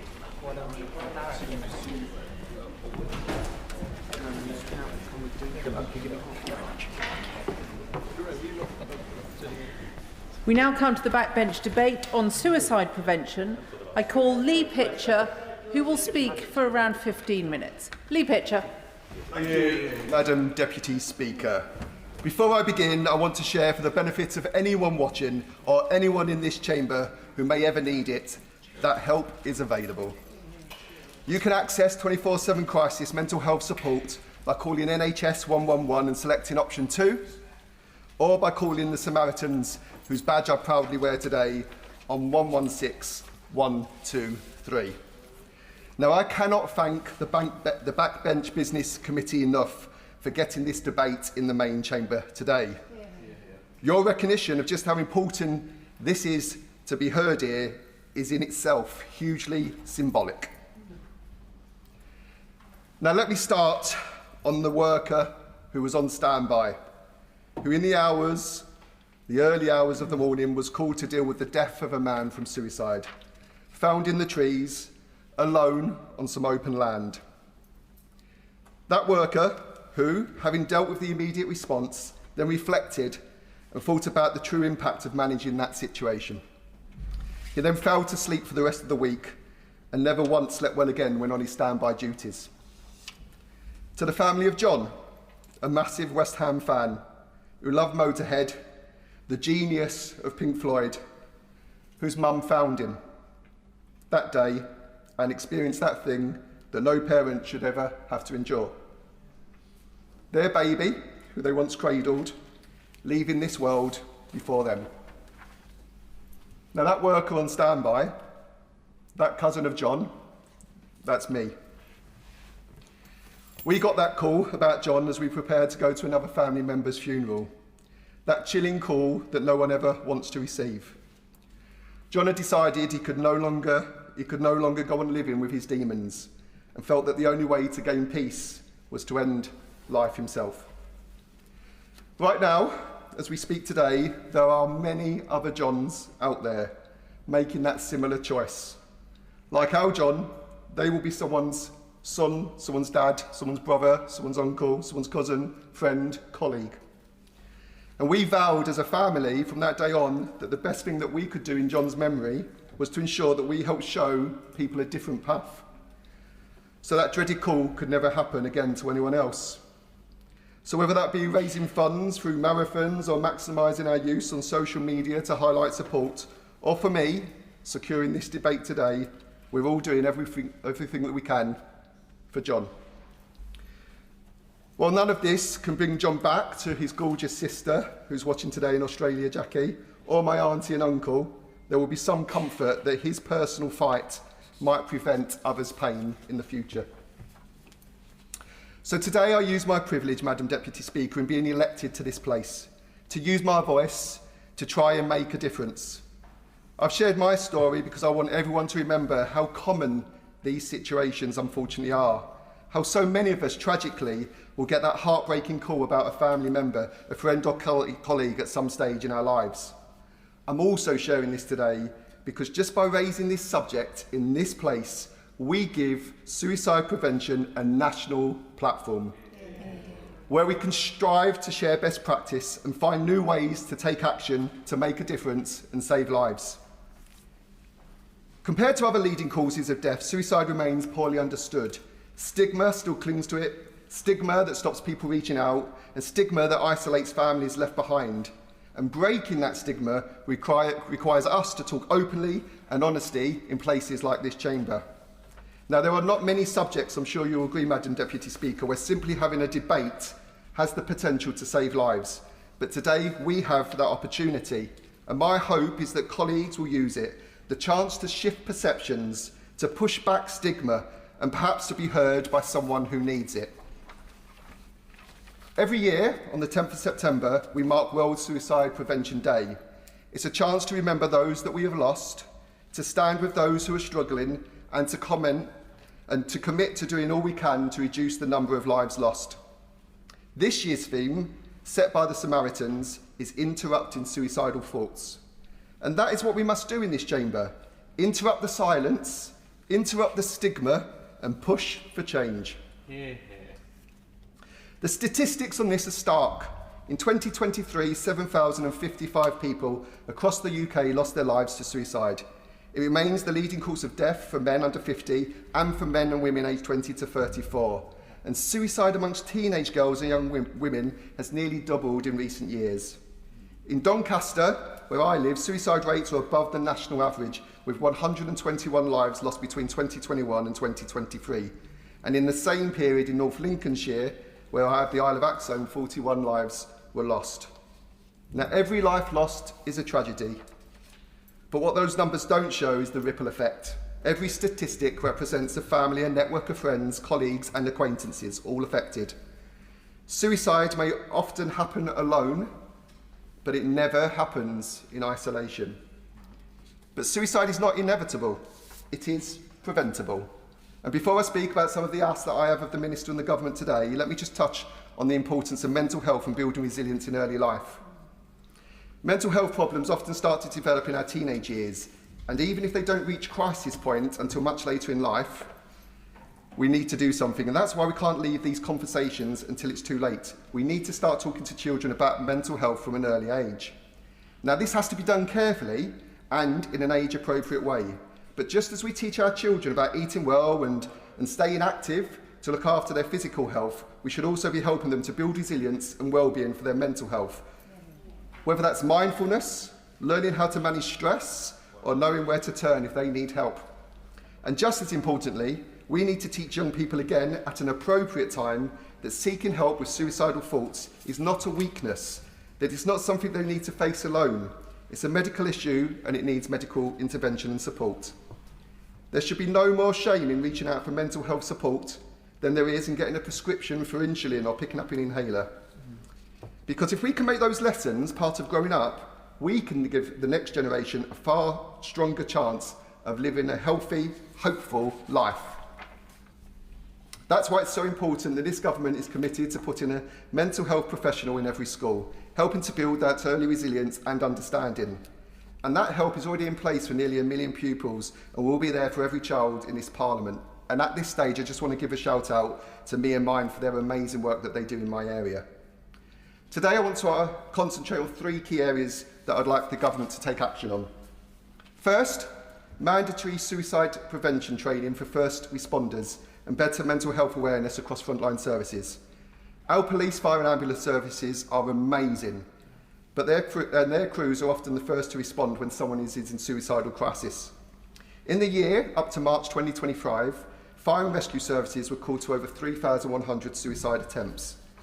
East Midlands Ambulance Service alone responded to more than 20,000 incidents in 2024, the North East Ambulance Service to over 21,000 incidents, 3 times the number of just 4 years before. And the fact is, training on this matter just isn't consistent, and we've got an opportunity to do more. We know training works. Evaluations show suicide prevention, knowledge, confidence and attitudes improve significantly after training. GPs who complete training are 20% more likely to identify people at risk. Equipping first responders with the skills to spot the signs, start a compassionate conversation and make an intervention will save lives. Second, better research into demographic gaps in suicide deaths. We know the risks are not evenly shared. Men are 3 times more likely to die by suicide than women, and men in deprived areas 5 times more likely. Too often, men are told to man up or tough it out. They are less likely to seek help, less likely to confide, less likely to access services until it's too late. But this is not just about how men are taught to act, but how people react to men seeking help. Research shows that 9 in 10 men who die by suicide had been in touch with a statutory service in the year before their death, whether that is at A&E, primary care, or even through the criminal justice system. Yet too many opportunities to help are missed. And if we are serious about tackling the biggest killers, as the government has promised, we need a clear, evidence-based programme of research into how suicide risk presents in men and how services can respond more effectively. Without that, the men's health strategy risks failing the very group it needs to help the most. But it's not just the gender gap. People in the most deprived areas are twice as likely to die by suicide. Autistic people face 3 times the risk of their peers. Gay and bisexual adults twice the risk. For trans people, the risk of a suicide attempt is 4.5 times higher. For trans people, nearly 6 times higher. There are huge differences in death by suicide across ethnic groups. There are differences across regions between different kinds of employment and educational background. These differences need to be studied and understood, just as we would for any disease that affected different demographics in different areas. And by studying the different demographics affected, we can learn about causes, the risk factors, preventative or protective factors, and paths to recovery. Third, Madam Deputy Speaker, a rapid and ambitious rollout of mental health hubs after next year's pilots. Now, these hubs could be transformative, local, community-based, accessible without referral or appointment. Exactly the kind of frictionless support we need to offer. When someone is suicidal, every barrier is a potential barrier too far. No wrong doors, no delays. If someone asks for help, the system must help them. And alongside these, we must support the voluntary and community organisations who are already saving lives every single day. Samaritan's Mind, Andy's Man Club, James's Place, Men's Sheds, and local groups like the Jackson Hope Foundation and the Shed on the Owl in my constituency. They are providing the human connection that prevents suicide. Too often, though, they are left relying on their own fundraising. And if we're serious about prevention, I really think that government must partner with them, not to leave them struggling for survival. The government is committed in its manifesto to tackling the biggest killers, including suicide. It is committed to delivering the suicide prevention strategy. I urge ministers to go faster and further And for some people listening today, time is already running short. Prevention is not just better than cure. For suicide, it is the only chance some people will ever get. Now, as I said, the theme for World Suicide Prevention Day is interrupting suicidal thoughts. That is our responsibility, each and every one of us, to interrupt with training, to interrupt with research, to interrupt with services that open the doors in every community. Suicide's not inevitable, it's preventable, and with the right action we can and we will save lives. On Monday, Madam Deputy Speaker, I will be carrying the baton of hope, taking part in a relay across my constituency alongside many others to raise funds and awareness for suicide prevention. That baton is a symbol, a physical icon of mental health, a reminder that hope can be carried, it can be shared, and it can be passed on to the next person. Our task in this House is to make sure that hope is met with action, so that fewer families face that grief for losing a loved one and more people find the support they need to live. Yeah.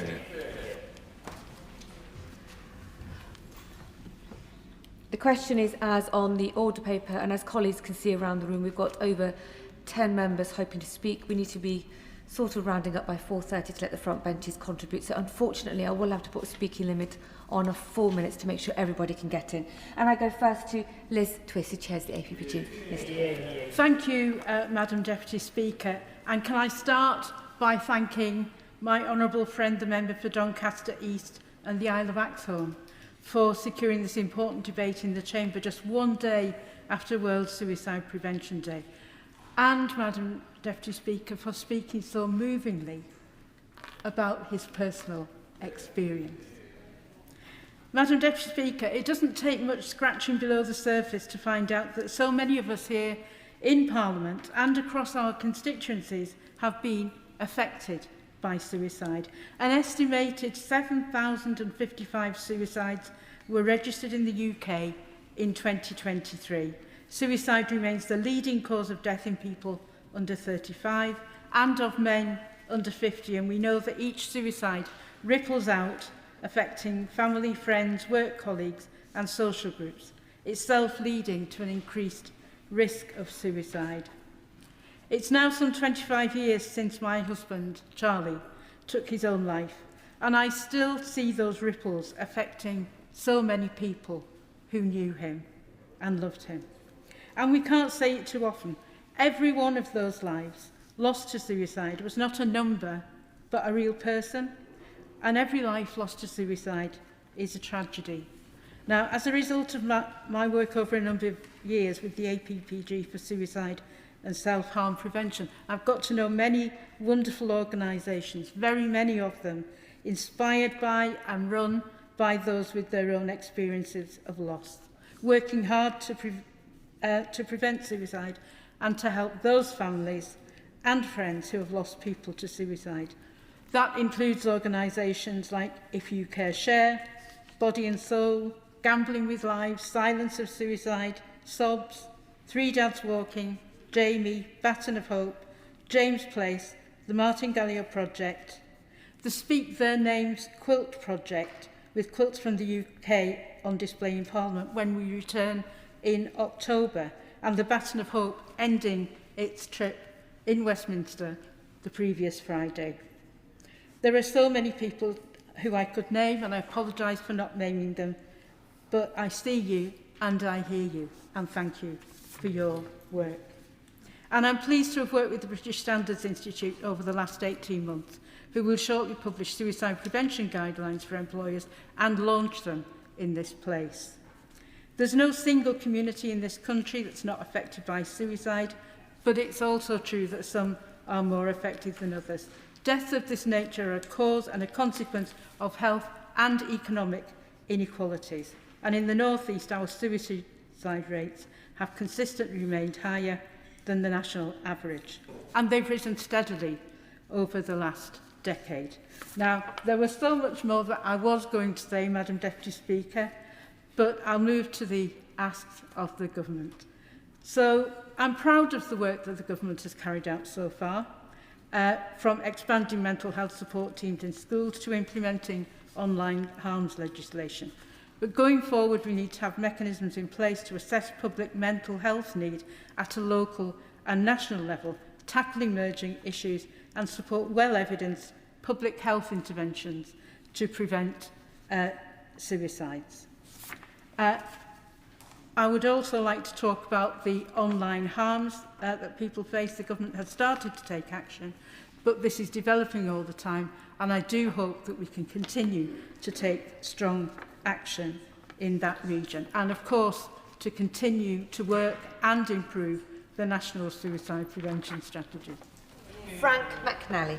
Thank you very much, Madam Deputy Speaker, and I'm grateful to my honourable friend for securing this debate and for his incredibly powerful remarks a few moments ago. Suicide is one of the most pressing public health challenges we face, and behind every statistic is a devastated family, a community shaken and lives changed forever.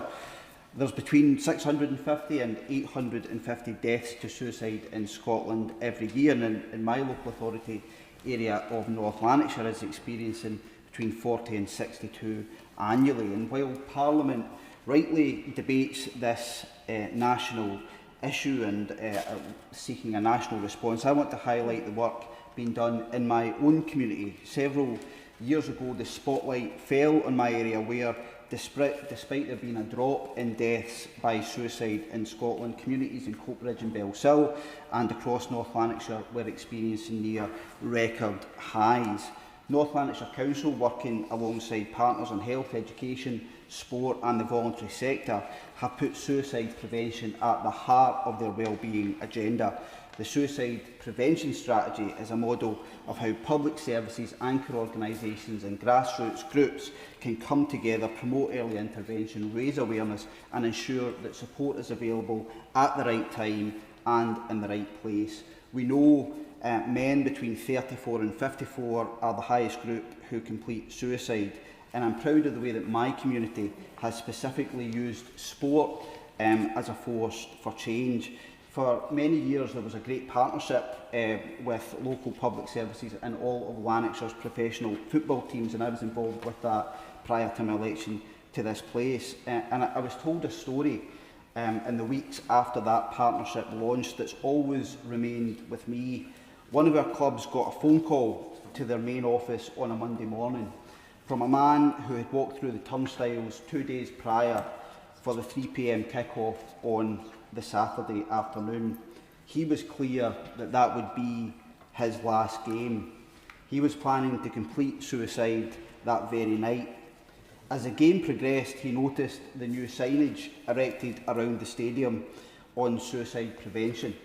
He took a note of the number on the billboard, and in an act of immense bravery, he made a call. His subsequent call on the Monday to the club was to say that going to the game on the Saturday had saved his life.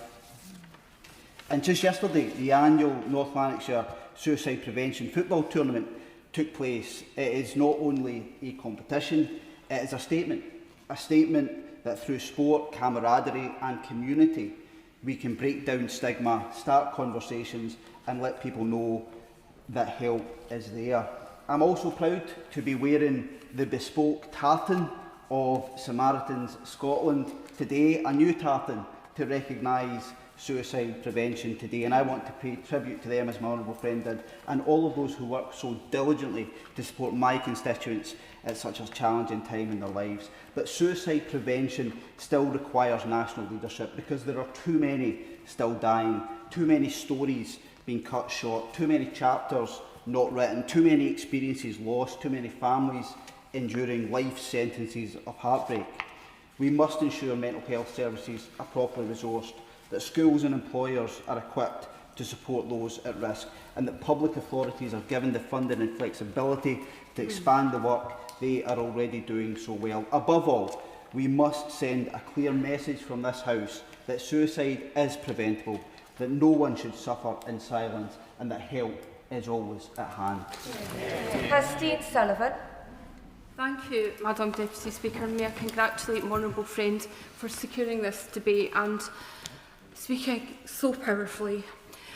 Last Friday we had the honour of welcoming the Baton of Hope to Bathgate, Blackburn, Armadale and Linlithgow as it made its way across West Lothian. The county was the only Scottish stop as the baton travelled the United Kingdom, carrying a message of hope and purpose. The baton of hope, as we've heard, is a powerful symbol in the national conversation around suicide prevention, and I must give my personal heartfelt thanks to Donna from Nails Hugs for working so hard to bring the baton to our home. For Donna, the Baton of Hope and Nails Hugs Foundations are a beacon of light in the darkest times. Living with the loss of her son, Donna has dedicated her time and love to give others the compassion they need, and she does it with an open heart and open arms, wrapping everyone she meets in the biggest hug. But the Baton of Hope's presence in our community was more than ceremonial. It was a rallying cry, a reminder that hope is not abstract. It is built, it is carried and passed on by people and a great many community organisations that I have been fortunate to meet. Only last week we had the opening of the Bathgate Men's Shed led by Alan. This is a lifeline for men facing isolation during retirement perhaps or mental health challenges. The entire shed movement is a brilliant example of how workshops are places of camaraderie, purpose and healing, and it would be remiss of me not to mention the inspiring work of everyone involved in Andy's Man Club across the country, with a special mention to Sandy, who told me about the work in Bathgate. These organisations, and there are too many to mention, often have the reach that health services and local government simply do not. They're also doing vital prevention work in local communities to keep people mentally well. They're not only transforming lives, but they're very often saving lives. For example, organisations like Smile, led by the inspirational Declan, support children and young people affected by poor mental health.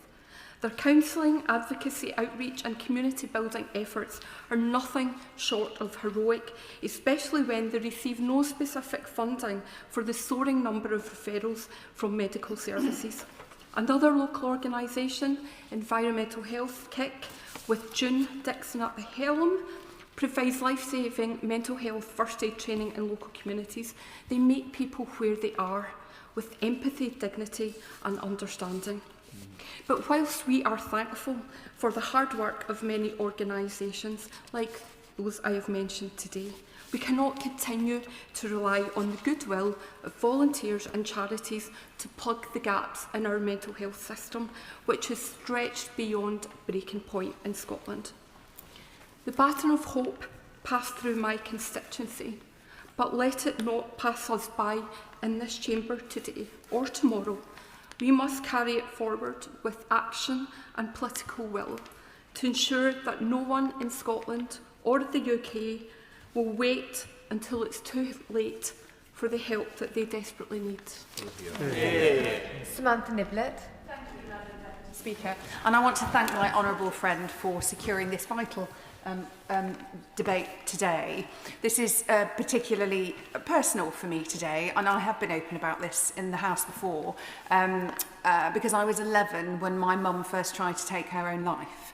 And I'm so grateful to the Samaritans, whose badge I wear with pride. I'm grateful to them because it was them that saved her that first time. She was eventually diagnosed with bipolar and finally got the support and medication she needed. And I am so thankful that she is around today to be the brilliant mum that she is. And I know she is watching this right now. In my 30s, I went through a tough time. And had it not have been for my wonderful daughter, I would have liked to have switched my on button off. And I'm not alone. 1 in 4 people will have suicidal thoughts, and 1 in 13 will attempt to take their own life over the course of their life. And 45 is an age a woman is most likely to take her own life, often influenced by hormonal changes ahead of menopause. Now, as a 45-year-old menopausal woman, that hits hard as a sobering fact, and I am grateful for hormone replacement therapy. And we need to ensure that more women are able to access the right support when they're going through these changes. But suicide doesn't just affect women, as we've heard members speaking of today. Veterans of all genders live with PTSD, living with PTSD have a heightened risk of suicide after serving their country. There have been a disturbing increase in suicides in farmers between 2022 and 2023, with more feared because of changes to inheritance tax rules. Suicide is the biggest killer of people under 35 and the biggest killer of men under 50. And we know that there's a significant crisis in men's mental health. And nationally, there are lots of organisations like Andy's Man Club and Men's Sheds aim to support men with their mental health. But luckily, in my constituency of South Derbyshire, Man Club was set up last year after a local chef, Craig Riley, tragically died by suicide. Joe Ward was one of the founders and a friend of Craig's, and he lives in Melbourne, now helps to run weekly meetings on a Monday evening at Melbourne Assembly Rooms, where men can talk openly without fear of judgment. This Saturday, the Baton of Hope, a suicide prevention charity, will be touring through Derbyshire. The Baton of Hope was started by two fathers whose sons tragically died by suicide. Now, one of those fathers, Mike McCarthy, along with others affected or bereaved by suicide, will be stopping by Elveston Castle in South Derbyshire on their tour, and I wish them all the best, and I can't wait to meet them with my fellow Derbyshire MPs in December in Parliament. But I want to live in a society where no one ever feels like suicide's their only option. People deserve holistic and accessible mental health support, whether through access to medication and or affordable therapies. And that's why I'm so glad this government is fixing our precious NHS. But it's about so much more than healthcare and treating people with mental health issues. It's about preventing them from feeling suicidal in the first place. And so much of that comes with a greater sense of security and hopefulness instead of hopelessness. Hope is something so much easier to have when people have a secure home, good well-paid jobs, a sense of purpose and a united feeling of community. And I know this government desperately wants to ensure that everyone has that and is striving really hard to deliver it. Thank you. Jacob Collier. Thank you, Madam Deputy Speaker, and can I thank my honourable friend for securing this debate, and also congratulate my constituency neighbour on the powerful intervention that she just made. I welcome the conversation that we're having as a country around mental health, because every community has a story where lives have been lost, and my constituency is no different. Helena Markey went to my school, De Ferrers, and she was in the year below me. I still remember the smile that she had that would light up any room. On the 10th of September 2015, she passed away after jumping into the path of a vehicle. She was just 17. It shocked our school community. It shocked our local community. A young life with so much potential, with so much to give to the world, taken away from us. Weeks before Helena died, she received her exam feedback and was considering her options for Year 13. She became very distressed about the results and would later go on to take her own life. Helena's parents were completely unaware of just how upset she had become. I've been working with Helena's incredible parents, Glenn and Sharon Markey, since my election, where I've been supporting them on their Smile for Helena campaign. The campaign aims to change DfE guidance to schools to ensure that they notify parents if a pupil becomes distressed during their results feedback. When I've spoken to Glenn and Sharon, they believe just a simple phone call to them about Helena's distress would have meant that they could have gone and picked her up from school, and this would have saved her life, to talk her through that situation, to get through it together. We're seeking a meeting with the new schools minister to discuss this, so that we can ensure that what happened to Helena doesn't happen to any other young person. And I'd be grateful if the minister could use his good offices to assist with this. Because key to mental health support is about talking and being open with each other about the challenges that we all face. It's not just about the investment that we need in mental health crisis services, but front-loading that into preventative support, which is why I believe the government's plan for mental health hubs and the increase in the amount of mental health counsellors are so important. Locally, there are so many people that support others to open up about their mental health, whether that's SARAC, Burton YMCA, Burton and District Mind, BAC O'Connor, and those like Andy's Man Club that are looking to set up in Burton and Uttoxeter. I pay tribute to all of those organisations. They save lives every single day, even if they don't know it. In closing, we owe it to Helena, her family, and to every young person in this country to do better, to create a culture where no one suffers in silence, where families are kept informed, and where the right support is there at the right time. So I ask that the Minister reaffirms our shared commitment to building a system that catches young people before they fall, because behind every statistic is a life, a family and a future.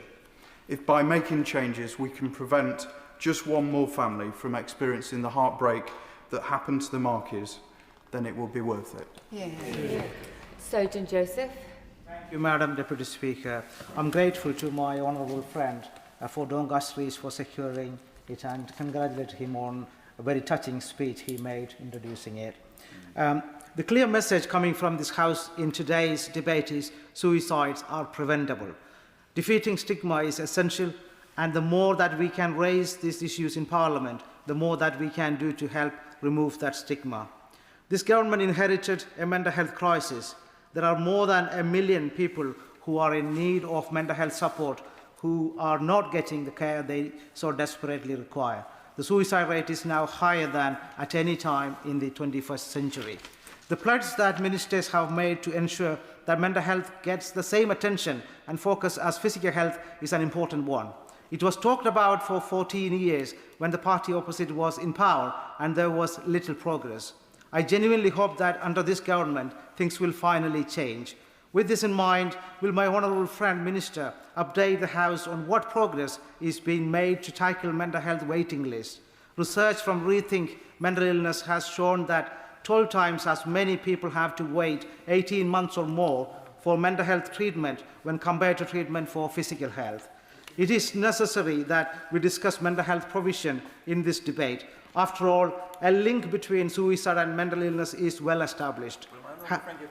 I'm happy to give away. Thank you so much. When we're talking about mental health, will my honourable friend agree that we should also be looking at the impact on people's mental health of online gambling, which is responsible for between 117 and 496 suicides a year, a figure repeated in our Health Select Committee report. And my own constituent, Jack, lost his son, Arthur, aged only 19, to gambling-related suicide after only 6 months.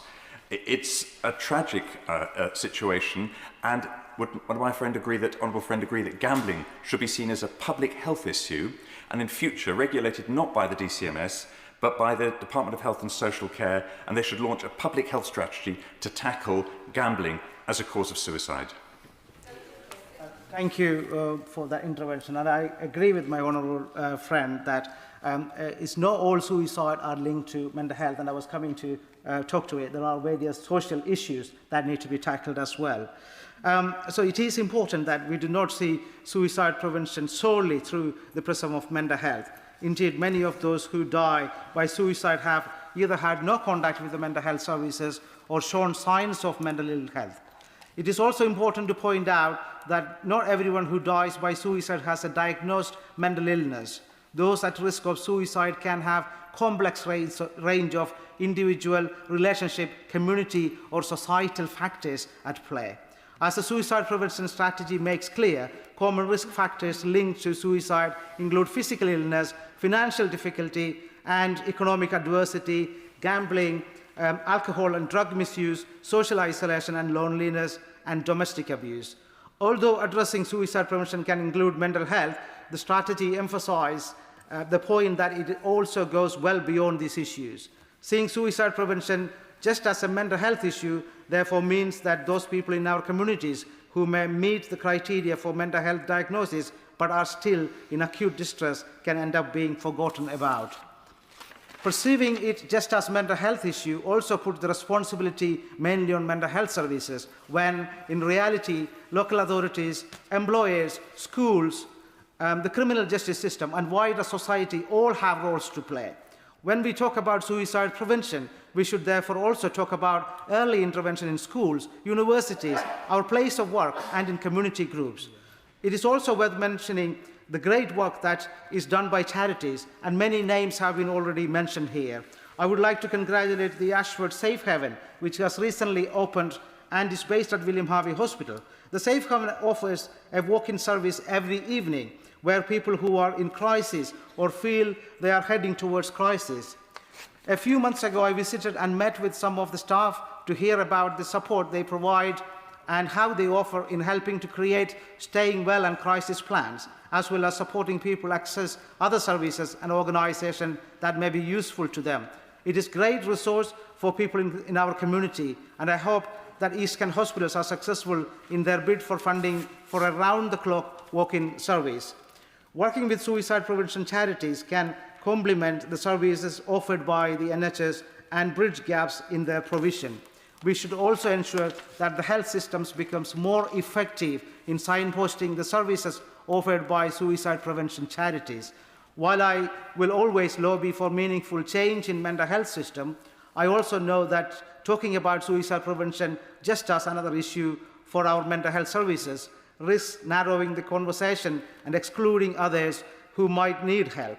I hope that today's debate has helped to make it easier for those watching who might need help now or in the future to get the right help at the right time. Laura Kirk-Smith. Speaker, and I congratulate my honourable friend for securing this debate. I'll focus my contribution on the suicide risks during the perinatal period.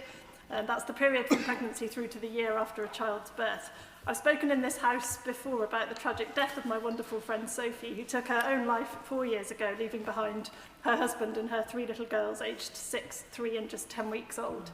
I've been feeling the sadness of her death again this week, looking at the photos of her youngest, now setting off to primary school for the first time, beaming with pride, and I know Sophie would have been so proud too.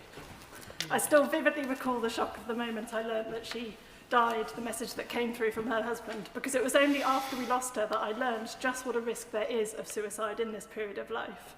1 in 4 people experience some form of postnatal depression or anxiety, which is still poorly recognised as an issue generally, and it's something that I campaign on. But the vast majority do go on to recover. But for some people it's very, very serious, and for some it's so unbearable that they end their lives. The leading cause of death for women in that period, from 6 weeks to a year after the birth of their child, is suicide. And the Maternal Mental Health Alliance have delved into this data and found some more alarming details, in particular the persistent social, economic and racial inequalities in who dies and who survives. Women in the most deprived areas have much higher rates of deaths. Black women are more than twice as likely to die as white women, and women of Asian and mixed ethnic backgrounds also face elevated risks. And so, with these risks and Sophie's death in mind, I want to offer 3 reflections. The first is that we're all vulnerable, each and every one of us.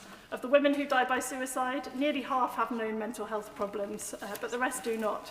And it's a time when I think the social pressures are really great. People expect you to be revelling in the joy of the new baby, but the reality is for many people that there are challenges in caring for the baby, not enough sleep, not enough company, feelings of loneliness, failure, guilt, and the loss of the sense of self, the old you that you knew before having children, which you fear is gone forever. So this can make it a very difficult period for many women, including people who haven't struggled with their mental health before. And so it's so important that we're all cognizant of this in ourselves and in others around us. My second reflection then is that we all carry a responsibility to each other. I still look back on Sophie's death and I blame myself. I ask whether I could have done more. But as Paul Doble, a fascinating therapist working in my constituency of Aylesbury, recently put it to me, the reality is sometimes we cannot prevent every suicide, but that doesn't make it any less true that we must never be afraid to try. And so the real question is how we support people better when they are suicidal, knowing that our compassion, our care, our presence may not remove every risk, but it can make life more bearable. And it may be our question that's the one that interrupts their suicidal thoughts and leads them to different choices. And again, that's something that we must all be cognizant of. And my third point is that the government has to keep taking suicide risk and suicide prevention really seriously, as I know we do, and I hope we'll hear more from the Minister, who I welcome to his place, on the suicide prevention strategy. Because we know that the care that a suicidal person receives can make a big difference. For people in the perinatal period, we do have some fantastic specialist perinatal mental health services, but I've heard from so many women who can't access them. And it's actually in all of the routine maternity care that a woman receives where suicide risk needs to be assessed and support given if necessary. And the same is true of so many other parts of the NHS and so many of our other public services, as we've heard from others, whose actions can make the difference between life or death. And the role of public health interventions in this, social and emotional learning programmes in schools, for example, is so crucial too. Conscious of time, I'll end it there, but I do hope that this World Suicide Prevention Day is a turning point in saving lives and tackling this immense challenge in our society. Julie Minns. Thank you, Madam Deputy Speaker, and Can I thank my friend, the Honourable Member for Doncaster East and the Isle of Axone, for bringing this very important debate. May 1997 will be etched on my memory for two very different reasons. First, the elation of May the 1st and the election of the first Labour government in 18 years, and then just a few weeks later, the death by suicide of a good friend. This debate is therefore not just personal to me, but it is also of great importance for far too many of my constituents. According to the Department of Health and Social Care statistics, Cumberland has the second highest suicide rate in England. Over 1 in 5 adults in Carlisle have been diagnosed with depression, placing us the 6th highest in England and Wales. And my constituency is home to a large rural and farming population, and we know that rural isolation is a major contributor to poor mental health and suicide risk. And that's why I want to pay particular tribute to the work of the Royal Agricultural Benevolent Institution, who provide tailored mental health support to our farming communities. I also want to highlight the work of field nurses across the rural north, specialist nurses who visit auction marts to support farmers and their staff and their families, both with their physical and mental health. Support groups are also making a huge difference. Andy's Man's Club, which we've already had referred to this afternoon, opened in Carlisle early this year and has already welcomed over 2,000 men seeking support and finding their meetings a safe place to talk and share their experiences. In Brampton, to the northeast of the city of Carlisle, I'd like to recognise the work of Mal Craghill, who, until merging his group, Brampton Men's Talk, with Andy's Man Club last month, ran a club for over 2 years, and his leadership and honesty have helped so many men feel less alone, and I'd like to thank him too for his work. And finally, Carlisle Happy Mums offer peer support for women experiencing postnatal depression, anxiety and other mental health challenges. Their work is compassionate, community-driven and essential. But these are just a few of the excellent organisations that help our communities and people in those communities to access the support that they need, and we owe all of them our sincere thanks. Madam Deputy Speaker, suicide prevention must be a whole society effort, a message that was carried by the Baton of Hope when it came to my Carlisle constituency last Sunday. But I do welcome the steps being taken by this government in overhauling the Mental Health Act through the Mental Health Bill and investing in mental health support in schools, with nearly 1 million young people gaining access to support this year. These are important reforms, and I hope that they'll be matched by continued investment in the community-based services that I've touched on this afternoon. In conclusion, I do feel on occasions like this, our House and our Chamber is at its best, and it's incumbent on all of us to unite to ensure that no matter where someone lives, whether in a community that is prospering or one facing some hardship, in a city, a village or on a farm, everyone in our communities is able to access the support they need when they need it. Tess Swallow. Madam Deputy Speaker, it's an honour to take part in today's debate so powerfully opened by my honourable friend, the member for Doncaster East. And I'm grateful to colleagues for ensuring that suicide prevention remains at the top of our agenda. As others have mentioned, yesterday was World Suicide Prevention Day, so this debate is timely. And suicide is one of the biggest killers in this country. As mentioned so well in previous contributions, behind every statistic is a friend, a mum, a cousin, a husband, each one loved by friends and family.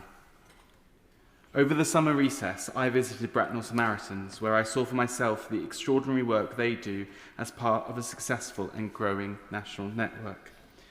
Their volunteers are there for people at their darkest moments, and we should never underestimate the lives they save. I want to thank them today for everything they do in Bracknell and beyond. Madam Deputy Speaker, last year I was privileged to chair a roundtable organised by Autism Action on Autism and Suicide Prevention, which shined a light on the disproportionate effect suicide has on those with autism. According to the National Autistic Society, 66% of autistic adults have experienced suicidal thoughts. That is 9 times higher than the general population. They also report that as many as 11% of people who die by suicide have either an autism diagnosis or autism traits. These figures are shocking and demand action. Their insights and the voices of autistic people and families I heard at my roundtable and in further conversations have been invaluable in shaping my understanding of the scale of the challenge and the need for action. Recent research from Autism Action, Cambridge University and Bournemouth University, the largest study of autism and suicide to date, provides further insight. Almost 1,400 autistic people took part, and it identified loneliness, hopelessness, and feelings of failure as key drivers of suicidal thought. Many reported difficulties in getting the support they needed, long waiting times for diagnosis, and a lack of post-diagnostic help. Our national strategies do recognise autistic people as a priority group, but there's more to do to make sure that recognition translates into practical action. An updated suicide prevention strategy should specifically address the needs of autistic people. And the next autism strategy should explicitly consider suicidality, so the two approaches work hand in hand rather than separately. But if there's more to be done nationally to address mental health issues, I am proud that in Bracknell local organisations are already leading the way. Walks for Wellbeing and Sandhurst Health Walks, Youthline and Create Hope, Stepping Stones, the Recovery College, Sandhurst Counselling Service, who I'm very happy to say are back up and running after a difficult year, Andy's Man Club and the Crowthorne and Wokingham Without Men Shed, and, of course, Bracknell Samaritans. These groups are lifelines, and they deserve recognition and support for the critical services they provide. I'm pleased to say I've met with each of them and can personally vouch for the hard work they do in our community.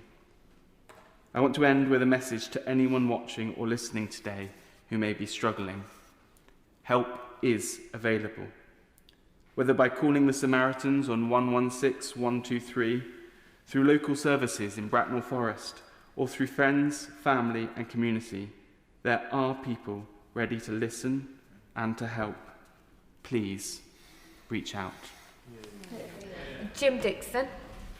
Thank you, Madam Deputy Speaker, and can I pay tribute to my honourable friend for securing this debate on what I think we're all agreed is a critical national public health issue, and so timely given yesterday's World Suicide Prevention Day, promoted by the wonderful Samaritans who do so much good work and whose badge I am proud to be wearing today. On the picture nationally, as the House of Commons Library figures highlight, the previous long-term decline in suicides up to the year 2000 has seen some reversal in recent years, with the figures for 2023 being the highest since 1999. And it's right, therefore, that the government has committed to a renewed drive to tackle the biggest killers, including suicide, in our manifesto last year. And the recently published 10-year health plan sets out how the government intends to put into practice the aim of transforming our mental health system, so that support is available there when people need it. The commitment to a cross-government approach to suicide prevention is one I very much welcome, and it mirrors the successful strategies that I've seen in my time in local government. I've also been pleased since I was elected last year to have been able to work with the excellent charity that's been mentioned by others, Gambling with Lives, to highlight the really troubling link between gambling and suicide, with the Office for Health Improvement and Disparities estimating that there are up to 500 gambling-related suicides each year. And I agree with my honourable friend, the member for Chelsea and Fulham, with Gambling for Lives as well, that the responsibility for gambling should be transferred to the Department of Health and Social Care, and that there should be investigation of all gambling-related suicides and lessons learned from every case so that we can prevent future deaths. At present, coroners are not always correctly identifying the link between gambling and suicide, and that needs to change. And I hope that ministers will give full consideration to both of those calls.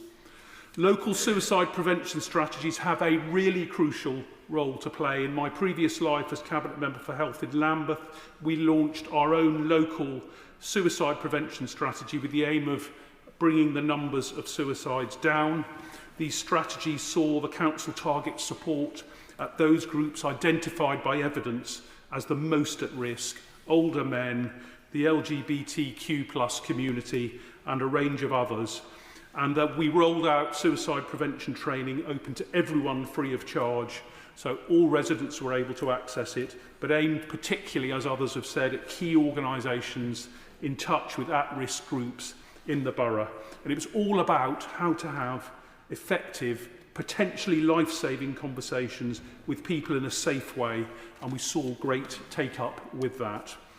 Crucially, the Council also launched a borough-wide mental health campaign aimed at supporting people in their mental health journey and providing advice and well-being and information about how to access services at the right time. And the period saw a decline in the number of suicides that I hope will continue. In Dartford, my constituency, I would like to pay tribute to the work of the newly constituted Dartford Safe Haven, I think a little like the Ashford Safe Haven, as mentioned by my honourable friend, and that is providing working closely with GPs, a walk-in service out of hours to provide the crisis support that so many need. And I'd also like to pay tribute to North Kent Mind, who supplement local mental health services, providing vital additional help for those with mental health support needs. So let's all commit to making suicide prevention a successful national mission. Yeah. Amanda Hack. Thank you, Madam Deputy Speaker. I thank the Backbench Business Committee for granting this debate, and I thank my honourable friend, the member for Doncaster East and Isle of Axholme, for securing this important debate, but also taking forward his opening remarks in such an amazing way. We've heard the devastating numbers, and we've heard the personal experience about the impact suicide has had on our communities and on ourselves. These people have been important to us, and hopefully by discussing this difficult subject, we can offer comfort and support, but also provide that hope that we can put into place improvements to prevent somebody else from taking their own life. I wanted to speak today about two friends. One, my childhood friend who lost her dad to suicide when we were just in our teens, and one who made the decision to take his own life just a couple of months ago. It wasn't until my friend's funeral in July that I reflected that whilst these suicides were more than 3 decades apart, the similarities the two men had who made this decision were stark. They were both men in their early 50s, successful, running their own businesses, amazing family men who were well respected in their work and in their social circles, yet they still both took that ultimate decision to take their own lives, leaving those left behind to unpack their grief and sorrow with the overriding question of why. In the face of such loss, we often search for answers, something to help us make sense of it, the silence, the unanswered questions, and while no single explanation can ever truly account for an individual's decision, patterns do begin to emerge when we look more closely at that broader picture. We look at age and gender, and the risk of suicide is highest amongst those men between 45 and 54. 3 times more common in men than women, a gap that only continues to grow. We can look regionally. Between 2021 and 2023, the East Midlands had a suicide rate of 11.3 deaths per 100,000 people, placing us above the national average and the 5th in the highest of English regions. We need to look nationally. We have to create some hope. Local authorities do develop strategies to prevent suicide, but the funding for voluntary services sadly has gone awry in recent years. We need that much more important national debate. We can look at the limits of existing mental health support with the reality that nearly a third of people who die by suicide are in contact with mental health services in the 12 months leading up to their death. These, of course, are important insights, but they're just insights, just statistics. We have to search for answers to this really difficult question. Although we might not never ever know why somebody decides to take their own life, it's what we do with the information we do know is what that matters. We know we have to build resilience for young people in schools, teaching our young people how to promote good mental health, well-being within themselves. We need to equip people with the language to talk about how they feel, the confidence to ask for help, and the tools to support both themselves and each other through inevitable challenges in their life. We can also look to our local organisations like Leg Up in my constituency, whose core philosophy is about building resilience, tackling loneliness and isolation. The government's commitment of transforming mental health service to 24/7 neighbourhood mental health centres is a fantastic start, but it will mean nothing if we're not giving people the tools they need to communicate to get themselves there in the first place. Prevention of deaths by suicide will come from continued conversations, a growing understanding of the mental health landscape, and bringing the voices of those that we've lost and those that are struggling now. Those voices are the ones that truly matter. Yeah. We now come to the front benches, and I come to the Liberal Democrat spokesperson. Danny, it's Dr. Danny, isn't it? Dr. Danny Chambers. There's 3 doctors on the front benches then. Dr. Danny Chambers. Thank you, Madam Deputy Speaker. They always say real doctors treat more than one species. So that's, I want to thank the Honourable Member for bringing this debate and for speaking so emotively, as so many others have today. I know from personal experience talking here about loss due to suicide, the pain never goes away, no matter how long ago it was. But I particularly commend the Honourable Member for speaking about such a recent bereavement. That is a very difficult thing to do. Some other people have mentioned that only 1 in 4 people who take their own lives are known to services, to clinical mental health services. And that's why the charities and community organisations are so important. And I recently did visit the Winchester branch of the Samaritans, and I met with Wayne Fletcher, the director. And it was so impressive and inspiring to see the number of volunteers involved to make sure there's 24-hour access to someone who needs help in the darkest times, the loneliest times, in the middle of the night, in the early morning. You pick up the phone and there'll be a volunteer waiting there to speak to someone, and it is absolutely incredible.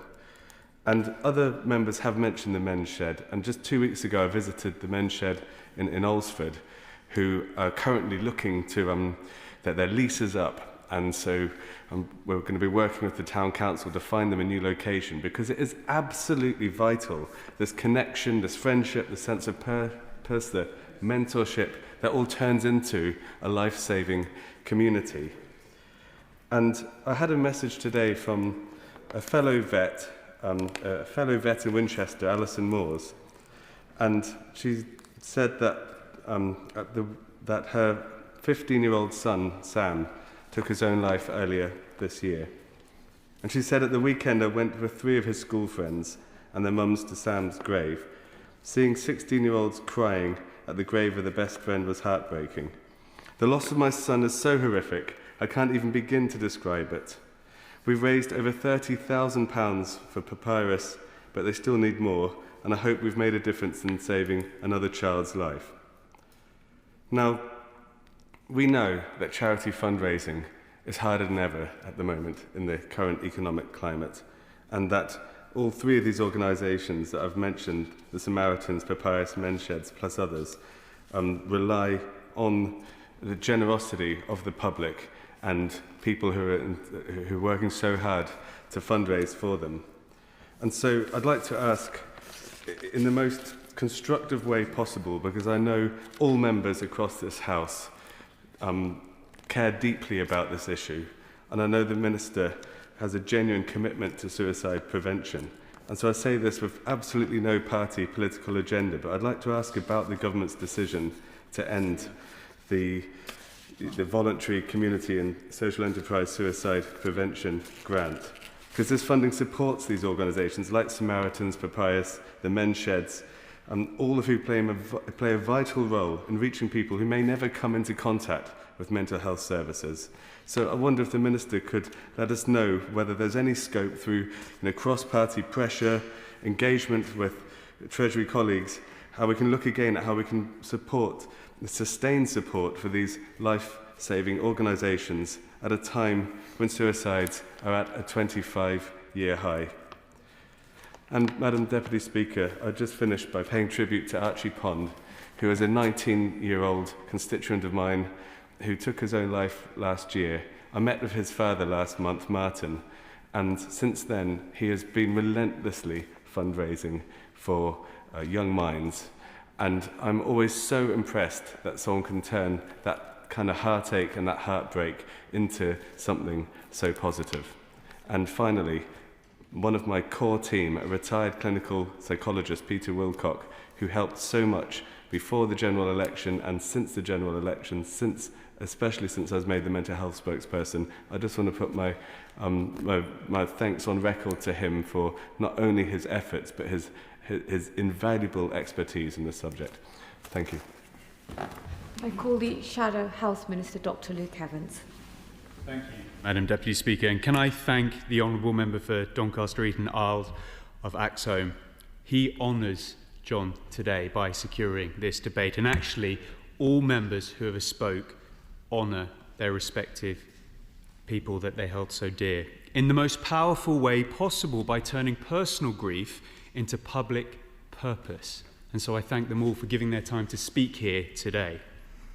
Now, Madam Deputy Speaker, there was a TikTok video that went viral. It opens with a young, energetic and innocently woman asking, be honest, who do you call whenever you're at your lowest?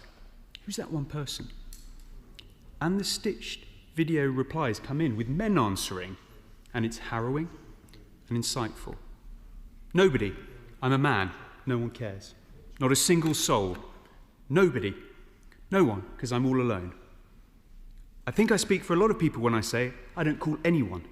Nobody. I'm a guy. No one gives a Speaking for the guys, literally no one. You all call someone? There's no one. Nobody cares. No one. I'm a man. No one cares. Not a single person. I wouldn't turn to a single person on this earth as they will use it against me. I wouldn't call anyone. What? We can call somebody? This small insight, this seemingly jokey platform hits on what we, this House and wider society, must look at to try to understand. Why do men feel they're not valued? Why do they feel they cannot ask someone? Why do they fear it will be used against them? And why do they fear they can't ask for help? Many hide in plain sight, struggling, battling, until it's too late. After all, we know from the Samaritans that about 2/3 of suicide victims are not known to mental health services.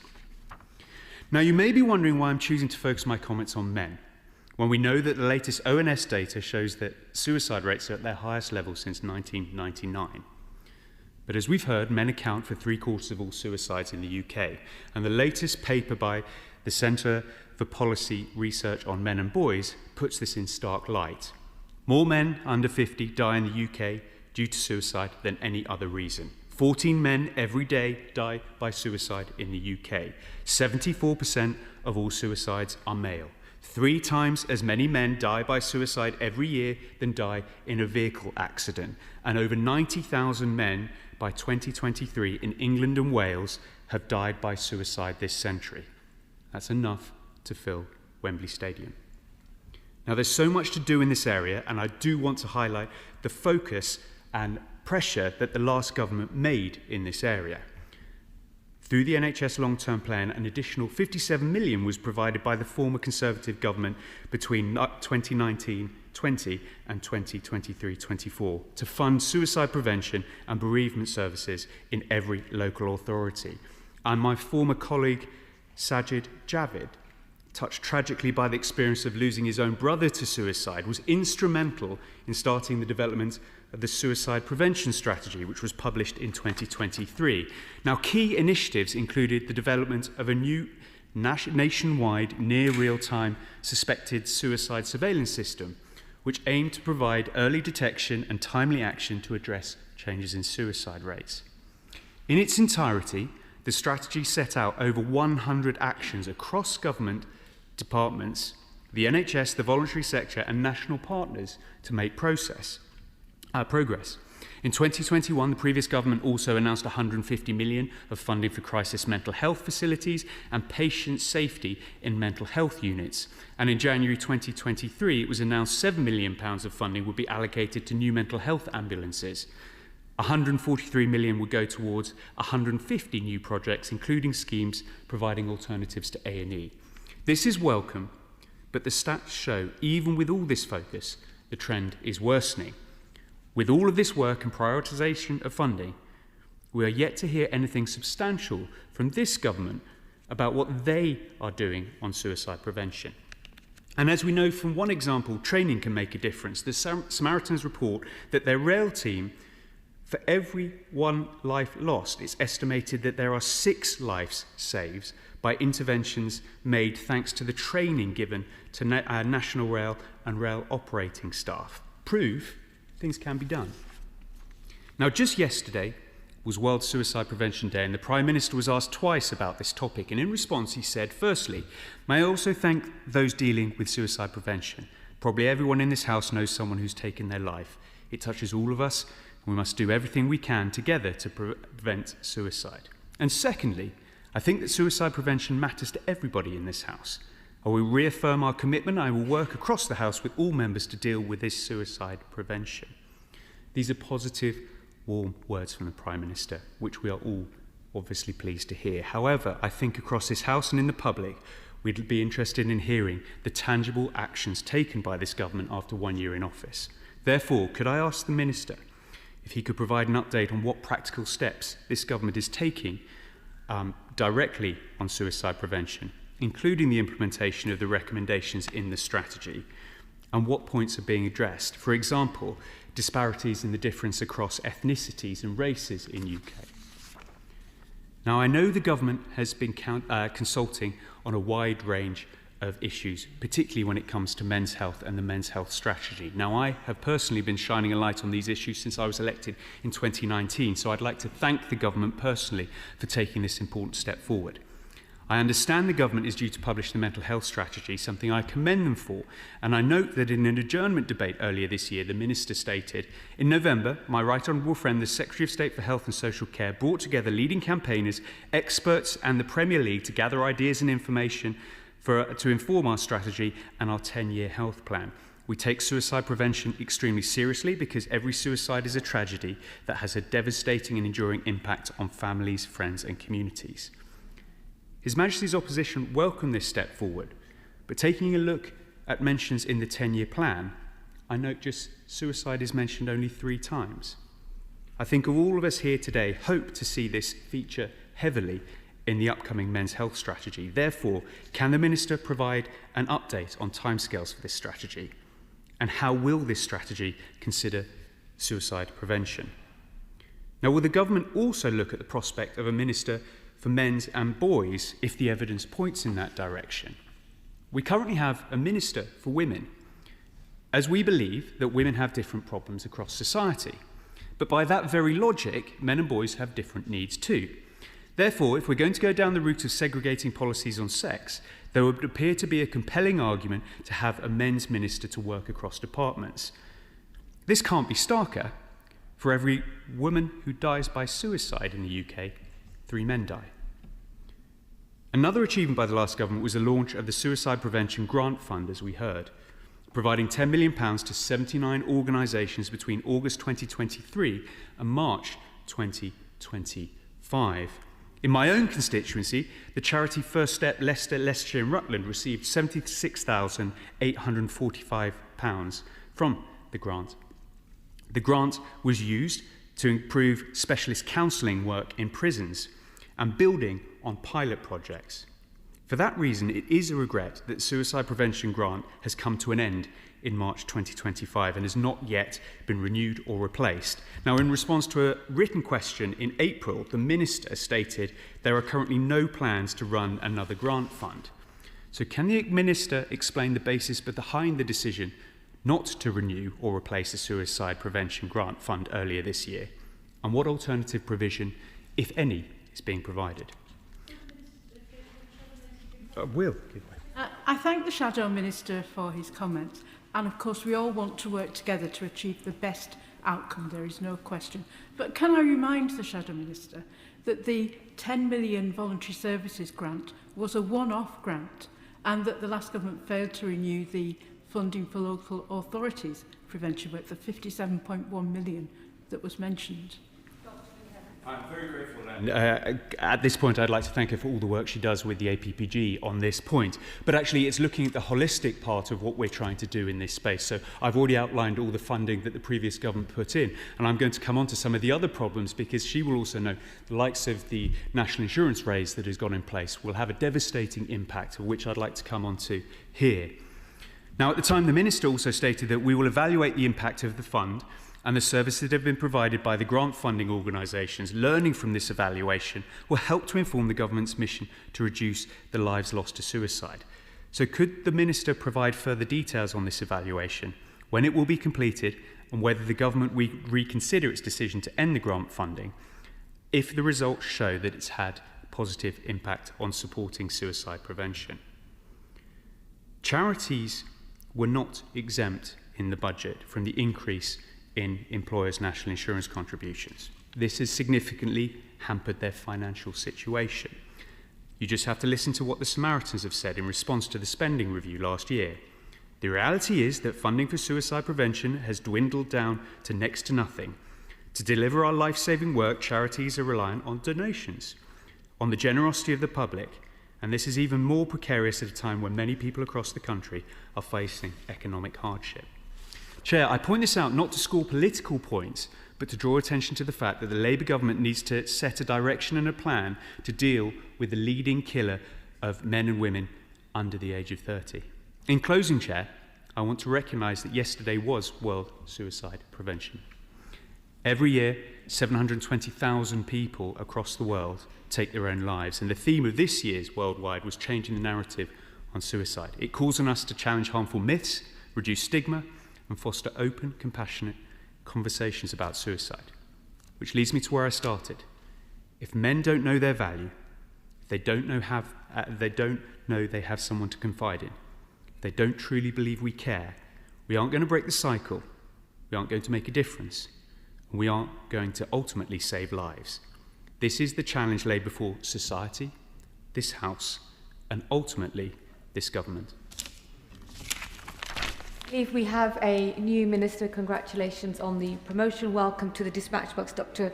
Zubair Ahmed. So just in case you need to know, my constituency, we've been touched by young male suicide in Sussex Wolds. So I'll be listening very closely to the Minister's response. Minister Dr. Zubair Ahmed. Thank you, Madam Deputy Speaker. It's an honour to respond on behalf of my friend, the Mental Health Minister, and the Government on this uniquely emotive topic that impacts every community. So I thank my honourable friend, the member for Doncaster East and Isle of Axholme, for giving us the opportunity to debate this day after World Suicide Prevention Day. I know the whole House will join me in thanking him for channeling a deep amount of personal pain and sorrow into such a constructive debate. His family and constituents should be rightly proud. I also want to commend all honourable friends and honourable members for their contributions, many of which have also come from a position of personal pain and experience. Often in our society, it is the doctors and nurses that are perceived to be the life savers. But, Madam Deputy Speaker, I am very confident that today every honourable member that's taken part in this debate is a life saver, and their constituents should be rightly proud of all of them. My honourable friend, the member for Winchester, spoke about the Mental Health Fund, and I will be delighted to set up a meeting with him and my colleague, the Mental Health Minister, to talk about this further. My honourable friend from Burton and Uttoxeter wished a meeting with his constituents, Helena's parents, and I'm also delighted to arrange this. My honourable friend for Hinckley and Boxworth, in his usual forensic self, asked a number of questions which I hope I will address in my speech, but I'm sure he'll be forthcoming if there are any shortcomings in my answers. Madam Deputy Speaker, the Government stood on the manifesto to tackle the biggest killers, and suicide remains the leading cause of death in young people in this country. Every life lost to suicide is one too many. That is why our men's health strategy, our plan for change, and our 10-year health plan has given a renewed focus on prevention. Our aim is to get the NHS, government departments, academia and the private sector to intertwine like never before in a call to action. Let me briefly set out the different strands of this work. First, targeting high-risk groups, including children and young people, middle-aged men, and people known to have a history of self-harm. Secondly, expanding the offer of our mental health emergency departments as part of our 10-year plan. And third, imbibing a greater sense of responsibility and responsiveness in the digital and media sectors. Too often, people in crisis find themselves terrified and vulnerable in places least equipped to help them. In traditional A&E departments, for example, facing long waits and often inadequate support. That's why we are committed to expanding mental health emergency departments. We are investing up to £120 million to bring the number of mental health emergency departments up to 85, while piloting an innovative model of mental health care for people with serious mental health needs. This will mean that people in their darkest moments can access immediate specialist care in safe and dignified spaces. And given only 1/3 of people who die by suicide are in contact with mental health services, we are also working to make support easier to find and easier to navigate. Our shift from hospital to neighbourhood care in the 10-year plan is a big part of that. As is NHS England's recently published Staying Safe from Suicide Guidance for all mental health practitioners is to follow. It removes any uncertainty about the approach that they should take, moving away from tick box checklists and putting each patient and their individual circumstances at the centre of their care. And today, Madam Deputy Speaker, I can update the House that NHS England is launching an e-learning module as a practical resource to support implementation of this guidance. Madam Deputy Chair, the whole country was horrified by the excellent portrayal of the current issues affecting young man in the television show Adolescence. That was a work of fiction, but one that shone a shearing light on the many struggles young people face with social isolation, ironically in an age of social media and connectivity. That's why this government is taking action by equipping a young generation of young people with the tools to manage their mental health. By the end of this Parliament, every school in England will have access to a mental health support team. But as we safeguard our children in schools, we cannot remain blind to the poisonous environment children are exposed to online. As a father, I know this is something that keeps every parent up at night. That's why we're promoting online safety, ensuring responsible media representation of issues relating to suicide and self-harm. Under the Government's Online Safety Act, and all in-scope services are now required to protect their users from illegal content, including illegal suicide and self-harm content. Beyond this, the strongest protections in the Act are for children, who are now also protected from legal but harmful suicide and self-harm content. We have seen too many tragic stories of children being bombarded with this content, sometimes with fatal consequences. The onus is now on tech firms to recognise that this material has no place on their platforms or in our society. Ofcom is continuing to implement this regime and has recently published proposals regarding additional steps about how this harm content is not going to be promoted in an algorithmic fashion. But we know that legislation itself is not enough. Turning to the points my honourable friend raised from Doncaster and Isle of Axholme. Firstly, on his point about first responder training. First responders play an important part in preventing suicides and often the first port of call for someone in distress and experiencing suicidal ideation. We will work closely with first responders, including the police and ambulance staff, to support suicide prevention efforts. Sometimes that first response to someone experiencing distress is provided by government frontline services. That's why the suicide prevention strategy includes training frontline staff in some of these departments. The Ministry of Justice in rolling out mandatory suicide awareness training to prison staff. The Work and Pensions Department frontline staff receiving mandatory training too. And the NHS committed that all healthcare professionals receive the necessary mental health training to meet the need of patients. Moving to neighbourhood mental health services.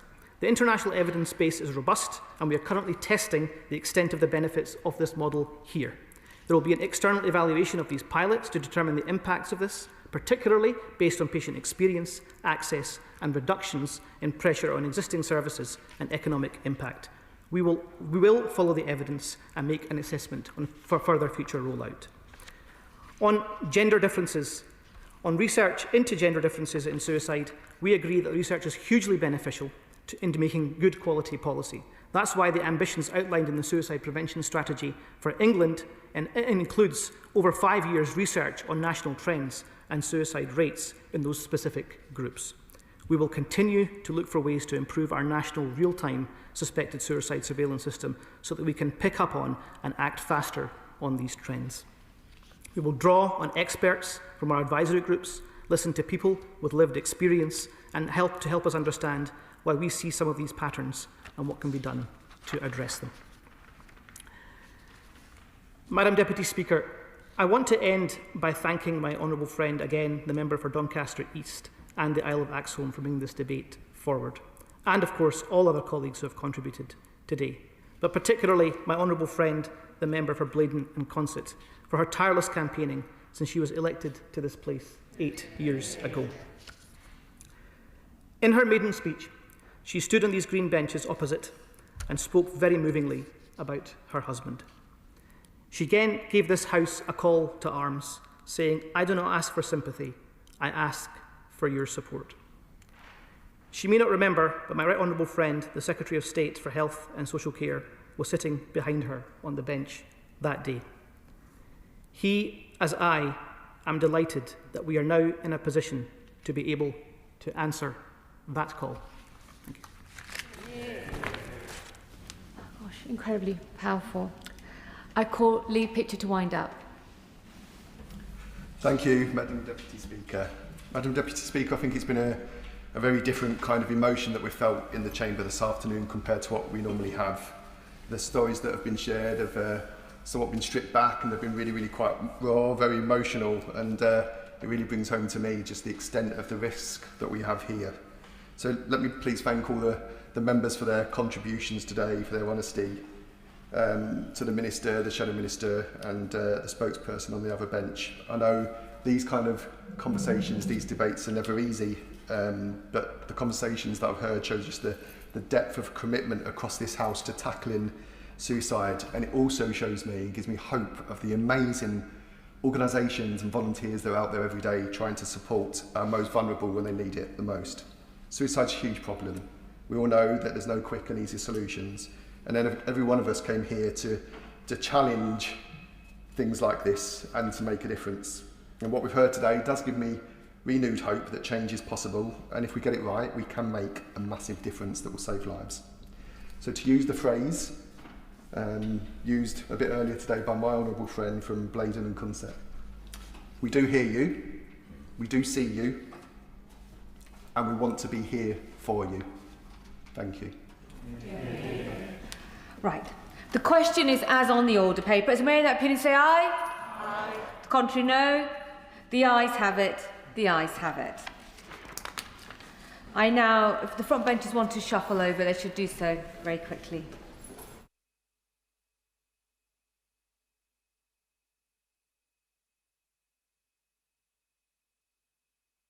We now go on to, colleagues are still shuffling. That's okay. We now go on to the presentation of public petitions. Petition Martin Wrigley. Thank you, Madam Deputy Speaker. I wish to present a petition from my constituent Anna Todd concerning the provision of inclusive community spaces in Newton Abbot, which has gained hundreds of signatures. Changes to access to work, retail rates relief and employers' national insurance contributions have seen the closure of the Newton Abbot's No Limits Cafe and Dawlish Gardens Trust having to stop helping people with learning disabilities into work. The petitioners therefore request that the House of Commons urge the Government to protect existing community support hubs and ensure long-term resource allocation and recognition of their role in mental health, well-being and inclusion. And the petitioners remain, etc. Thank you.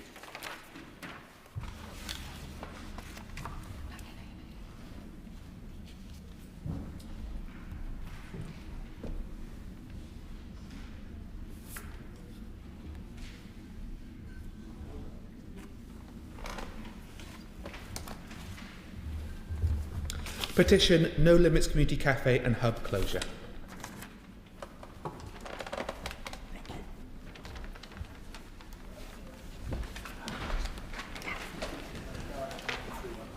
I beg to move that this House do now adjourn. The question is that this House do now adjourn, and I call Irene Campbell on male chick culling. Irene Campbell. Thank you, Madam Deputy Speaker. And I'd like to start by declaring an interest. Earlier this week, I hosted the Ban Hatch and Dispatch event in Parliament with the Vegetarian Society, as well as a drop-in the previous week. It was really important to hear from industry experts and see a presentation of their innovative and effective in ovo testing labs in Europe, offering a vision of what we could have here in the UK. I will also be hosting a further event on the 4th of November, and I would encourage colleagues to attend.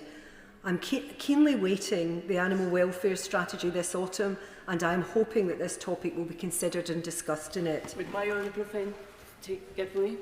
I will give way. I thank my honourable friend for giving way and for bringing this animal cruelty to the attention of the House. Does she agree with me that, considering the advances that have been made to determine the sex of chicks before they hatch, there is absolutely no excuse for commercial egg producers to be routinely culling animals on such a massive scale?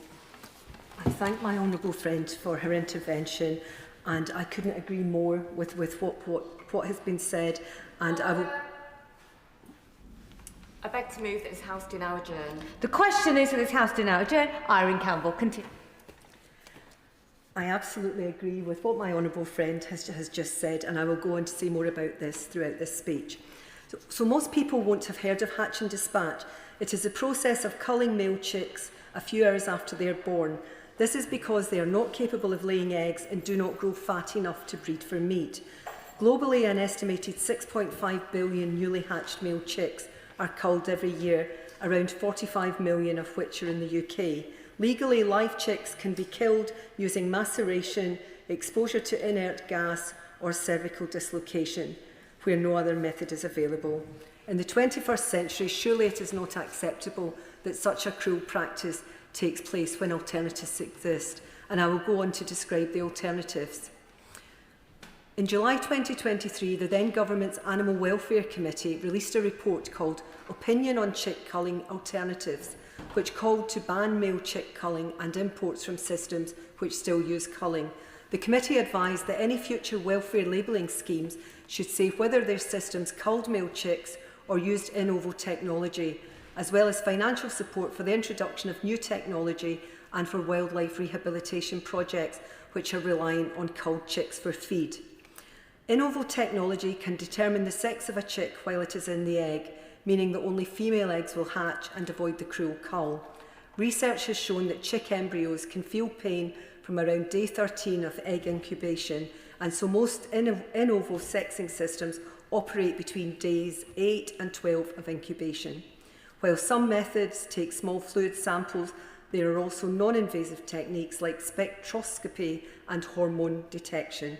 There is also significant progress in many other countries. Male chick culling is banned in Germany, France and Austria, while countries such as Italy have passed bans which will take effect in the future, and many other countries, including the United States and the Netherlands, among others, have adopted in ovo technology voluntarily or through retailer-led initiatives. And I hope people here will agree that it is time that the UK catches up and introduces a ban on this cruel practice. So almost 90% of eggs consumed in the UK are produced in the UK, and that's about 12 billion eggs per year, out of the 13.6 billion that are consumed in total. So about 2 billion eggs are imported a year. I will give way. I thank the honourable member for giving way. They're absolutely passionate about animal welfare. The discussion about in ovo technology identifying chicks, this has worked really well in a similar way in the dairy industry, where you can sex semen before the cow is artificially inseminated to ensure that you get female cows instead of a surplus of male cows, meaning that those cows don't need to end up being culled at a young age. And that is a very successful programme in the dairy industry, and it should be replicated in a similar way in the poultry industry. thank the Honourable Member for his intervention, and I fully agree with what's just been said, and I think it's a very good example to follow. So there are two major hatcheries which dominate the UK's laying hen sector. If we were able to introduce in-oval sexing technology in just 2 hatcheries, we would be able to eradicate the vast majority of male chick culling in the UK's commercial egg industry, and surely this is something worth considering. The public is vastly in favour of this as well. A poll by the Vegetarian Society in May found that 76% of the respondents support a ban on male chick culling, even if it would result in a price increase of 1p per egg. And here in Westminster, over 30 MPs and peers from across different parties signed a joint letter to the former ministers calling for a ban on male chick culling. What happens to eggs that are deemed to be male? Well, the immediate answer would be to merge them with other hatchery byproduct streams for energy generation, fertiliser or animal feed. However, experts are also investigating the possibility that the eggs could be used to feed exotic animals in captivity. This would potentially be a very high value product for zoos, as by day 12 the chick embryos have nails, beaks and bones, as well as not being sentient yet. And on a personal note, as a vegan for many years, I find this whole discussion difficult, but it's important to highlight. Currently, culled chicks are being used as animal feed for captive raptors. However, animal byproducts from slaughterhouses could be the best alternative, as this would be a circular and low-impact approach, which would ultimately reduce the number of animals killed. Experts recommend that this should be a short-term solution, with long-term research being focused on cultivated meat, cultivated casting, or even 3D printed whole prey alternatives. So in closing, the culling of live male chicks is a cruel and outdated practice. There is strong public support for this and wide international precedent. As with many others, I am keenly awaiting the animal welfare strategy this autumn, and I am hoping that the banning of the culling of male chicks will be a key aim of the strategy. It is important that a roadmap with a timeline is introduced to phase out this cruel practice, and that male chick culling and imports are a thing of the past. Call the Minister, Minister Angela Eagle. Thank you very much, Madam Deputy Speaker, and I'd like to thank the Honourable Member for North Ayrshire and Arran for securing this debate. My honourable friend raised this issue in the Westminster Hall debate, Animal Welfare Standards in Farming in June, and I'm grateful to her for giving us the opportunity to focus on the subject in more detail today. I fully recognise that there's strong public feeling on the routine culling of male chicks, as highlighted by the breadth of support the Vegetarian Society's Ban, Hatch and Dispatch campaign has attracted. My honourable friend has spoken passionately on the subject this evening. As a nation, we are rightly proud of the high animal welfare standards that underpin our high-quality British produce, and this government wants to build on and maintain our world-leading record on animal health and welfare, and we're absolutely committed to ensuring that animals receive the care, respect and protection that they deserve. Now, I completely understand that the culling of day-old chicks is a process that many, including someone not far away from this dispatch box, may find incomprehensible and wasteful, and I can assure my honourable friend that all farm animals are protected by comprehensive and robust animal health and welfare legislation, including when they're killed. Regulations set out strict requirements to protect the welfare of animals at the time of killing, and this includes male chicks in the egg production sector. As my honourable friend pointed out, the permitted killing method for chicks, such as gas stunning, are based on scientific research and assessment to ensure that the birds are spared any avoidable pain, distress or suffering. All laying hen hatcheries in the UK use argon gas mixtures as their stunning method. This is a much more humane method than other gases such as carbon dioxide, which is routinely used in several European countries and elsewhere in the world. However, as the Animal Welfare Committee, which is an expert committee advising the UK, Scottish and Welsh governments on animal welfare issues, have commented, the routine killing of chicks is principally an ethical issue rather than a welfare problem, because it does not lead to direct welfare harms. But that doesn't mean, of course, that we should not be working to see if we can move away from it in the future and as quickly as is practicable and possible.